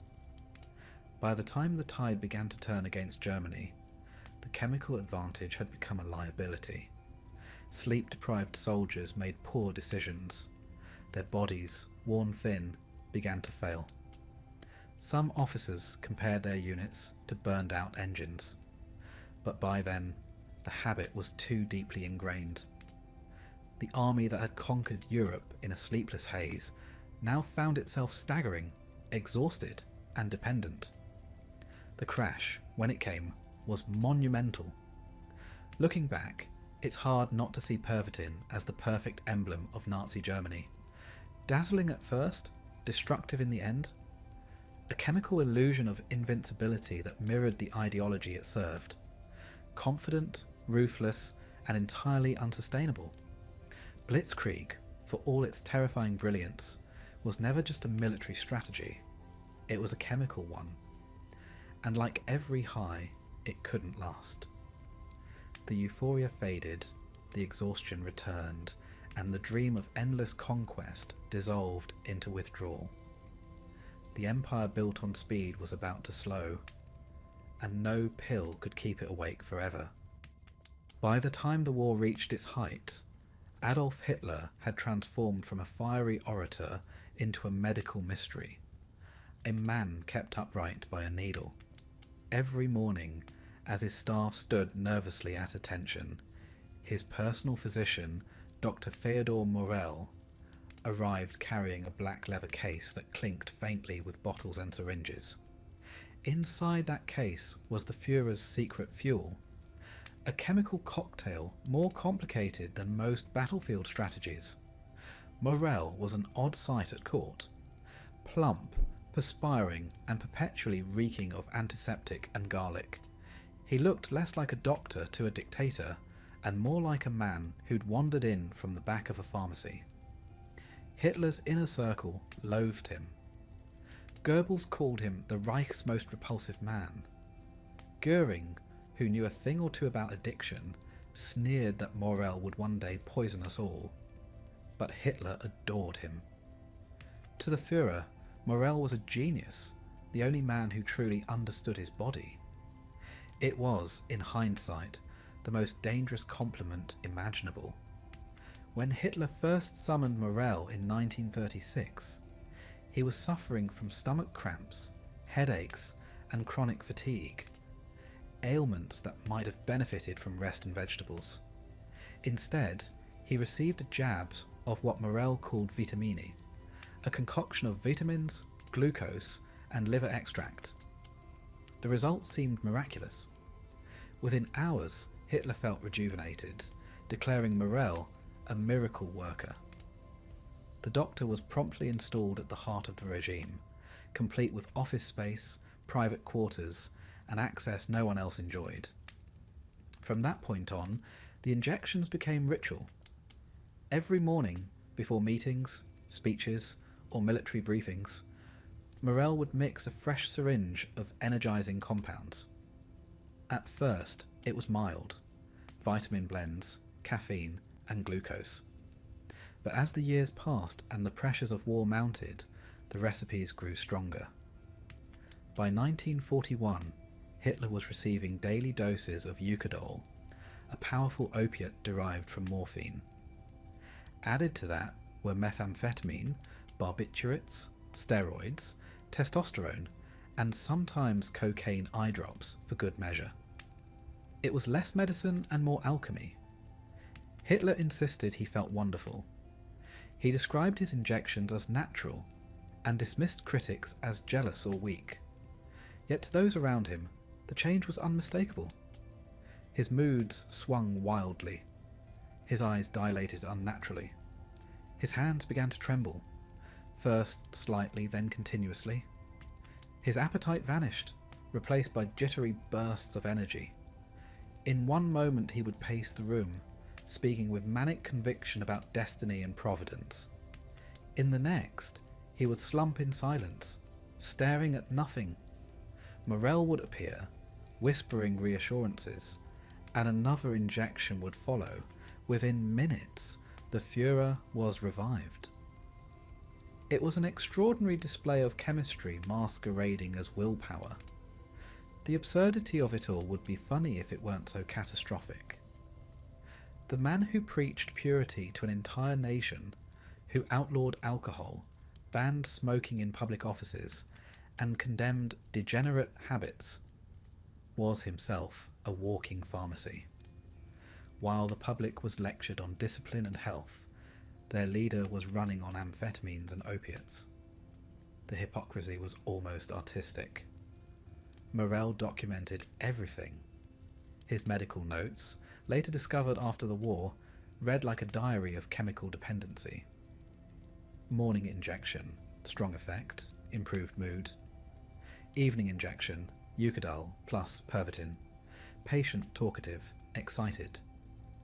Midnight injection, condition agitated, administered sedative. There were hundreds of entries like it. Hitler's veins had become the front lines of his own private war. One fought between exhaustion and euphoria. Members of the High Command began to notice the difference. His briefings grew erratic. He interrupted generals, shouted over maps, and made decisions that defied logic. When advised to rest, he exploded in anger. "The Führer does not rest," he shouted once, slamming his fist so hard that it startled his staff into silence. In truth, he hadn't truly rested in years. Morel saw to that. There's an eerie intimacy to their relationship. Morel wasn't just a doctor, he was a gatekeeper. He controlled access to Hitler, and, increasingly, to Hitler's mind. Whenever the Führer fell into despair or physical collapse, Morel alone was allowed near him. He'd prepare an injection, murmur assurances, and within moments the great man was back on his feet, raving about victory and destiny. To everyone else, it seemed miraculous. In reality, it was chemistry at work. The regime's energy, quite literally, came through a syringe. Some of Hitler's aides suspected the truth, but dared not speak it aloud. In 1943, one officer secretly arranged for one of Morel's syringes to be analysed by another physician. The report came back alarming. Traces of methamphetamine, cocaine derivatives, and opiates. When the officer hesitated to confront the Führer, his colleague muttered, "Would you tell God he has a drug problem?" the matter was quietly dropped. Meanwhile, Morell's influence grew. He prescribed treatments not only for Hitler, but for senior officers and their families. His injections became a sort of political currency. To be seen receiving the Führer's doctor's formula was a mark of favour. Some even believed the shots carried spiritual strength, as if Morell's syringes dispensed fragments of divine will. It would be comical if it weren't so chilling. By 1944, the effects were impossible to ignore. Hitler's health was deteriorating rapidly. His skin turned greyish, his gait stiff and shuffling, his digestion erratic. He suffered tremors in his left hand that he tried to conceal by clasping it behind his back. Morell responded the only way he knew how, with more injections. The doses increased, the frequency doubled. Each new drug was meant to offset the side effects of the last. It was a grim sort of equilibrium, like a man balancing on the edge of collapse by adding more weight. Still, Hitler's faith in Morell never wavered. "He keeps me fit," he told visiting officials, though by then fit was a generous description. During one briefing in late 1944, a general noted that Hitler's pupils were so dilated they seemed almost black. "He looked at me," the general later recalled, "and I felt as though he was staring through me, not at me." The Führer's famous charisma had become a kind of chemical glare. Outside the bunker walls, the war was collapsing. The once unstoppable army was retreating. The Luftwaffe was grounded. Cities lay in ruins. But inside, Hitler spoke with the same feverish certainty as ever. The injections sustained the illusion that victory was still possible. Each morning, Morell prepared his syringe, Hitler rolled up his sleeve, and the theatre of confidence resumed. Reality no longer entered in conversation. To his subordinates, the Führer seemed increasingly detached from the physical world. He issued impossible orders, dismissed bad news as sabotage, and spoke of miracle weapons and final triumphs. His speeches, once commanding, became rambling and repetitive. Between injections, he would slump in exhaustion, sweating and pale, only to revive again in manic bursts. It was the rise and fall of a man who believed himself invincible, measured now in milliliters of morphine. When Allied forces closed in on Berlin in 1945, Hitler's body was failing faster than his empire. His digestive system had all but shut down. His hands shook uncontrollably. Morell tried new mixtures, desperate to keep him functional. But the magic was gone. Even Hitler, who had once sworn by his doctor's brilliance, began to lose faith. In one of their final encounters, he snapped at Morell, accusing him of incompetence. "You've made me a cripple," he shouted. For once, he wasn't entirely wrong. Soon after, Morell was dismissed and fled Berlin, leaving behind the medical files that would later expose the extent of his work. Hitler spent his final weeks in the bunker, trembling, paranoid, and without his chemical crutch. The withdrawal was brutal. He was no longer the tireless visionary of Nazi propaganda, but a frail, grey figure. The perfect symbol of a regime addicted to its own illusions. In the end, the man who once promised to build a new world could not even sustain his own body. His empire collapsed as he did, jittering, trembling and hollowed out. The myth of strength had always been synthetic, and when the injection stopped, both man and myth dissolved together. By the middle of the war, Germany's armies weren't so much marching across Europe as vibrating through it. The soldiers had become living extensions of the country's obsession with endurance, mechanical, restless, and utterly dependent on the chemistry that kept them from collapsing. Sleep, that ancient human need, had become a kind of enemy. Rest was for civilians, or worse, for the defeated. The German soldier was expected to be tireless, and thanks to a small white tablet, he almost was. At first, it all seemed so efficient. Pervitin, methamphetamine by another, friendlier name, had worked wonders during the early Blitzkrieg campaigns. Tanks advanced through the night, pilots flew for days, and troops covered impossible distances without rest. They felt invincible, as though the human body had finally caught up with the machine age. Commanders praised their iron discipline, though much of it was chemical rather than moral. The soldiers themselves had little reason to complain. In their pockets, the tablets offered confidence in pill form. No fear, no fatigue, no hesitation. But like all miracles, it didn't last. After the initial euphoria came the crash, and it came hard. Once the effects wore off, men fell asleep where they stood, sometimes mid-step. Others became paranoid, jumpy, convinced that unseen enemies were whispering in the dark. The body, it turns out, has limits, and no ideology, not even one with swastikas on it, can override biology forever. Still, the orders were clear. The advance must continue. If men collapsed, others took their place, tablets at the ready. It was war waged at double speed, with double the casualties. Letters home from the front reveal a strange duality.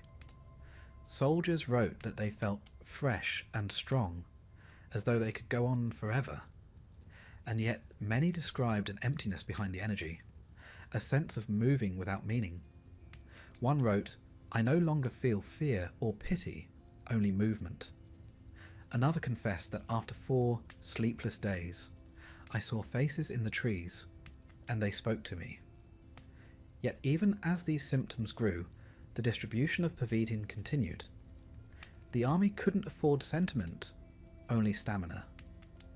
In 1940, German doctors issued over 35 million tablets to soldiers during the invasion of France alone. Some regiments were so dependent that officers requested emergency resupply when shipments ran low, as if the drug were ammunition. In one infamous episode, a commander halted his unit not because of enemy fire, but because his men had run out of pills and were falling asleep en masse.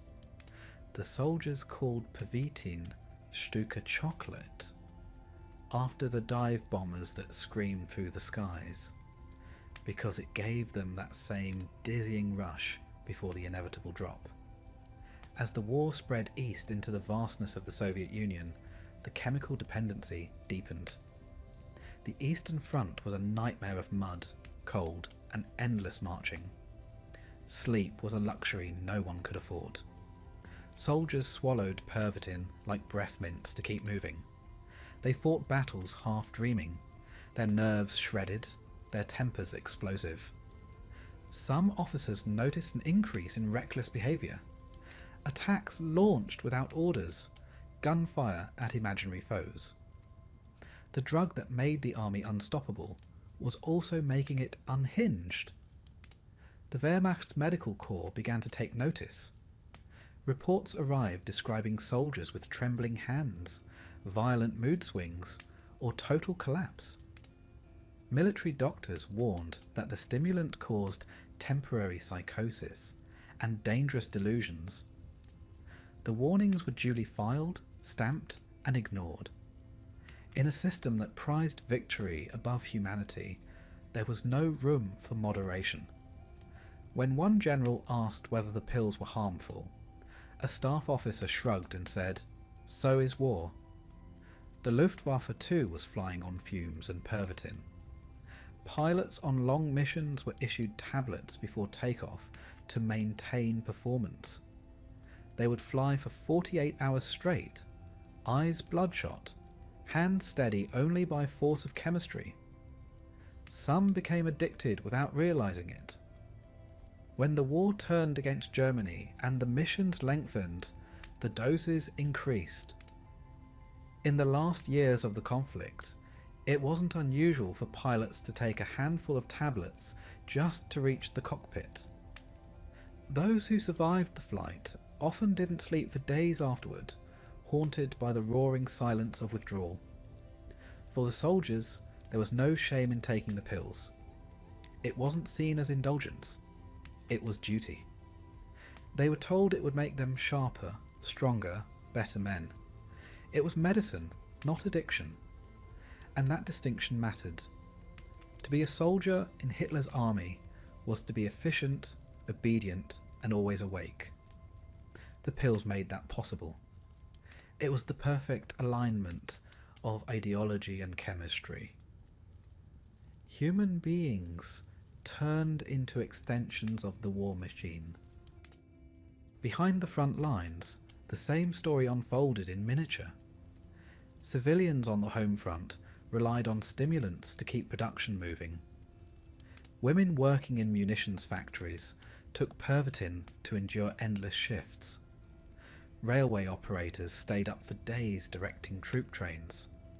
Nurses in field hospitals kept themselves upright with the same drug they administered to wounded soldiers.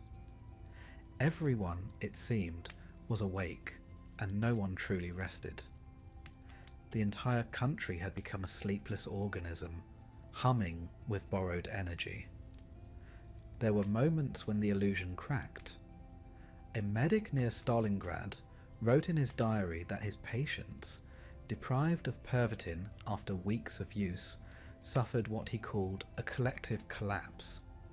They became sluggish, depressed, unable to eat or move. It is as if their souls have left their bodies, he wrote. The pharmacy of victory had produced its first mass withdrawal.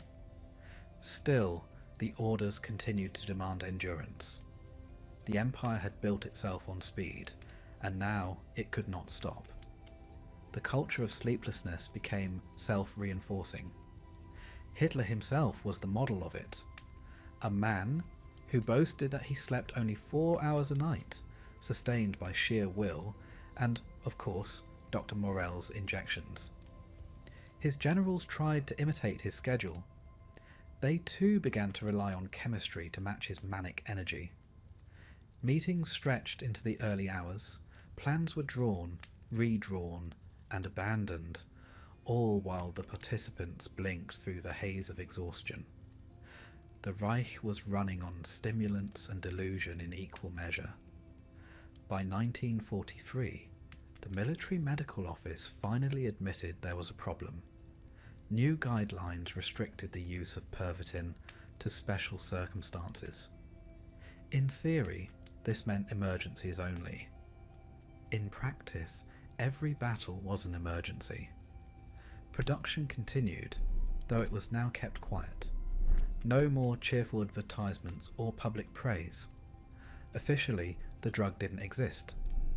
Unofficially, it kept Germany on its feet for 2 more years. The psychological toll was enormous. Addiction stripped away what little empathy remained in the ranks. Soldiers grew numb to suffering, both theirs and others. Violence came more easily. Civilians in occupied territories spoke of German troops who seemed like machines, expressionless, tireless, detached. They weren't entirely wrong. Stimulants dull the part of the brain that hesitates. In a war already defined by cruelty, that was a catastrophic advantage. By 1944, the army was visibly unraveling. Troops were thinner, jumpier, prone to fits of rage or despair. Commanders complained that discipline was eroding, though few recognized that the cause was chemical as much as moral. The war effort itself began to resemble the effects of the drug that sustained it: intense, erratic, unsustainable. Germany's brief high was ending. When the final battles came, many soldiers no longer wanted the pills. They had grown tired of being awake. Captured diaries tell of men who stopped taking Pervitin and simply let exhaustion claim them. Better to sleep, one wrote, than to keep seeing the same nightmares with open eyes, It's a strangely fitting epitaph for a regime that mistook motion for strength and sleeplessness for greatness. The Wehrmacht's addiction wasn't just chemical, it was philosophical. It believed that willpower alone could overcome reality, that exhaustion was weakness, that rest was surrender. But biology, as it tends to, had the last word. When Germany finally collapsed in 1945, it did so like a body deprived of its drug, shaking, hollow, and utterly spent.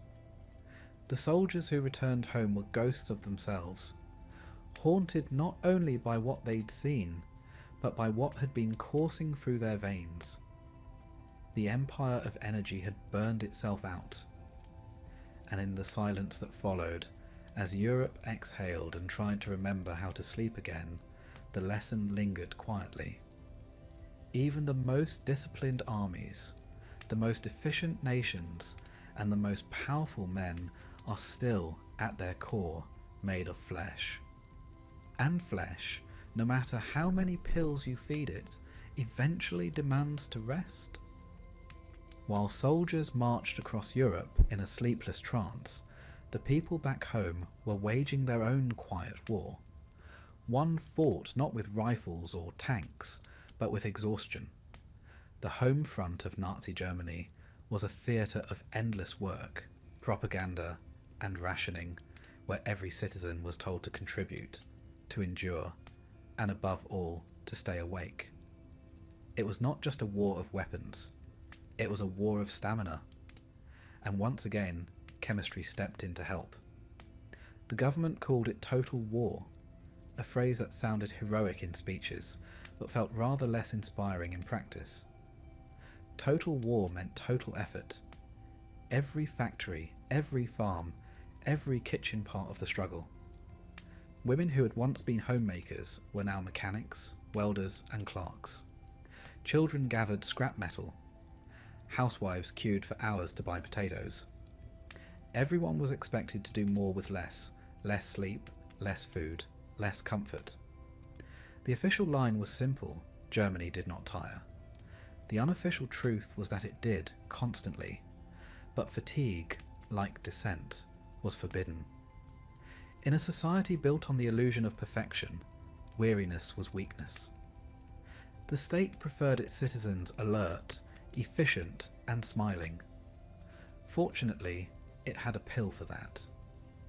Pervitin, the miracle stimulant that had once powered the Blitzkrieg, found a second life in the kitchens and offices of the Reich. Pharmacies continued to sell it under innocent names. Energy tablets, pep pills, Vitamoltin. Housewives took them before cleaning. Factory workers took them before night shifts. Students used them for exams. It was the drug of modern living, perfectly legal, perfectly German. Adverts were everywhere. One poster showed a bright-eyed secretary typing beneath the slogan, "Stay sharp, stay strong, with Pervitin." Another depicted a smiling mother effortlessly juggling housework and childcare thanks to the new tonic of vitality.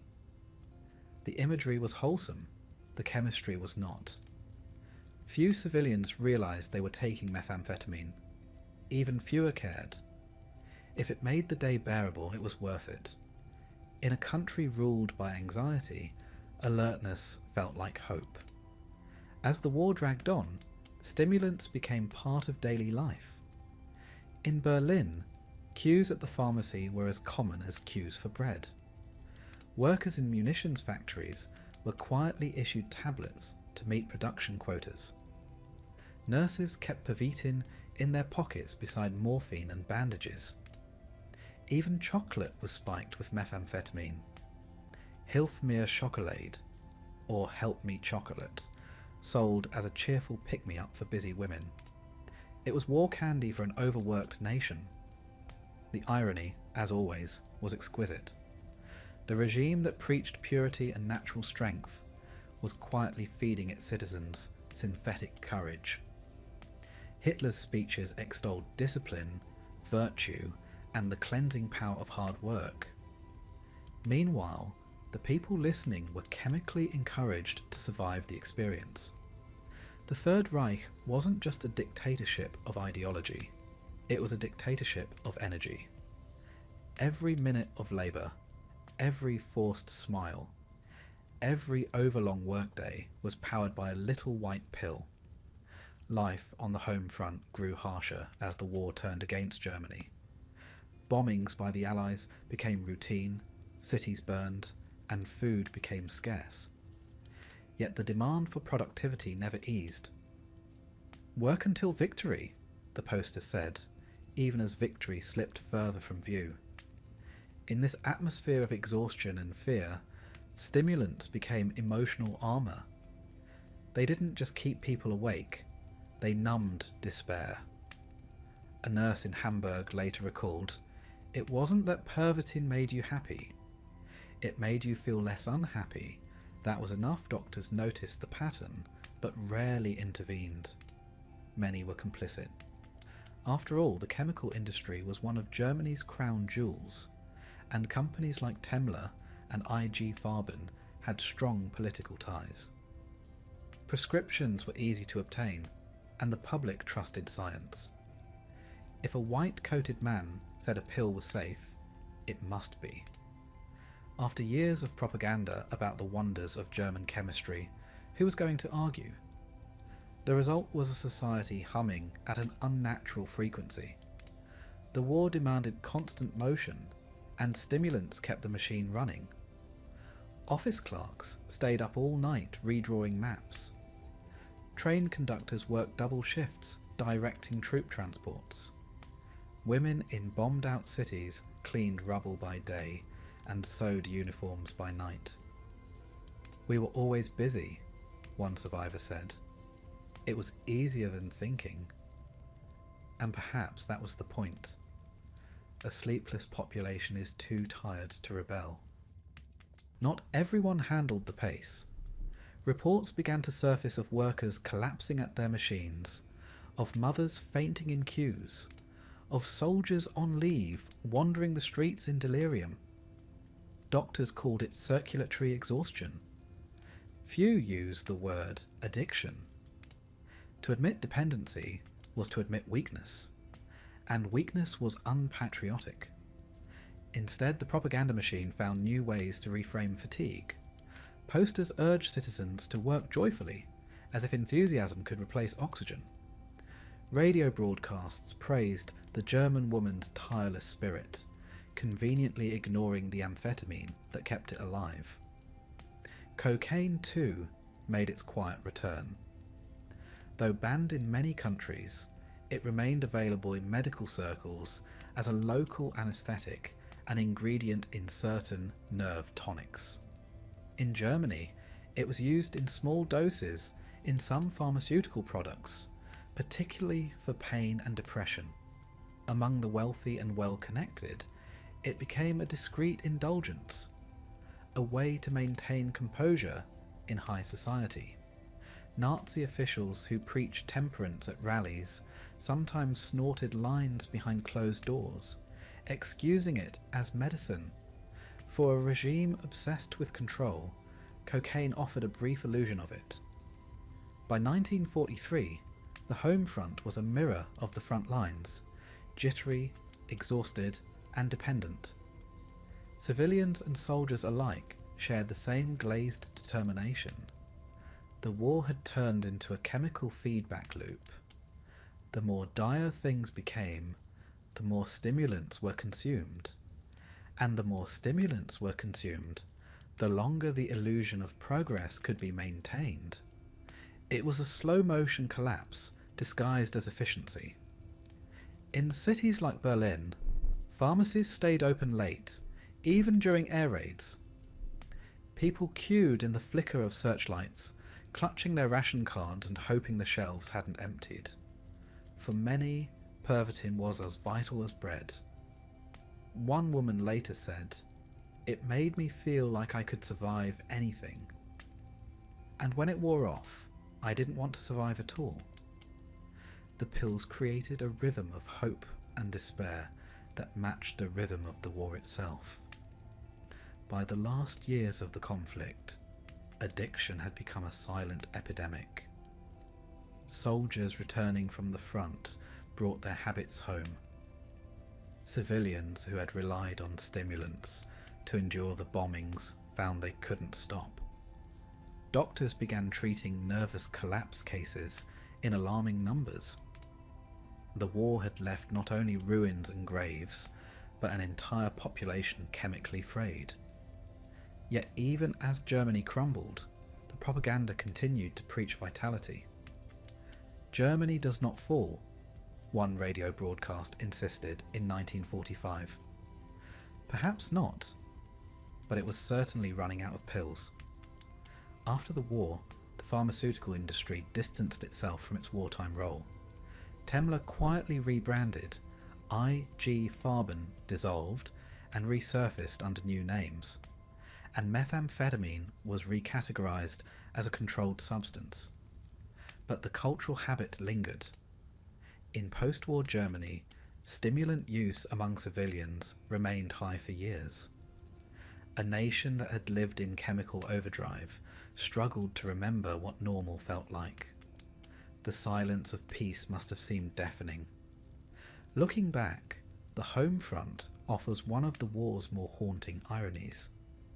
While soldiers fought under the influence of Pervitin, their families endured under it.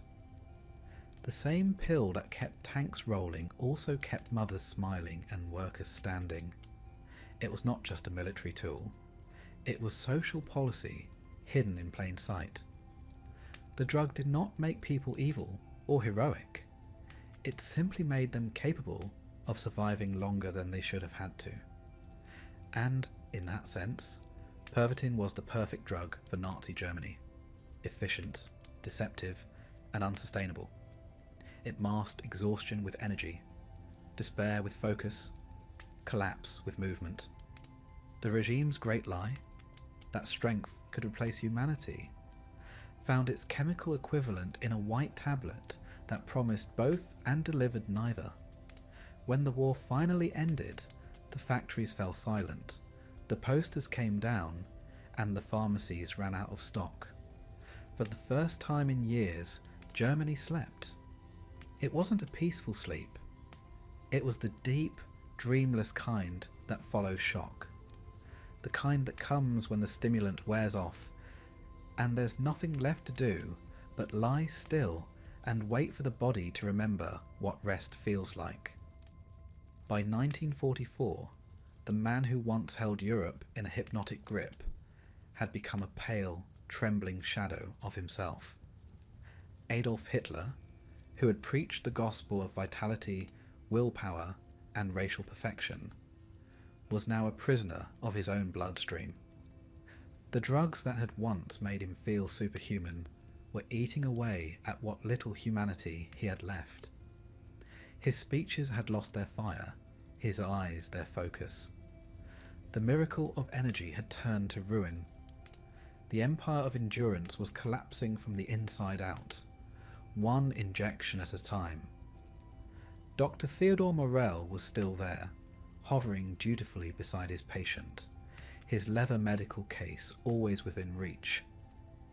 The injections that had begun as harmless tonics were now an entire daily regimen of chemical dependency. Mornings started with amphetamines and vitamins. Afternoons brought barbiturates to calm the tremors. Evenings required opioids to dull the pain in Hitler's legs and stomach. It was a grotesque balancing act. One drug to wake him, another to steady him, a third to help him function just long enough to need the first again. The bunker smelled of medicine and damp concrete. Every day, secretaries brought files and dispatches, while Morell prepared syringes behind the curtains. Hitler's personal assistant later recalled that you could always tell when the Führer had just been treated. His face would flush, his voice rise, and he'd begin to talk too quickly. For a few hours he seemed restored, energized, almost convincing again. Then inevitably the crash would come. Exhaustion, rage, or paranoia followed by another injection. The man who once mocked weakness could no longer live without it. The tremor in his left hand, once slight, now shook constantly. He tried to hide it during meetings by gripping his right wrist or clasping both hands behind his back. Film footage from the later war years shows the effort clearly: the stiff posture, the tight jaw, the frozen smile. His staff pretended not to notice. Morel, ever loyal, assured him that the nerves will settle. They never did. As the war turned against Germany, the chemistry only deepened. Defeat does terrible things to morale, and in Hitler's case, it also did terrible things to dosage. Morel increased the stimulant injections to counter Hitler's growing fatigue, then prescribed sedatives to counter the stimulants. He added new mixtures with obscure ingredients: strychnine, atropine, cocaine eye drops. One concoction included bull semen extract, on the theory that it would restore masculine vigour. The Führer was being held together by equal parts desperation and pseudoscience. Those around him began to notice that his decision-making had changed. In 1941, he had been methodical, calculating. By 1944, he was impulsive, erratic, and oddly detached from reality. He would rant for hours about miracle weapons, invisible divisions, and betrayals that existed only in his imagination. When generals brought bad news, he accused them of cowardice or treason. The drugs didn't create his delusions. They simply turned the volume up to unbearable levels. It is easy, and perhaps comforting, to think of Hitler in those years as merely mad. Madness absolves explanation. But the truth was more mundane, and therefore more disturbing. He was addicted, and addiction has a grim logic of its own. Every crash demanded a fix. Every fix brought a crash. His body was collapsing, yet the regime demanded his energy, his speeches, his orders. Morel's syringes became the last functioning supply line of the Third Reich. In the bombed-out ruins of Berlin, the irony was complete. A nation that had exalted purity, discipline, and natural strength was now led by a trembling invalid, chemically sustained by a doctor no one respected. The myth of the tireless Führer, the man of steel who never faltered, had been reduced to theatre. Secretaries whispered that his breath smelled faintly of decay. Officers avoided direct contact for fear of being blamed for his moods. He isolated himself in meetings, eyes flicking nervously, hands twitching, issuing orders no one could fulfill. By late 1944, his physical decline was unmistakable. He suffered from insomnia, heart palpitations, chronic digestive pain, and violent sweats. His skin took on a waxy pallor. His once confident stride became a shuffle. Yet he refused to admit weakness. "I am the people," he declared during one outburst, "and the people do not collapse." The line was tragic in its accuracy. The people had collapsed. The armies were in retreat, the cities in ashes, and the nation itself addicted to the same illusion of stamina that had consumed its leader. Morel, increasingly anxious, kept expanding his pharmaceutical experiments. When one injection failed to revive Hitler's appetite, he tried another. When that failed, he combined them. Hitler began suffering severe intestinal spasms, vomiting fits, and sudden dizziness. Morel blamed the stress of leadership. Others blamed Morel. Goering called him a dangerous charlatan. Himmler dismissed him as a quack who feeds on the Führer's veins. Yet Hitler remained loyal. "He alone gives me strength," he insisted. Strength, of course, was the one thing he no longer possessed. In those final months, the bunker became both his fortress and his cage. The walls shook nightly from Allied bombs. Outside, Berlin starved. Inside, Morell's injections continued like clockwork. Hitler spent hours poring over maps of divisions that no longer existed, shifting phantom troops across territory already lost. Each morning he demanded briefings that grew shorter, more hopeless. Each night he spoke of destiny, victory, and betrayal, as though words could replace armies. The drugs blurred time, keeping him half awake through a nightmare he had created. Eyewitnesses described a man physically shrinking. His clothes hung loose, his hair greyed, his complexion sallow. He looked, one aide said, as though all the colour had drained from him and settled in his eyes. Even his voice, once thunderous, had thinned into a rasp. Yet his temper remained volcanic. When generals suggested negotiation, he erupted with paranoid fury. "They want to rob me of my victory," he shouted, though there was no victory left to rob. The contradiction was complete. A dictator obsessed with strength, reduced to a frail addict, raging against his own decay. It would be poetic if it weren't so cruel. The same ideology that demanded the elimination of weakness had created a man wholly defined by it. The empire built on willpower was now sustained by morphine. The self-styled Superman could not stand without a syringe. In April 1945, with Soviet forces closing in, Hitler's health finally broke beyond repair. His tremors worsened into near paralysis. His digestion failed completely. He could no longer walk unaided. Morell, panicked, offered new mixtures, but they made matters worse. Hitler accused him of sabotage, then dismissed him. The doctor who had once been indispensable was led away by SS guards, his medical bag confiscated. His final note in the Führer's record read simply, "Patient refuses treatment." It was the understatement of the century. Without his chemical crutch, Hitler deteriorated rapidly. He slept for hours, then woke in confusion.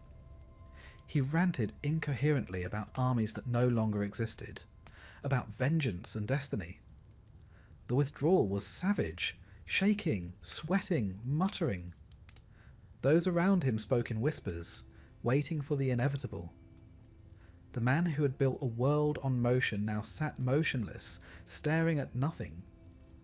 In those final days, he dictated his political testament with the same manic energy that had once propelled him to power, though his hand trembled so violently he could barely hold the pen. Outside, artillery echoed through the city. Inside, the once mighty Führer was a ruin of flesh and chemicals. His fall was not dramatic, only pitiful, the natural end of an unnatural high. When he finally chose to end his life, it was not out of courage, but exhaustion. The last reserves of chemistry had failed him. There were no more injections left to delay reality. He died not as a Superman, but as a man long since hollowed out by his own illusions. In the days that followed, the bunker fell silent. Morell's medical files were discovered. Hundreds of pages detailing years of injections, doses, and strange concoctions. The Allies who examined them were astonished. One report concluded that Hitler had been a severe drug addict under near constant chemical influence. It was both diagnosis and epitaph. The collapse of Nazi Germany was mirrored perfectly in its leader's decline. Both had chased invincibility, both had denied weakness, and both had mistaken stimulation for strength. In the end, they crashed together. A nation and a man, chemically sustained, morally bankrupt, utterly spent. The world awoke to the ruins and asked how it could have happened.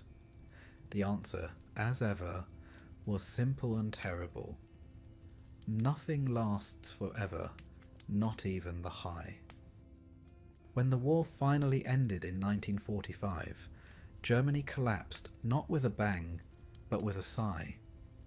Cities lay in ruins, factories smouldered, and the people, thin, hollow-eyed and dazed, stumbled through the wreckage like sleepwalkers suddenly awakened. The Reich that had promised 1,000 years of triumph had lasted barely 12, and now the spell was broken. But what followed was not just political defeat or physical destruction. It was withdrawal. An entire nation coming down from a 6-year chemical high. The pharmacies that had once dispensed vitality were empty. The factories that produced pervitin and other stimulants had been bombed or seized. For millions of soldiers and civilians alike, the end of the war meant the end of their supply. The drugs that had numbed hunger, fear, and exhaustion were gone, and what remained was the raw, unfiltered pain of reality. The hangover was national. All across the country, men returned from the front, addicted to the small white tablets that had kept them awake through hell. They had fought battles in a blur of sleepless adrenaline, and now found themselves unable to rest. Some shook uncontrollably, others fell into weeks-long depression. Their bodies, once fueled by chemistry, refused to function without it.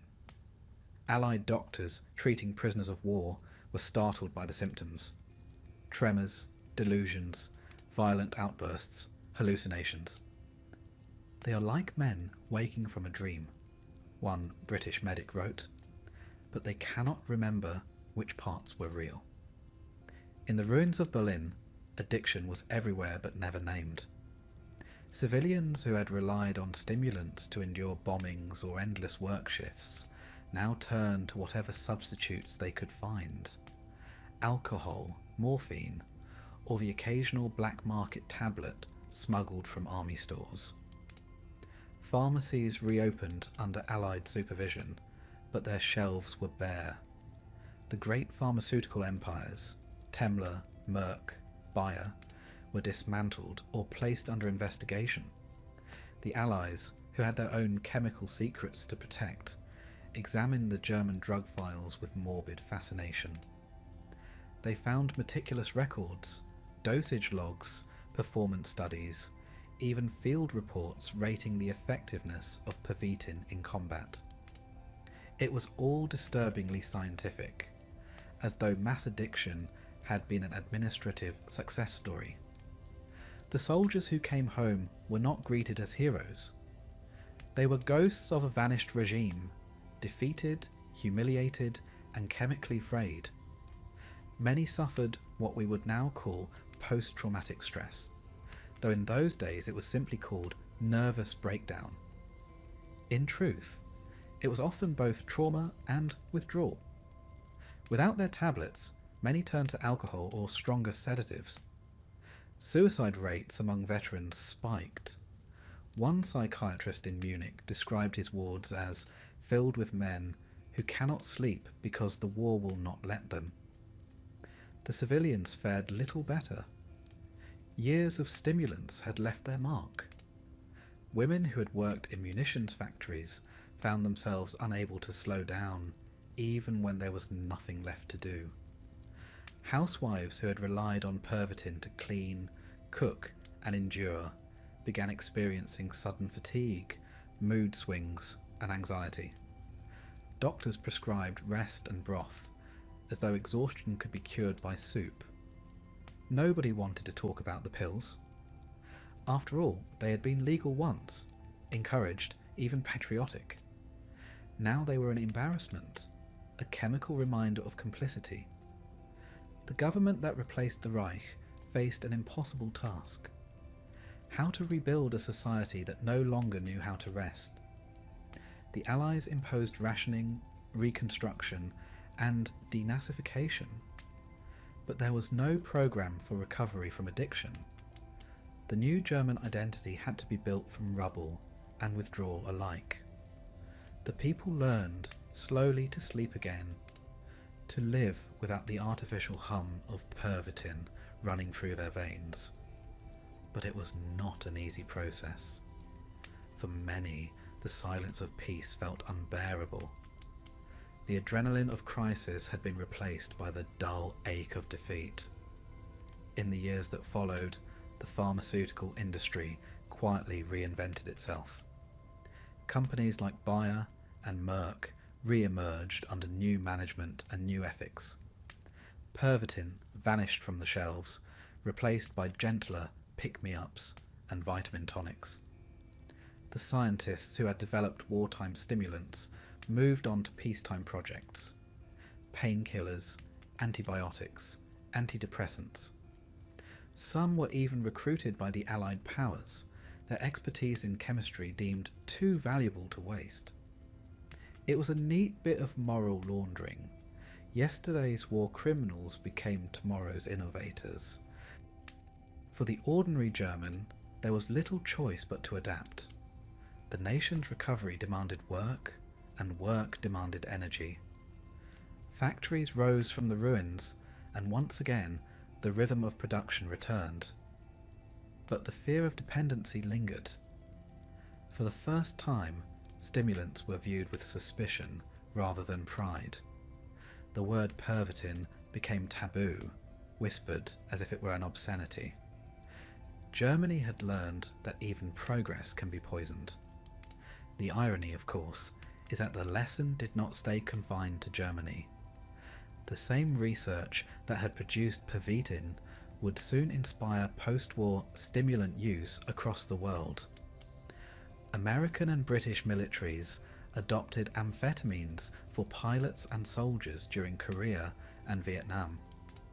Pharmaceutical companies marketed new, safe versions to civilians under names like dexedrine and benzedrine. The science of endurance that Nazi Germany had perfected quietly became part of global modernity. Humanity, it seemed, was addicted to productivity long before it admitted it. Back in Germany, the psychological recovery was slower. The nation had to confront not only the crimes of the regime, but the ordinary compliance that had made them possible. The drug use became symbolic of something deeper, the way people had numbed themselves to conscience. To stay awake for Hitler's war was one thing.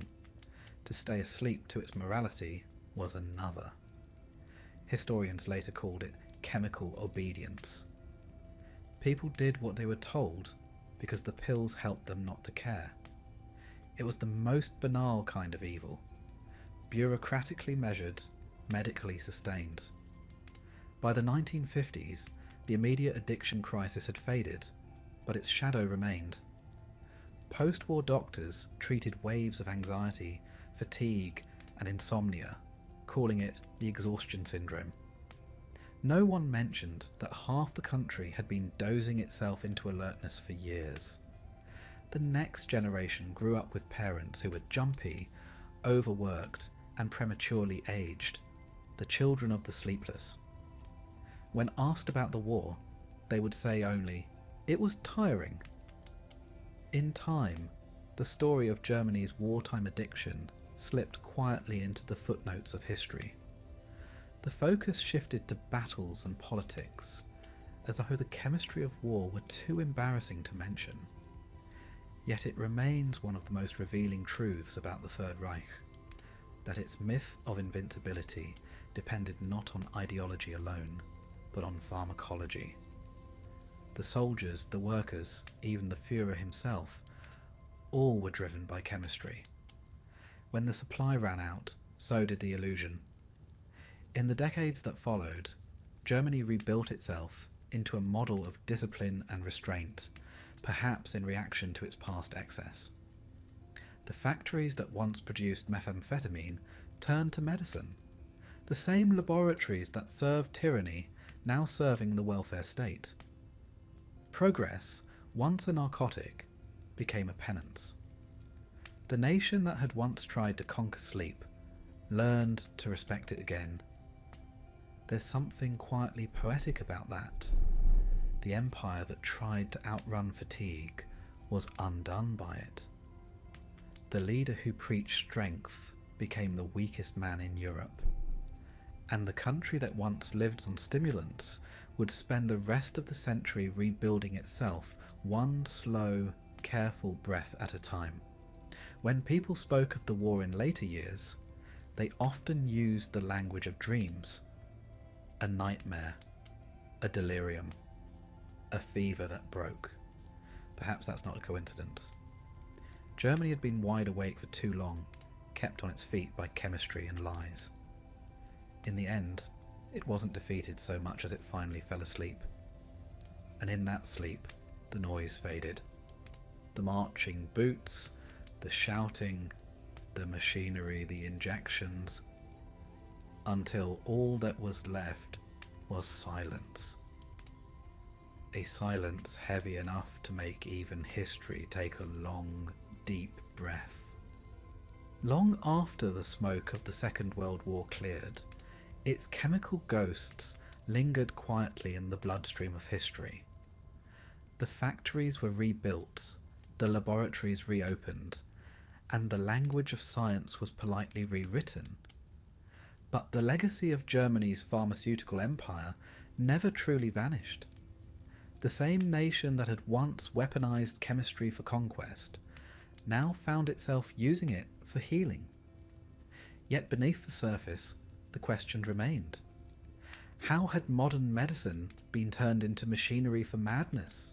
And what did it say about the human desire to stay awake, to stay strong, at any cost? In the 1950s, Germany's pharmaceutical industry rose again like a phoenix, cleaner, more respectable, and determined to distance itself from the sins of the past. Bayer, Merck, and the remnants of IG Farben re-emerged under new management, their laboratories humming once more with innovation. The Allies, eager for economic recovery and Cold War allies, encouraged it.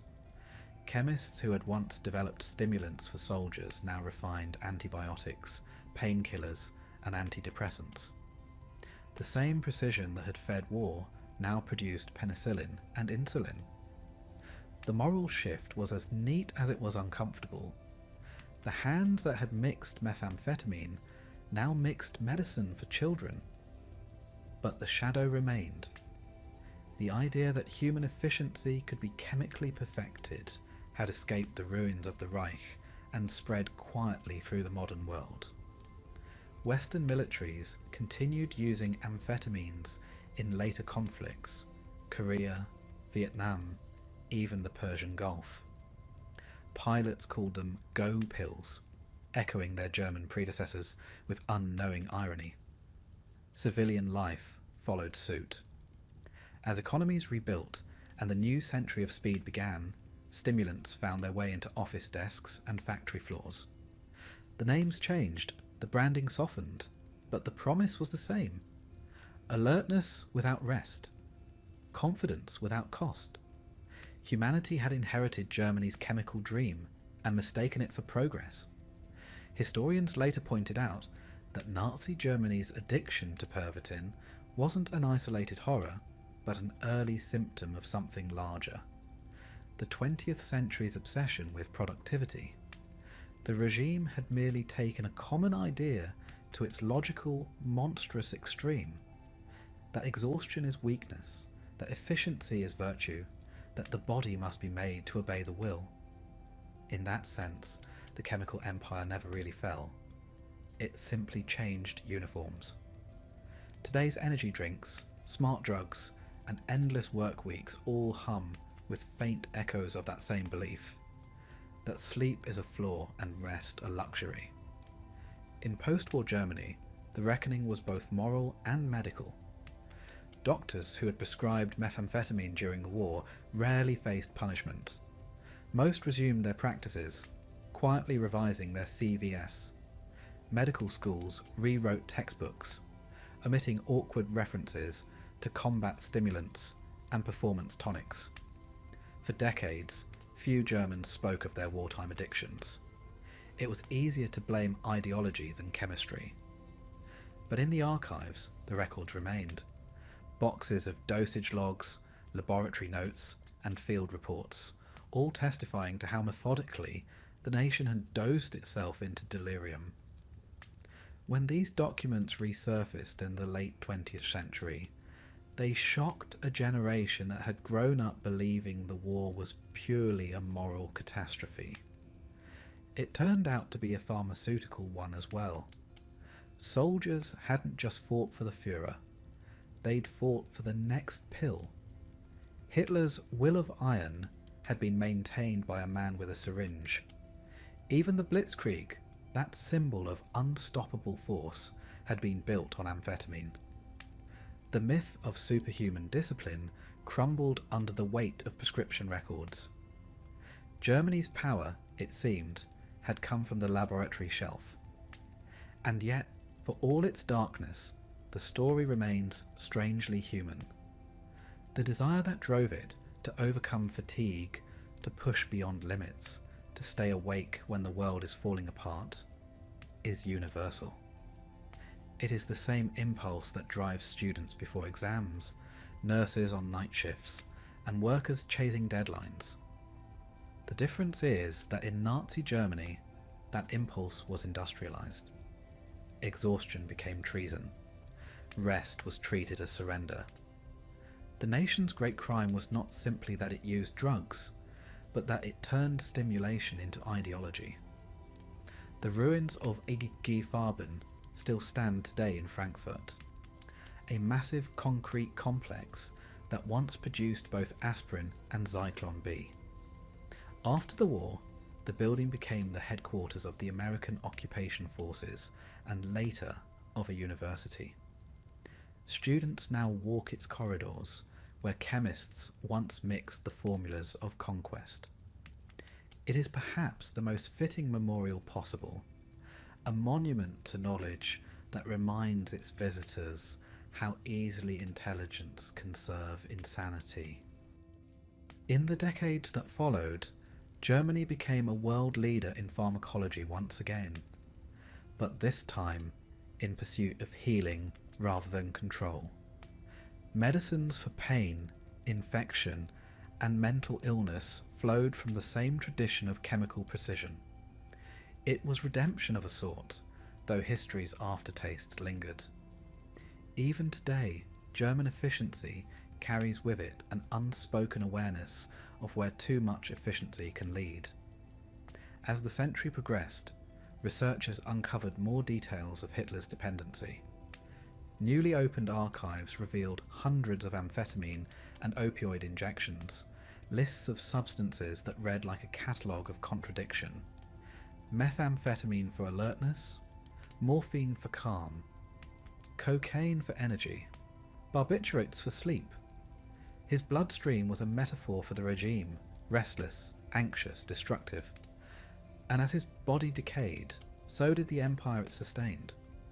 Perhaps the most unsettling discovery was how ordinary it all seemed at the time. The scientists involved weren't villains in black cloaks. They were professionals, proud of their precision, convinced they were advancing medicine.